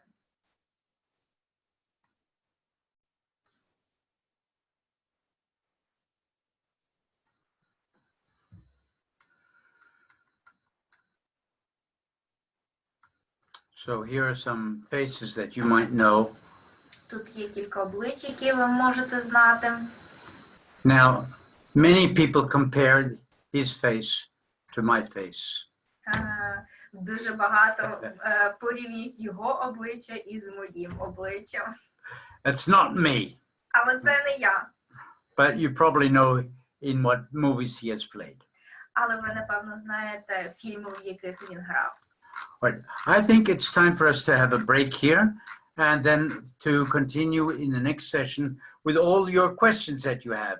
And please add more or just feel spontaneous to just jump into the discussion.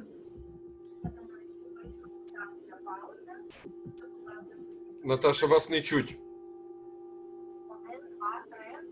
Ні. Як це так? Щось не... Алло. Я на проводі.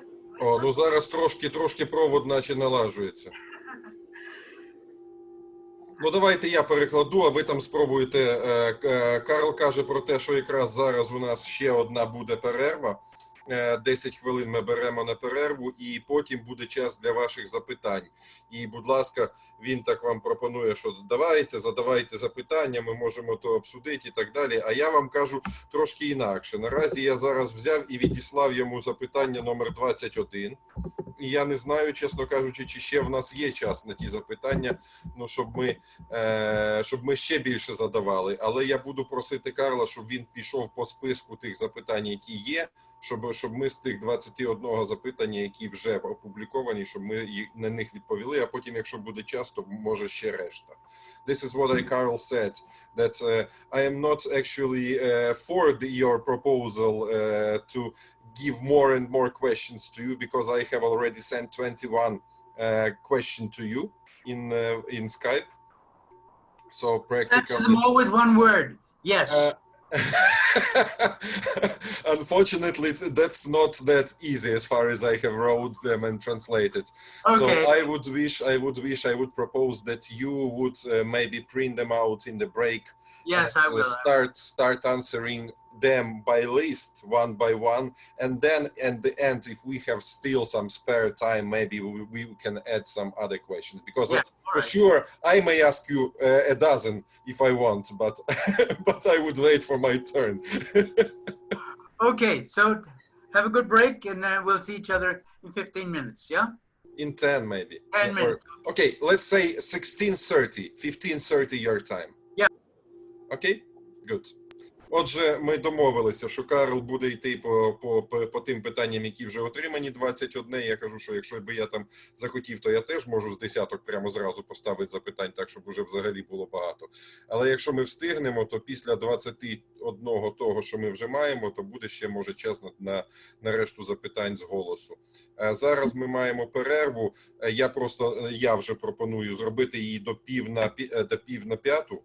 Чому? Тому що 14 хвилин нехай він їх хоча б прочитає, або хоча б роздрукує ті питання, бо їх дуже багато, і я хочу, щоб то було більш-менш якісно. Отже, зустрічаємося. Прошу. Питання маю. Ми будемо точно в 17:00 закінчувати як психоаналітики чи продовжувати? Ні, ми не можемо завершити о 17:00. Я поняла, бо я маю добре справи, тоді відкладу. Ми завершимо принаймні о 17:30, тобто година на запитання-відповіді в нас залишається. І можливо, я знаю, як Карл був до того на попередньому семінарі, можливо, навіть трошки більше. Тобто він... Поняла, супер, дякую. Він на сновидіннях взагалі був до останнього запитання. Я думаю, що не до останнього, то вже я почав розганяти всіх. То Андрій вже все, досить. Ну добре, тоді готуємося всі. Гарної перерви.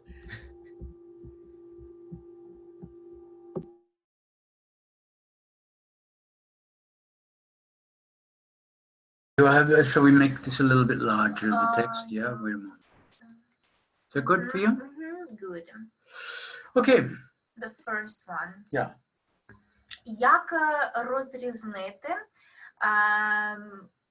маніфестації психопатичних способів між, дуже складно перекладати, між звичайною ворожістю. Так. All right. Так, This is not the next week. Це у вас яке питання? Просто давайте зорієнтуємося. Це питання номер 1? так. Ага. Now, the answer to that one is rather simple. Не ворожістю, це заздрість. Заздрістю. Заздрістю.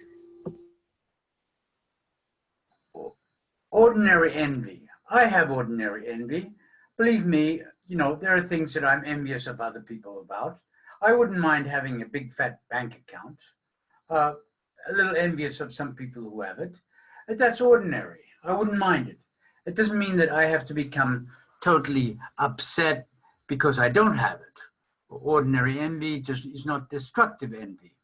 Тобто, звичайна заздрість, вона не є деструктивною. Я навіть сам маю заздрість і хотів би, щоб у мене був великий банківський рахунок.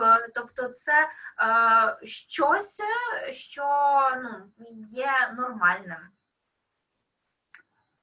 Like I even told the president of the Sigmund Freud University, that's this side here, that I envy him of his position at times. He has a lot of power, and we know each other already for over maybe 40 years. He has been very diligent. He has done all his work, and he's gone a different path, and now he has the power, and now he is somebody there. I'm just a small little psychoanalyst. Я навіть сказав, наприклад, ректору університету Зигмунда Фройда, що я йому заздрю, тому що він дуже має багато влади, і він дуже розумний, і він працює дуже добре. Ми знаємо один одного вже більше 40 років, але його життєвий шлях призвів його до того, що він є зараз ректором університету, а я є просто звичайним психоаналітиком. Ordinary envy is also something that I think is healthy. І звичайна заздрість – це, на мою думку, щось здорове. Because if I see someone who has attained something and has the benefits of it, it will inspire me also. Hey, you do your work too, and you might also have some benefits.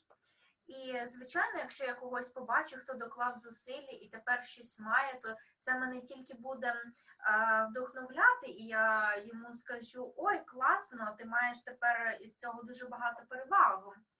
Psychopaths don't have ordinary envy. Але в психопатів немає звичайної заздрості. They only have their own interests in mind. Вони мають завжди свій інтерес в голові. Remember at the very beginning I said they have an incapacity of empathy. Пам'ятаєте, я спочатку говорив, що вони не здатні до емпатії. It's only their own interests that counts. Рахуються тільки їхні власні інтереси. I hope that satisfies that question. Я сподіваюся, що ви отримали відповіді, задоволеними відповіді на це питання. So, the next one is, how do two narcissists interact? This is the next question. Как взаимодействуют два нарцисса? Вот такой вот вопрос был, прямой. Я нашел его оригинальное звучание. Well, I would say wherever two narcissists come together, there are lots of conflicts. Якщо два нарциси зустрічаються, то там є дуже багато конфліктів. I have the bigger one, the better, the nicer one. Я є кращий і мудріший за іншого. So it's not going to be peaceful having two narcissists together in one room. Тобто це буде зовсім не про мир бачити двох нарцисів у кімнаті. So Не you буде will find спокійно. two people who are constantly in battle with each other. Тобто вони завжди будуть в боротьбі один з одним.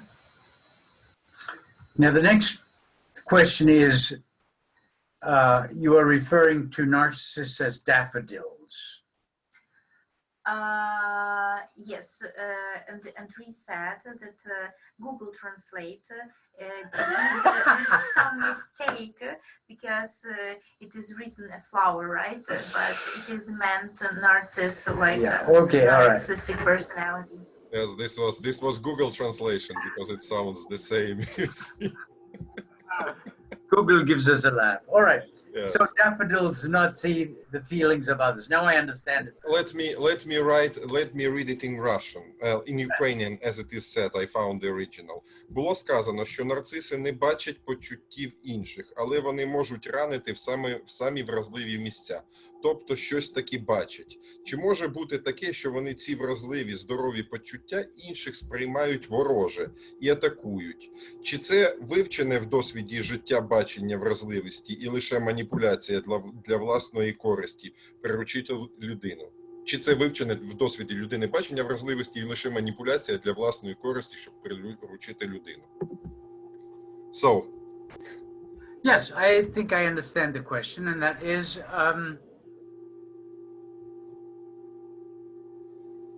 they know.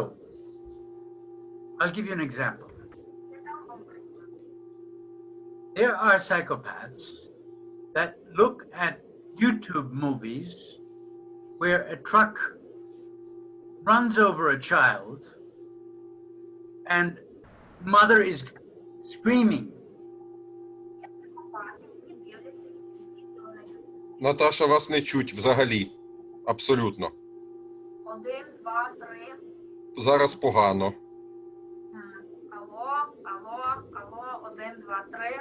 Ну так собі, щось начебто з'являєтеся, але було таке, що... Змінилося, я не О, знаю. зараз супер. Знаю. Слухайте, ну щось, якась чорті що. Отож, існують психопати, які дивляться відео на Ютубі про те, як фура наїжджає на дитину, і матір стоїть поряд і береться просто за голову. Is that it? Yeah. They don't feel the feelings of the mother, but they know mother has these feelings, and then they learn from the movie how to react if something terrible is happening. Тобто, вони не знають, як почувається матір, але вони бачать лише, що вона робить, там береться за голову. Таким чином вони вивчають, як потрібно реагувати на таку ситуацію. So they don't know the feeling, but they know what would be appropriate reactions to certain moments. Тобто вони не знають саме почуття, але вони знають, яку потрібно застосувати реакцію в тих чи інших моментах. Now, of course, this is a very extreme case. Це, звичайно, дуже такий є екстремальний випадок. And then also, the person who's asking this question is, I'd say, you're trying to understand the pathology of the narcissist. Тобто людина, яка задала це питання, ви намагаєтеся зрозуміти патологію нарциса. Now, aside from the fact that would be a seminar on its own. Але по цьому треба інший семінар. Why they became such narcissists. Чому ж вони стали такими нарцистичними? There are many theories, but the most current ones have a lot to do with the early infant-parent relationships. Є дуже багато теорій, але одна із останніх – це про інфантильні ранні відносини.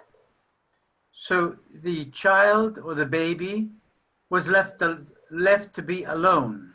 Коли малюк залишається одним. Now children are contact-seeking.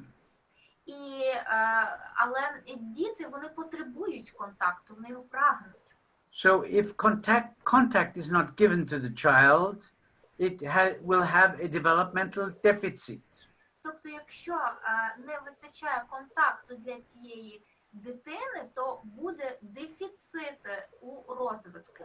With such a developmental deficit, it can never be caught up really. І із таким дефіцитом потім його не можна нічим перекрити, наздогнати. So you have to give me more and more attention. The baby does not know the boundaries. І таким чином вони просять ще більше і більше уваги, і дитина не знає ніяких кордонів. But this would all belong into a seminar on the technique of how do I deal with a narcissistic personality disorder in psychoanalysis. Але, звичайно, це тема окремого семінару про те, як поводитися із нарцистичними особистостями в психоаналізі. But I can just recommend to that person also to look at the later works of Heinz Kohut, who has done a lot of work in this direction. Але я можу вам порадити переглянути роботу Гайнца Когута, який дуже працював у цьому напрямку. The fourth question is there a chance to cure a narcissist to improve his relationship with himself and others? Це питання українською мовою звучить, чи є шанси нарциса вилікувати, покращити його відносини з собою та іншими. Yes, you always have a chance. And I do not take, we should always give people hope. Звичайно, завжди є шанси, і потрібно завжди давати людям надію. But it is to be assumed that the narcissist will not endure the frustrations that also come with therapy. Але, звичайно, нарцис має пережити ті фрустрації, які будуть з'являтися у терапії. Also, let us not forget, therapy costs time and money. І не треба забувати, що терапія коштує грошей та часу. And very soon, when the narcissist feels that it is sometimes therapy becomes uncomfortable, he will say, what do I need this for? And run away. І коли терапія буде некомфортна для них, вони запитають себе, навіщо мені це потрібно, і зможуть Кинути. So the therapist will need to have a keen feeling also of the patient wanting to run away, and it takes a long time before one sees that in one's patients. І це потребує дуже багато часу, щоб психоаналітик розпізнав і побачив цей потяг людини втекти із терапії. And before you know it, that patient will be gone. І перед тим потрібно це зробити, як ви дізнаєтеся, що пацієнт вже хоче втекти. Good? Thank you. Thank you for the question. Now, in daffodils, children are their narcissistic extension than the subject. It's more Right. about narcissists. Yes, it's the rather the children are their extension than it's rather the extension or the subject. Українською мовою, як по-русски, у нарциссов дети являются их нарциссическим расширением или чем субъектом? Да, вот так вот написан вопрос. I would say the children are their object. Я би сказав, що діти являються їхнім об'єктом. The parents act on their children. Батьки впливають на своїх дітей. Here you have the powerful, not predictable parent, and there you have the object, the little children who don't know how is my mother going to be today. Тобто ми маємо одного із батьків, так, які є сильними, власними, і ми маємо дитину, яка просто переживає і не знає, як поведуться батьки до неї сьогодні. So in the scene, the subject is the not predictable parent, the unstable parent, and the object are the children. Тобто суб'єктами будуть батьки, поведінку яких не можна розпізнати, вона є нестабільною, а об'єктом буде дитина. The parents need their children to make themselves big again.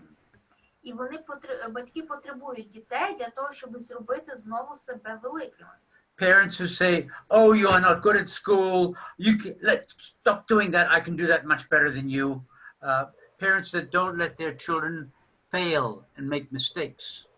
Тобто батьки ніколи не дозволяють своїм дітям робити помилки, і якщо в школі щось трапляється, якась погана оцінка чи що, то вони кажуть: "О, я можу зробити набагато краще", так? So these parents, they use the children to heighten their own narcissistic value again, their own values. Тобто вони використовують своїх дітей, щоб підвищити собівартість, підвищувати оцінку собі самому. For them, their children are unfinished, yet to grow little animals. І діти для них є такими незакінченими, незрілими маленькими тваринками.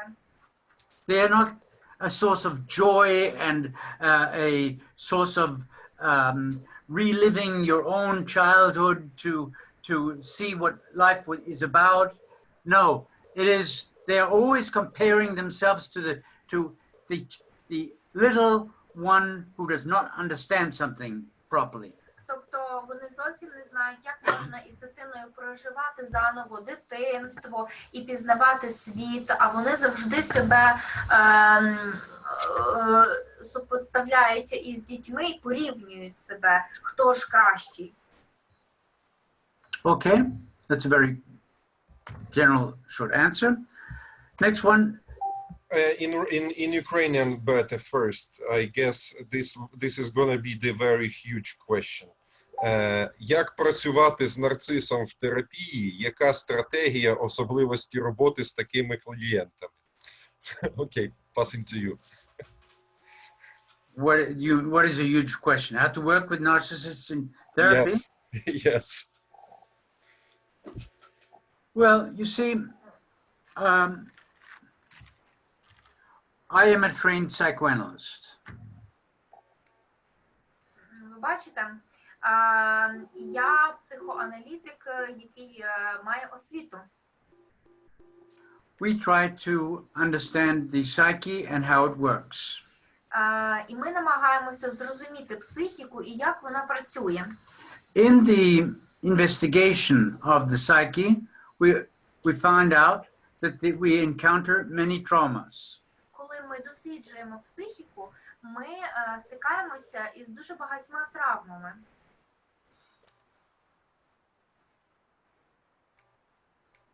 These traumas have also formed the personality of the patient.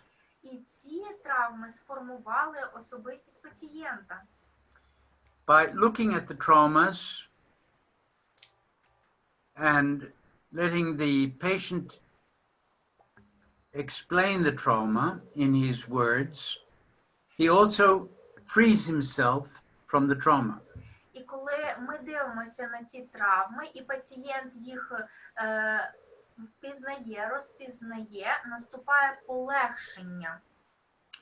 So, if the patient is really sincere and really does want to work on this problem, and it's going to take a lot of time, and we will have to do a lot of what is called working through. Тобто, якщо пацієнт щирий і він справді має бажання цим зайнятися, то тоді потрібно дуже багато зробити роботи, тобто все переопрацювати. Now, working through is a term that Freud introduced, where he realized patients, although he had already discussed an issue with them, they basically did the same problem again 2 weeks later. Тобто, це термін перепрацювати. Його ввів Пропрацювати, Наташа. пропрацювати. Дякую. Цей термін пропрацювати ввів Фрейд, оскільки він помітив, що коли пацієнти вже щось пропрацювали, через 2 тижні з'являється та сама проблема знову. So he, and I also know this phenomena, I think, oh my God, we have gone through this issue already so many times, and now he's doing the same stupidity again. І я так це добре знаю на власному досвіді. От я думаю, Боже, ми вже стільки багато разів опрацьовували дану тему, але він знову чіпляється за те саме. Of course, I don't say that, and I don't behave that way in front of the patient. Звичайно, я так не поводжуся біля пацієнта, і я не кажу йому це таким чином. But I have to find a diplomatic way of bringing him back to realize that he is repeating a trauma and has brought in a new trauma again that is connected to another trauma. І мені потрібно дипломатичним шляхом пояснити йому, що він повертається до тої самої травми і починає її просто повторювати знову і знову. In a way that is connected to the repetition compulsion. І це нав'язливе повторення. And the repetition compulsion, this brought Freud to the concept of the death drive. І нав'язливе повторення привело Фройда до концепту потягу смерті. But this brings us into... Ще є така штука повторна компульсія, вона в літературі так відома. This brings us into an area that this seminar was not designed to be in. Але це область, в принципі, не сьогоднішнього семінару. Okay. In Russian, it sounds, возможно ли супружеская пара 2 нарциссов? Какие взаимоотношения у них? Carl, please. What was that? Next question. The 7th. Okay, 7th. Is a married couple of 2 narcissists possible? What is their relationship? Well, unfortunately, this happens too often. Дуже прикро, але це трапляється дуже часто. 2 narcissists marry each other. Коли 2 нарциси одружуються. And then fall out of love. І потім, what do you mean afterwards? They They fall in love. They fall in love and then they get married and then actually they think that they are in love with the other, get married, and on the morning after they wake up. Тобто вони закохуються, вони одружуються, а потім одного ранку вони прокидаються. І там було таке цікаве уточнення, що вони думають, що вони закохуються. Some men then realize, oh my God, I married my mother.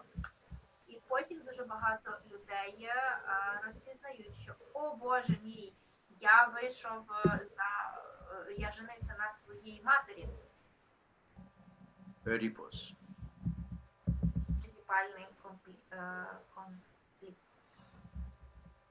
Some women then think, oh my God, you know, he disappoints me just like my father disappointed me. Або багато жінок кажуть, що о, він розчаровує мене так само, як мій батько розчаровував мене.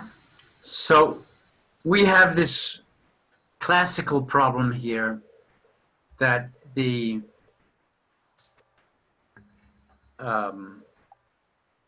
own fantasy of what relationships are about and what the relationship is really about differ far away from each other.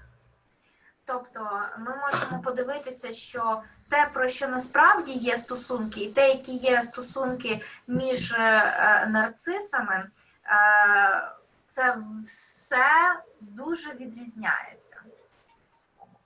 Так, і це є така класична проблема. I once had a patient who came to me with his wife, and he had his own store, and he took a bundle of money out of his pocket and said, "Here you have 1,000 shillings, fix my wife." До нього прийшов пацієнт, який дістав гроші зі свого карману, виклав їх 1000 шилінгів і сказав: "Ви маєте вилікувати мою жінку." What is there to do? Yeah? Що ж зробити інше?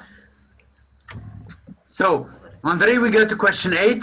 How to deal with such people in life if you have become the object of aggression.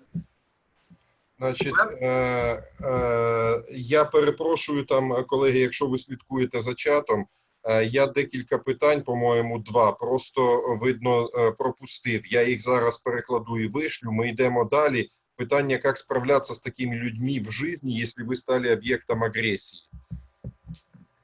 Yes. Sorry.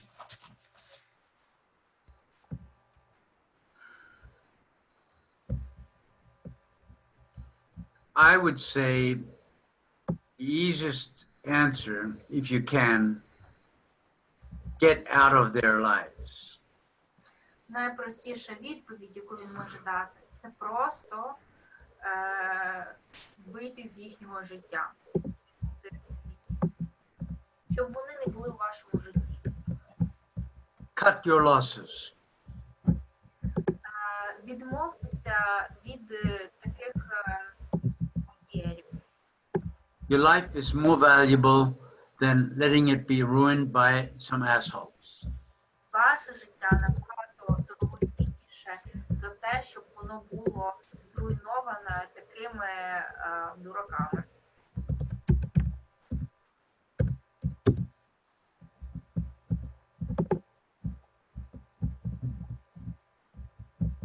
Now, Huh? how can we help people with borderline disorder? Medications or psychotherapy can help, but for how long? Or is it about lifelong therapy only? Well, Це було питання, яке було сформульовано прямо англійською мовою, тому я перекладу. Чи, Наташа, ви перекладіть питання спочатку, будь ласка. Як ми можемо допомогти людям із borderline розладом? Медикаменти і психотерапія можуть допомогти, але чи це тоді буде на все життя терапія? now, medication can be appropriate, but very often, and all too often, it is seen as a shortcut. Медикаменти, звичайно, можуть допомогти, але дуже часто вони розглядаються як така короткочасна терапія. Please, if there is some kind of medicine to get my mother out of my head, Якщо можна, я просто прокоментую. Шорткат – це такий, знаєте, навпростець, шлях навпростець. Так? Угу. Вибачте.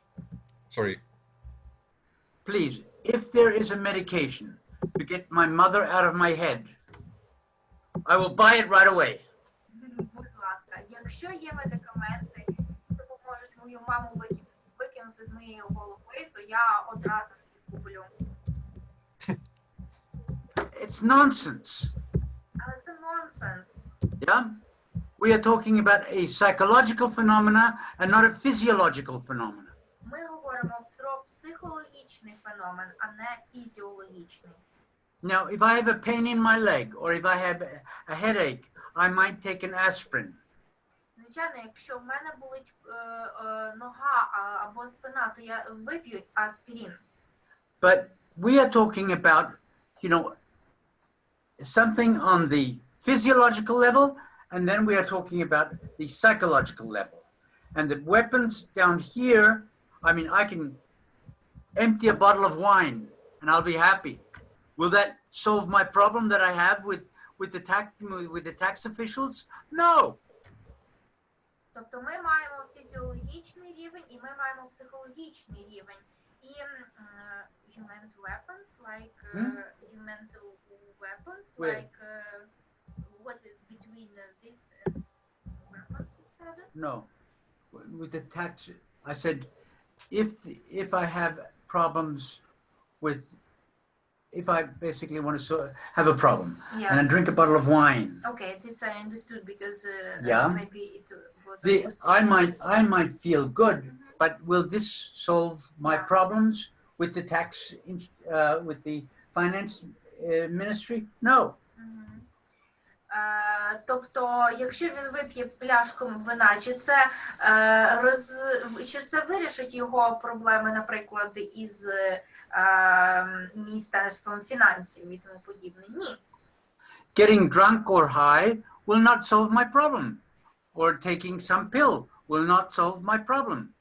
Тобто, бути п'яним не вирішить проблему. Так само і медикаменти вони не вирішать проблеми.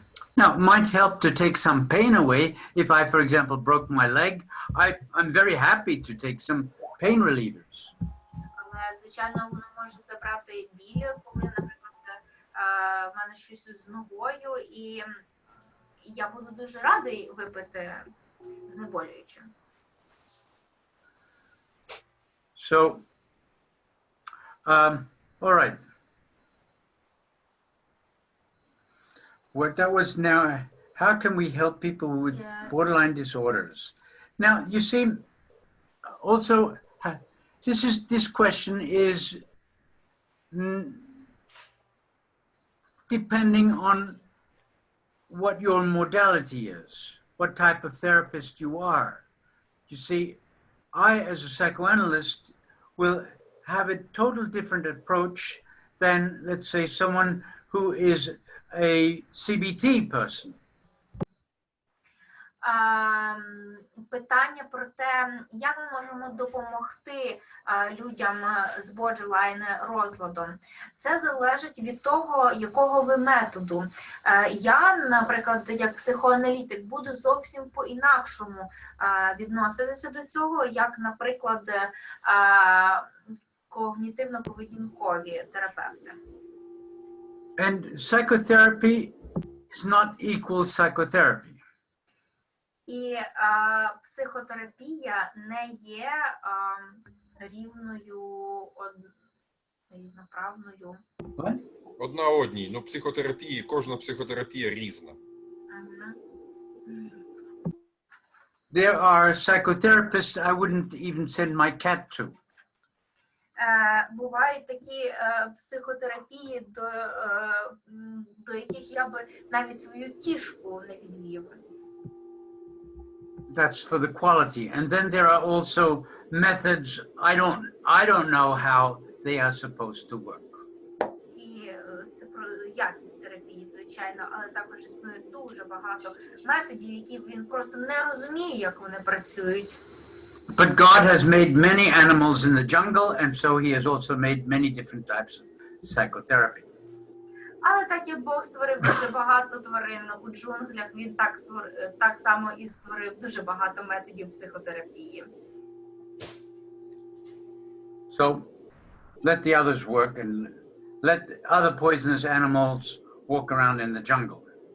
Ну, нехай тоді собі розгулюють ці тварини в джунглях. Next question. We go. Number 10. Окей.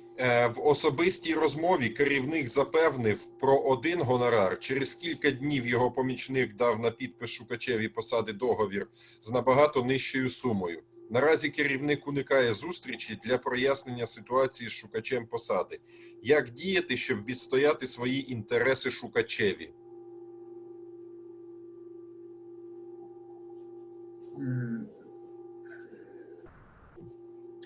Well, this is a question that I don't know if it's an issue directly for psychotherapy, but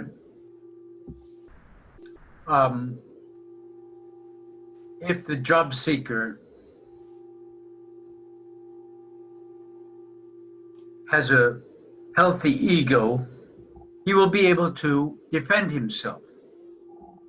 Взагалі не знаю, чи це питання стосовно психотерапії, але якщо, наприклад, людина, яка подалася на роботу, має здорове его, то він знайде шляхи, щоб захистити себе. And he might address the issue and say, you know, your company needs some clarifications. You are all, you know, the left hand doesn't know what the right hand is doing. Тобто він звернувся би до цієї компанії і сказав би, що тут потрібно дещо прояснити, тому що не зрозуміло, що відбувається з однієї сторони фірми, що з іншої. So you should not just hire me for that job, but you should pay me even more to be able to make you aware of a pathology here in your company. Тобто ви мені не маєте просто заплатити більше, але вам має бути усвідомлена патологія, яка є у даній фірмі. And hopefully you do not close your ears to this criticism, because hearing criticism of others is the best way for a company to exceed. І я дуже сподіваюся, що ви не закриєте вуха на цей критицизм, тому що взагалі найкраще для компанії це коли їх критикують, щоб таким чином вони далі вдосконалювалися. Okay, good. Okay, number 11. Було б ще цікаво, хоча б в загальних рисах, про стратегії терапевтичного супроводу антисоціальних особистостей. Наприклад, якщо в анамнезі хімічні залежності і кримінальні правопорушення. Well, you just read number 11, right? Yes, exactly. Yes. Now, I agree with Kernberg that these people cannot be helped. Я погоджуюся із Кернбергом, що цим людям не можна допомогти. Now, you might look at me now as, how pessimistic am I? І ви можете зараз подивитися на мене, який я песимістичний. At least you can say I'm not grandiose. Але принаймні ви не скажете, наскільки я грандіозний. I'm not a doctor that promises that I can cure everything. І я не лікар, який дає вам надію, що можна все вилікувати. There are illnesses out there, certain cancers that I cannot do anything. If you get that cancer, you're going to die within 6 months. Є деякі хвороби, як, наприклад, рак і тому подібне, які не можна вилікувати, і через які можна вмерти через 6 місяців. I'm sorry, if you have a certain personality disorder, we cannot fix it. We're going to have to lock you away forever. І мені дуже прикро, але існують такі психічні захворювання, які ми не можемо вилікувати, і вони залишаються назавжди. You are too dangerous for the public. Ви занадто небезпечні для суспільства.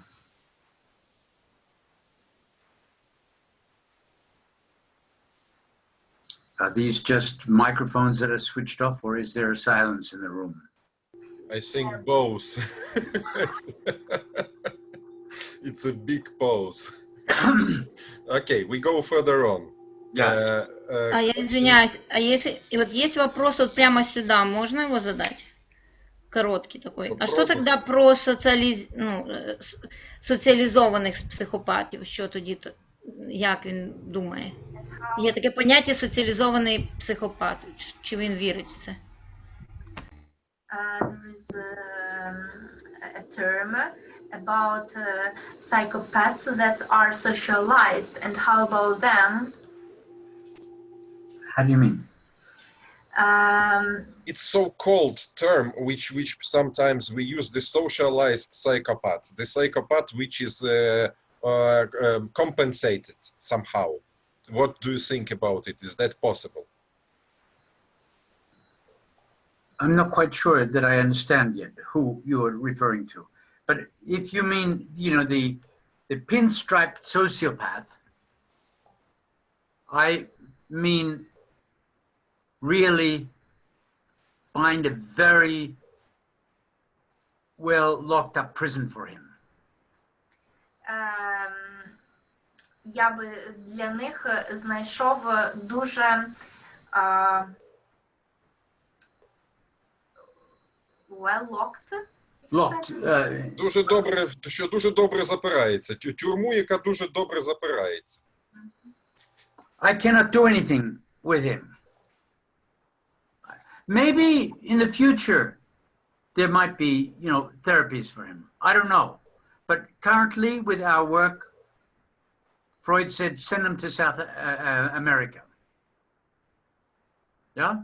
I don't want to send him to South America. I mean, they might send him back. But Тобто він каже, що на даному етапі не існує терапії, які зможуть допомогти. Але, звичайно, в майбутньому, хто знає, можливо, такі з'являться. Але зараз їх потрібно заперти. Або, як казав Фройд, відправити в Південну Америку. Але це, звичайно, жарт. I mean, once you have had access to these files, you won't like humans anymore. І якщо ви, принаймні, вже стикалися з такими, якщо ви будете стикатися з такими особистостями, то, повірте, ви потім просто не злюбите людей взагалі. This is not stuff for wimpy stomachs. І це... Weak stomachs.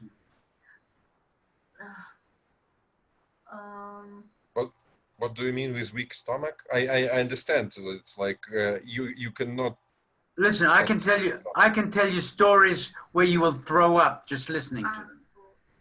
Тобто це не на шлунок історії. Він може вам... Слабкий шлунок, воно таке і є. Тобто, бо якщо він кілька вам таких розкаже, то просто можна буде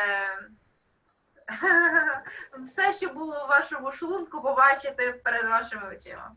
All right. Good. So next one, right? Дякую. Yeah. Українською. Будь ласка, більше про методи, стратегії, мішені, позицію психотерапевта. Як виявляти та описувати, зрозуміло, однак що з цим всім робити, окрім діагностування? Чи психотерапія не входила в завдання цього семінару? Якщо так, так, окей. So thankful for the question. So it's inviting me for another seminar on treating these disorders. But that's a whole different thing. This seminar was not conceived to the treatment of the psychopaths. And it is very often, it is not clear to many people that they are dealing with psychopaths. So this seminar was mainly directed first, hey, look around you. There are many of them around you, more than you suspect. Yeah? Maybe I can't translate because it was already so long. Okay. Тобто, те, що ви написали в запитанні, справді, це тема іншого семінару про лікування таких особистостей. А даний семінар був направлений більше на те, щоб просто привернути увагу, що ці особистості з такими розладами, вони є серед нас, і їх є набагато більше, ніж ми собі думаємо. Also, the question of how the psychotherapy is a question of what school. If I'm in a psychoanalytic approach, it is different than if I'm in a behavioral therapy approach. І, звичайно, це питання до методу психотерапії, до школи, тому що якщо ми в психоаналізі, ми по одному будемо діяти, якщо ми в якомусь іншому методі, то тоді по-іншому. In a prison not far from where I worked in a prison, the treatment for sex offenders was to make them look at movies and have electrodes connected to their balls. У в'язниці, яка знаходилася неподалік від тої, де я працював, наступним чином поводилися із злочинцями сексуального контексту. Вони їх садили, ставили перед ними порно і прив'язували різні електроди до їхніх геніталіїв. Now, I don't know who is crueler, the therapists there or the prisoners. Я навіть тепер не знаю, хто буде жорсткішим, чи самі пацієнти, чи самі в'язні, чи ті, які такі методи до них застосовують. And I don't know if the therapists are really changing and getting rid of the pathogenic behavior of their patients. І я насправді не знаю, чи таким чином психотерапевти будуть позбуватися поганої поведінки своїх пацієнтів. It reminds me a little bit of the experiments that Dr. Mengele did with Jews in concentration camps in Germany. Це мені дуже нагадує про те, як доктор Mengele робив експеримент над євреями в концентраційних лагерях 20-го століття. So we have to know, before we get into therapy, therapy is something that evolves out of the entire philosophy, out of the entire direction. Тобто психотерапія – це те, що потребує іншої зовсім вовліченості. So I might be able to explain to you how psychoanalytic therapy works, but I don't know how really CBT works. Тобто я вам можу тільки розказати, як працює психоаналіз, але не як працює, наприклад, когнітивно-біхевіоральна терапія. Honestly, I don't even know if CBT therapists know how it works. І я навіть не знаю, чи самі терапевти когнітивно-поведінкової терапії знають, як це працює. But in psychoanalysis, we know how it works and why it works. Але в психоаналізі ми знаємо, як це працює. І чому? But we also know that psychoanalysis does not work for everyone. Але ми також знаємо, що психоаналіз не придатний для усіх. Good? Okay, next one we go, right? What? Чи можете порадити, які, на вашу думку, найточніші діагностики для видів психопатії? 13. Number 13. Can you advise what do you think are the most accurate diagnoses for types of psychopathy? I think not diagnosis, but types of Diagnostics. diagnostics. Yeah. How we can diagnostics. What are Now, I like the work of the Psychodynamic Diagnostic Manual. Мені дуже подобається оперативна психодинамічна Dynamic Manual. збірник мануал. Посібник. It's a book about this thick. Оперативний психодинамічний посібник. Дуже товста книга. Nancy McWilliams is one of the main contributors to this book. І Ненсі Маквільямс є одна із тих людей, яка зробила дуже великий вклад в дану книгу. It is very well written, and there is a diagnostic system described in there that is for the practitioner. І там дуже добре розписана діагностика і те саме, як можна її використовувати на практиці. It is not written for ICD-10 or DSM-5. Це не написано для МКХ та ДСМ, такі є. ДСМ. So it is more written for case studies. Це більше написано для дослідження практичних випадків. Now, of course, when I talk about something like that, we are talking, you know, about at least a semester of intensive studies.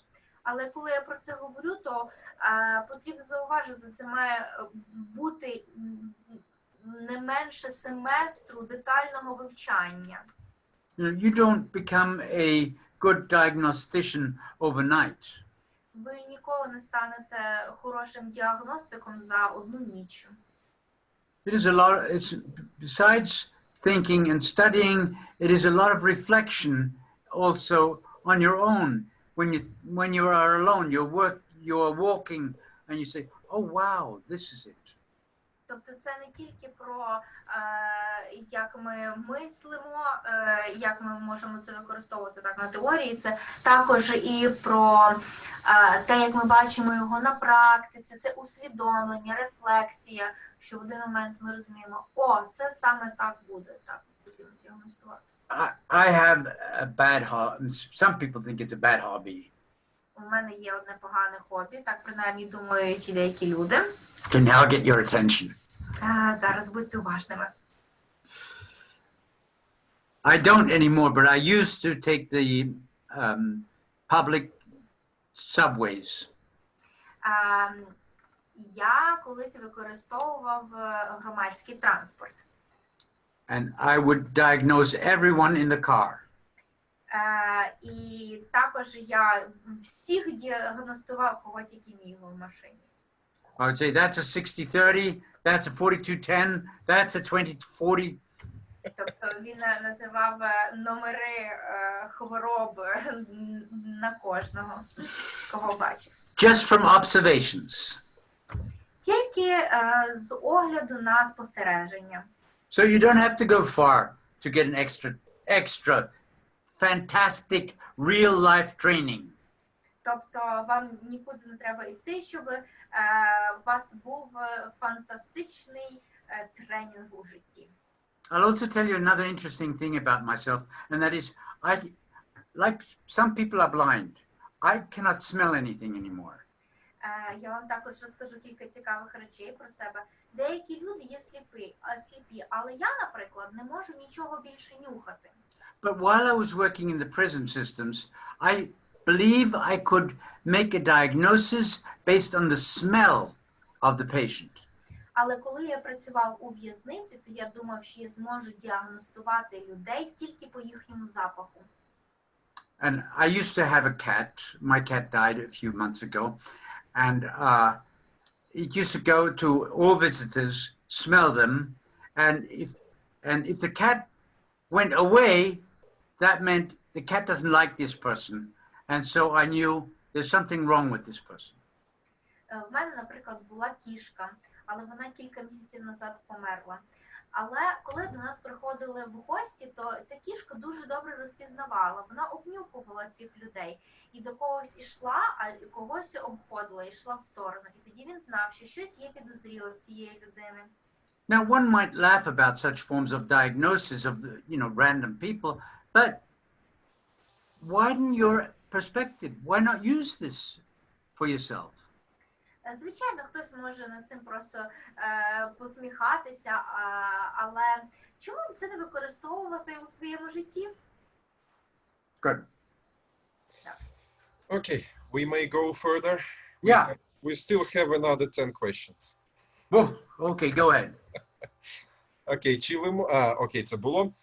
Как распознать психопатическую личность на ранних этапах общения? It's related to the one. How to recognize the psychopathic personality in the early stages of communication.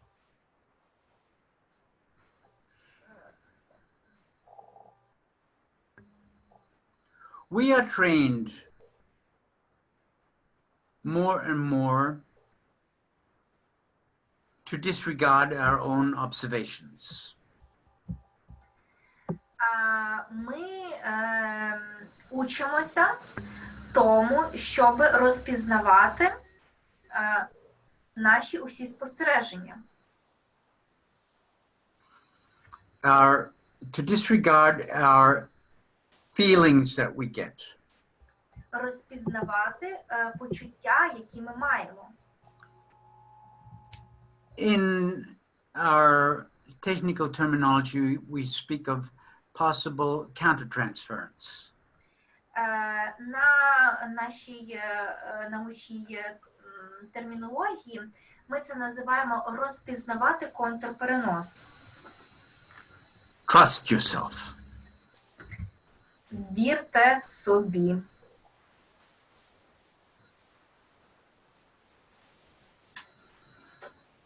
It will be confirmed later on. Тому що це буде підтверджено трішки пізніше. All right, let's go to number 15. How the superego works in paranoid patients. Номер 15 питання. Як функціонує суперего у параноїдних пацієнтів? Наскільки я розумію, воно більш інстальоване, ніж у власне психопатів. Як функціонує суперего? But how the superego works in paranoid patients.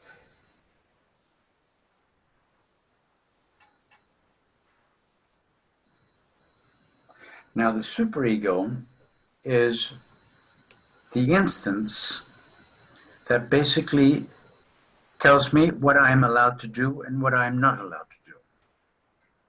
Суперего – це є інстанцією, яка мені каже, що мені дозволено робити, а що ні. Paranoid patients have quite a faulty superego. Параноїдальні пацієнти мають, в принципі, слабке суперего. Their superego Не is працює дуже добре. like your superego is in relationship to all the people around you. Тобто ваше суперего є направлено на стосунки кожної людини, яка навколо вас. The superego of paranoid patients is more related to persecutory fantasies that the person has. Суперего параноїдальної людини буде направлено більше на фантазії, які має ця людина. So they might have a persecutory type of a superego, of which they are constantly afraid of. Тобто вони мають таке якесь дивне суперего, якого вони також завжди бояться. But it's definitely a very interesting question.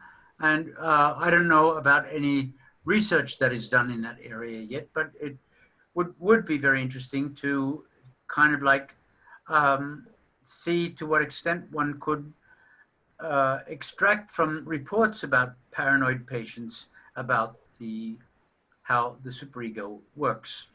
Насправді це дуже цікаве питання, і він не знає, в принципі, жодних теорій, які би це досліджували, але було б дуже добре, якби хтось міг би цим зайнятися, щоб дослідити, яке саме суперего мають параноїдальні особистості. Okay, number 16, I can answer very quickly. Отже, may I read it? 16-й пункт, він каже, що дуже швидко відповість. Цікаво, як ситуація з пандемією впливає на таких осіб. Підтверджена небезпека. Чи загострюється, чи навпаки попускається параноїдальність. Please welcome. Good. Now,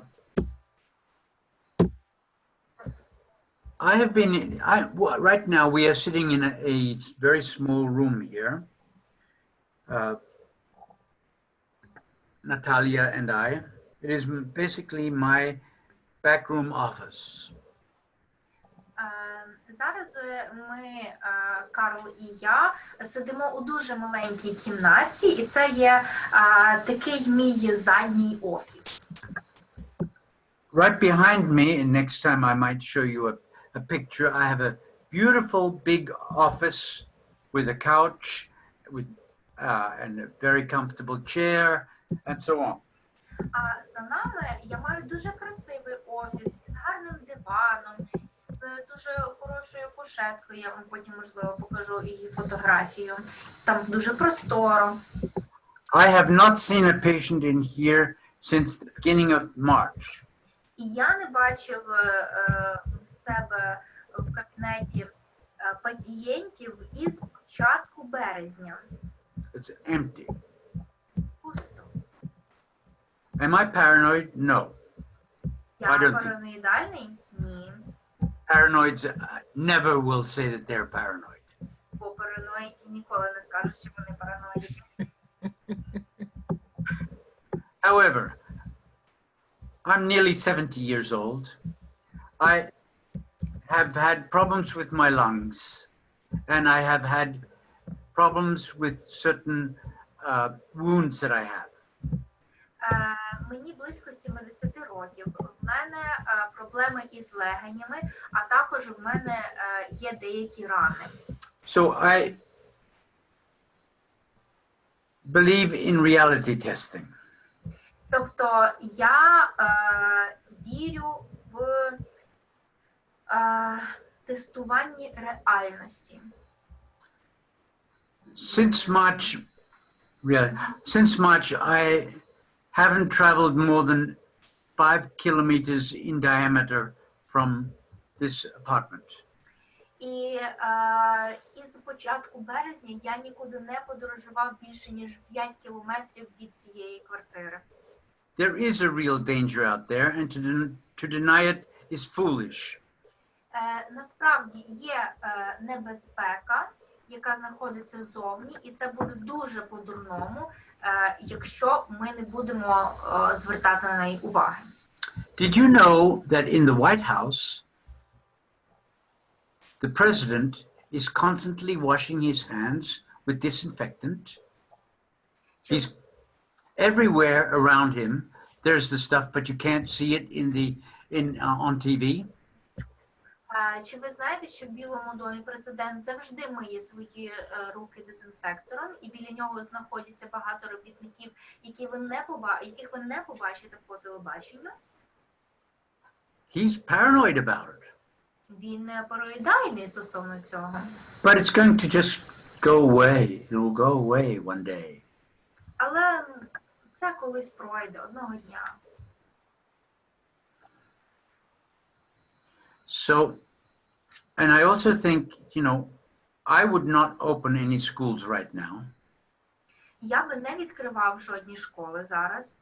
It would be a nightmare if I had a child in school age right now and I would send it to school. Це було би жахіттям, якби в мене була дитина шкільного віку зараз, і мені би потрібно було її відправляти в школу. And I have empathy with the parents who have children who who are forced to go to school now. І я дуже співпереживаю батькам, які мають дітей, і вони змушені зараз ходити в школи. What for? Do you really learn so much in school? I don't think so. Навіщо? Ви справді стільки багато вивчаєте в школі? Я не думаю. But that's another question. Але це зовсім інше питання. Good. Andre, do you have any comments to that one? Oh, it's fine for me. I have also the children who come to school. No comments. All right. Андрій каже, що в нього також немає дітей. Є. Немає. Є. Є. Ага, окей, це був жарт. Які ходять до школи. No comments, only emotions. Right. Що Number в мене нема 17. коментарів з того приводу, що в мене діти є, а коментарів нема. Good. Number 17. Can we attribute all of the considered personality disorders to the manifestation of psychopathy? Let me tell you first. Translation. Wait, I will translate. In original. Можем ли все из рассмотренных расстройств личности отнести к проявлению психопатии? Что это уже как фиксированное проявление определенных черт? In